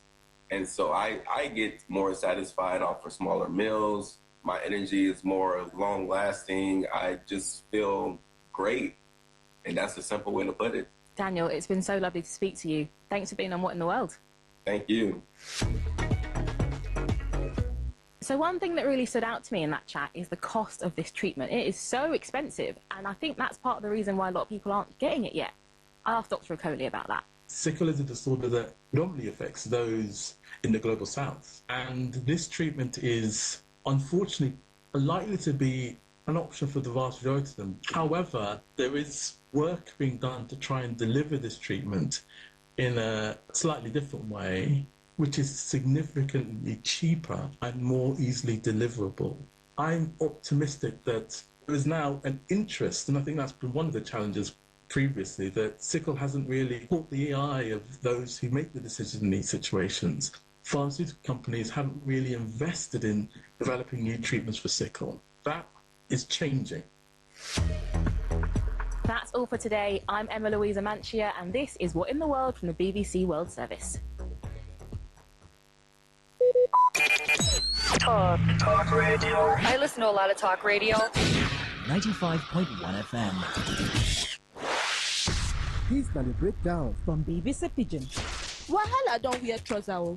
In fact, Nigeria and South Africa don't chook leg inside one trouser on top immigration matter. This na wetin happen. Nigeria don't accuse South Africa, say them no fit or no one protect Nigerians and other African migrants from xenophobic attacks. Nigerian diplomats enter Pretoria for bilateral talk for Abuja. Them say make Pretoria, say make them act on the matter as it don't did spoil the relationship between the two biggest economies for Africa. On Monday, South African President Cyril Ramaphosa admits say foreign nationals for South Africa don't become targets of violence, intimidation and attacks sake of the anti-migrant sentiment. He, however, make case for the protesters, say for some of them, now genuine concern about the social and economic burden of illegal migration they ginger them. The South African leader say to address migration are combined efforts and not be just the work of one country, but for all African countries to join hands together to manage migration. He say wetin happen for the Southern African country suppose don't open the eyes of all the countries for the continent. Ramaphosa say in government first don't take firm position against any form of intimidation. Talk radio. I listen to a lot of talk radio. 95.1 FM. You might have seen The Polygamist on Netflix. It's this new drama based in South Africa about a guy who has multiple wives, and it's pretty saucy. Think betrayal, revenge, cheating, all in the context of polygamous relationships, which is when you can be married to more than one person at the same time. It's become the most watched Netflix show in South Africa, in Kenya, and in other countries too. And it's got us talking about polygamy. So today, you're going to hear about the practice and how people feel about it in South Africa, where it's legal, and elsewhere. And just a warning, there are going to be some spoilers throughout this episode. I'm Hannah, and this is What in the World from the BBC World Service. We're going to play you some voice notes about the show. Loads of you sent them in, but before we get into that, I just want to give you a bit of context. So Jonasi is a wealthy businessman. He's got 3 wives and a mistress, and their names are Joyce, Essie, Matipa, and Lindani. So let's start off now by hearing from some of you. Hello, my name is Amina Lee. Hi, I'm Marge Coops. I'm a content creator from Johannesburg, South Africa. Hi everyone, this is Juliana Awating, a Ghanaian content creator, and I'm based in Accra, Ghana. Hiya, it's Helen and I'm from London. I really think that Jonas is going to go down as one of the greatest TV villains when it comes to the most evil husbands. The fact that he basically manipulated all of these women, has so many kids, and honestly, every time I see his character, I'm just automatically always going to think of Jonas and how vindictive he was. I think what was most interesting for me when it came to this show is that really at the heart of the show is the story about generational patterns and how they are perpetuated. The wives, despite the pain they experienced in the system, they also gained something: money, security, belonging, identity, social status. And I actually think that gain is a huge part of the conversation, because as humans, we really sustain systems we don't benefit from. I think Jonasi abused his power, and, you know, all of his women that he had used him as much as he used them. You know, Joyce, you know, it was about the status and the image they had. And Matipa, she used him to go further in her career, so they all were using each other. Listen, polygamy in Africa is actually very much accepted. It's legal. Once you follow the right cultural processes, you just have to inform the parties involved and go through the proper practices according to your tribe and ethnicity. So what Jonasi should have done was simply tell his wife up front that he was a polygamist. But what did he do? He didn't. So here's what I want every woman watching to take away. See, the moment you find out your partner is cheating, don't stay, my sister. Leave. Leave for your own mental health, for your safety and the well-being of your kids. Please don't stay, because you're going to learn the hard way, my lady. What in the world? The polygamist, We're going to find out more about this now from Kanyisili Ngobo, a BBC journalist in Joburg, South Africa. Hi, good morning. Hi, Hannah. How are you? Yeah, I'm good. I want to hear about this show. What did you make of it? Did you binge it all in one go? Did it do it for you? So yes, I initially tried to resist watching the show. I heard a lot of talk about it and I thought I'm not going to get sucked in, I don't have the time. And then when the story landed on my desk, I was like, okay, now I have to watch it. I made the mistake of starting, I think, on Friday, and I thought, okay, because the initial task was, no, just watch a few episodes.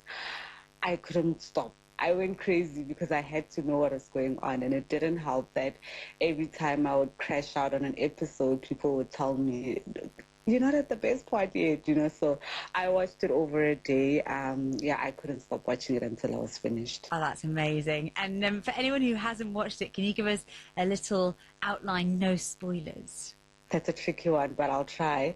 So it's essentially about this family. They're a wealthy family in Joburg, and they're headed by this patriarch, Janasi Gomora, whose name has just taken on all sorts of meanings. So, initially when we were introduced to them, they looked like this picture-perfect family, this beautiful wife, and, these great children. But beneath that, very quickly we see that there's actually more to this, secrets unravel. We just get to see how broken the family is. You mentioned all those secrets, broken families there. It sounds quite complex. Can you explain how polygamous relationships work in South Africa? So the man would, enter into his first marriage or take his first wife, but with the understanding that this is going to be a polygamous union. So both parties enter into the marriage knowing that there will be more spouses. So then they would agree that, okay, we are ready to take on another spouse. We're ready to expand the family. And traditionally, the first wife would have a role. She would, initiate the process, or she would help find a suitable second wife, third wife. They want to sort of find someone not just suitable for the man, but who would also fit in with the family, who would contribute best to the family. You would find that in cases where the first wife is unable to have children, they would look for a second, third, or fourth wife who is able to fill in that gap. There would be some friction, but because this was a decision taken by the family, there would be a way to iron out those differences. How common are polygamous marriages in South Africa? How are they viewed? So, polygamy has always been an accepted part of traditions. Quite a number of cultures in South Africa practice polygamy.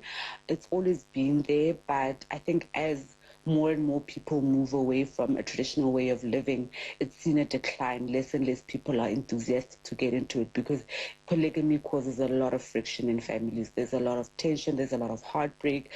Children come out of it with bitter experiences. So there's been a decline. But in recent years, we've had shows, we've had people trying to bring it back in the spotlight and highlight that, look, we are still practicing polygamy. This is not such a bad thing. And this is renewed conversations around it. Can you walk us through some of those issues, some of that debate around it? For those who support it, it's a way to maintain their tradition. And I think in a society where more and more children are being raised by single mothers, it provides stability, it allows a father to be present in the lives of his multiple children with multiple partners.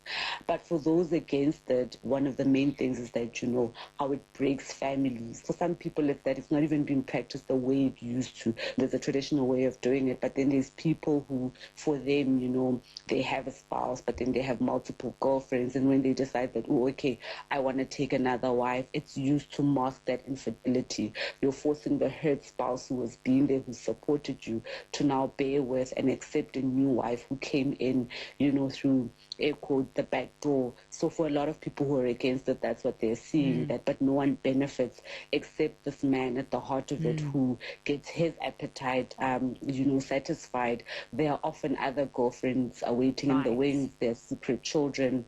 It's just this whole can of worms. This show tells us so much about modern relationships and also about people's interest in how other people's families work, and it's been so popular. It was the #1 show on Netflix in South Africa and Kenya. It was one of the most popular shows in Trinidad and Tobago, Romania, the Dominican Republic, Nigeria, Mauritius. It's been absolutely huge. It's a Zulu language show, but of course you're able to follow it through subtitles and the different dubbings around the world. But people are captured by the story. They're fascinated. They want to know more. So it goes to show that those barriers that you would imagine are no longer there, and people are able to relate and follow the story, irrespective of the language in which it's produced. The polygamy part, they didn't quite resonate with it in the sense that, this is polygamy is how we know it. But what landed with a lot of people was that we've seen this. We either come from a family where our father is married to our mom, but he has all these secret families, or we were the secret family that our father tried to hide. It feels like it's really put polygamy into the spotlight, and everyone online is dissecting it in their own way. For sure. Kanya Seeley, thank you so much for speaking to us. Thank you so much. Thank you so much for joining us. That's it from me today. I'm Hannah Gelbart. This is What in the World from the BBC World Service, and we'll see you next time.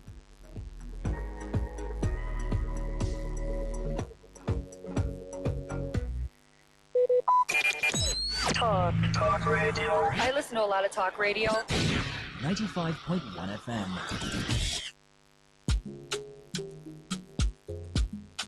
Today FM. Today FM 95.1. Today FM 95.1. Port Harcourt. Voice of the people. Rise and shine, it's a brand new day. Today's station leading the way. Breaking news, sports and talk, keeping every heartbeat on the clock. From Port Harcourt to the world we go, sharing every story you should know. Your voice, your people, your destination. We're not just a station. Today, FM 95.1, voice of the people, number one. News and sports, talk all day, keeping rivers on the way. Not just a station, we are the station. Looking to grow your business? Ready to elevate your brand and reach the right audience? This is your moment to take your brand to the next level with Today 95.1 FM. Your trusted voice, reaching thousands of listeners every single day. From startups to established brands, we create powerful advertising solutions that boost your visibility and drive real growth. Our affordable advertising packages are designed to give your business maximum visibility and real results. Don't just advertise where people are listening. Call us today on 0818-389-2850 or visit our station to book your slot now at Today FM Drive off East West Road, Obiako. Today FM 95.1. Your voice, your market, your success.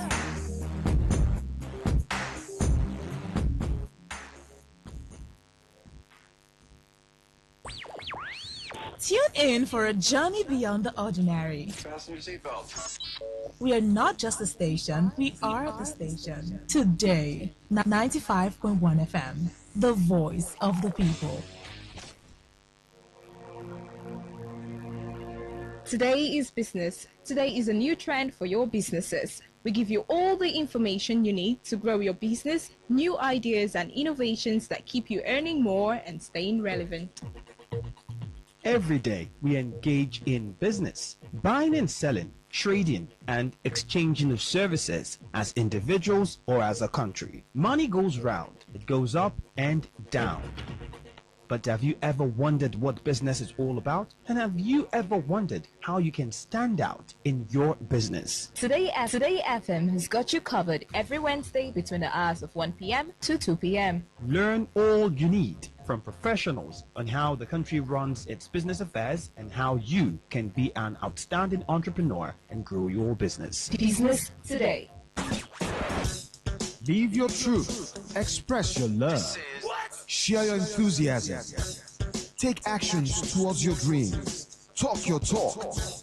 And walk your walk. It was years ago. There's a statute of limitation on this stuff.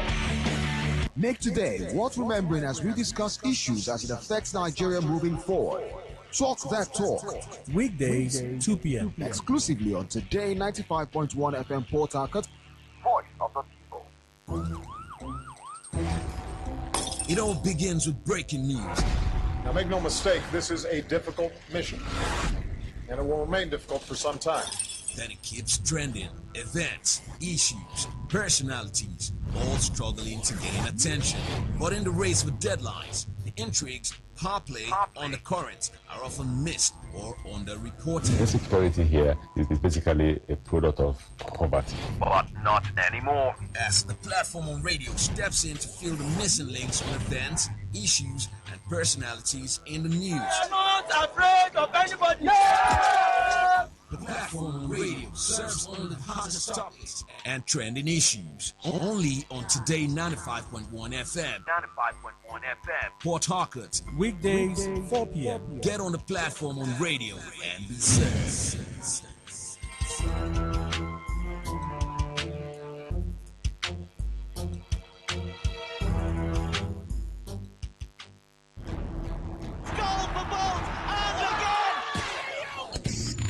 Catch all the latest and trending sports stories on Sports Attack on your premium talk, news, and sports radio station. 6:30 a.m. every weekday.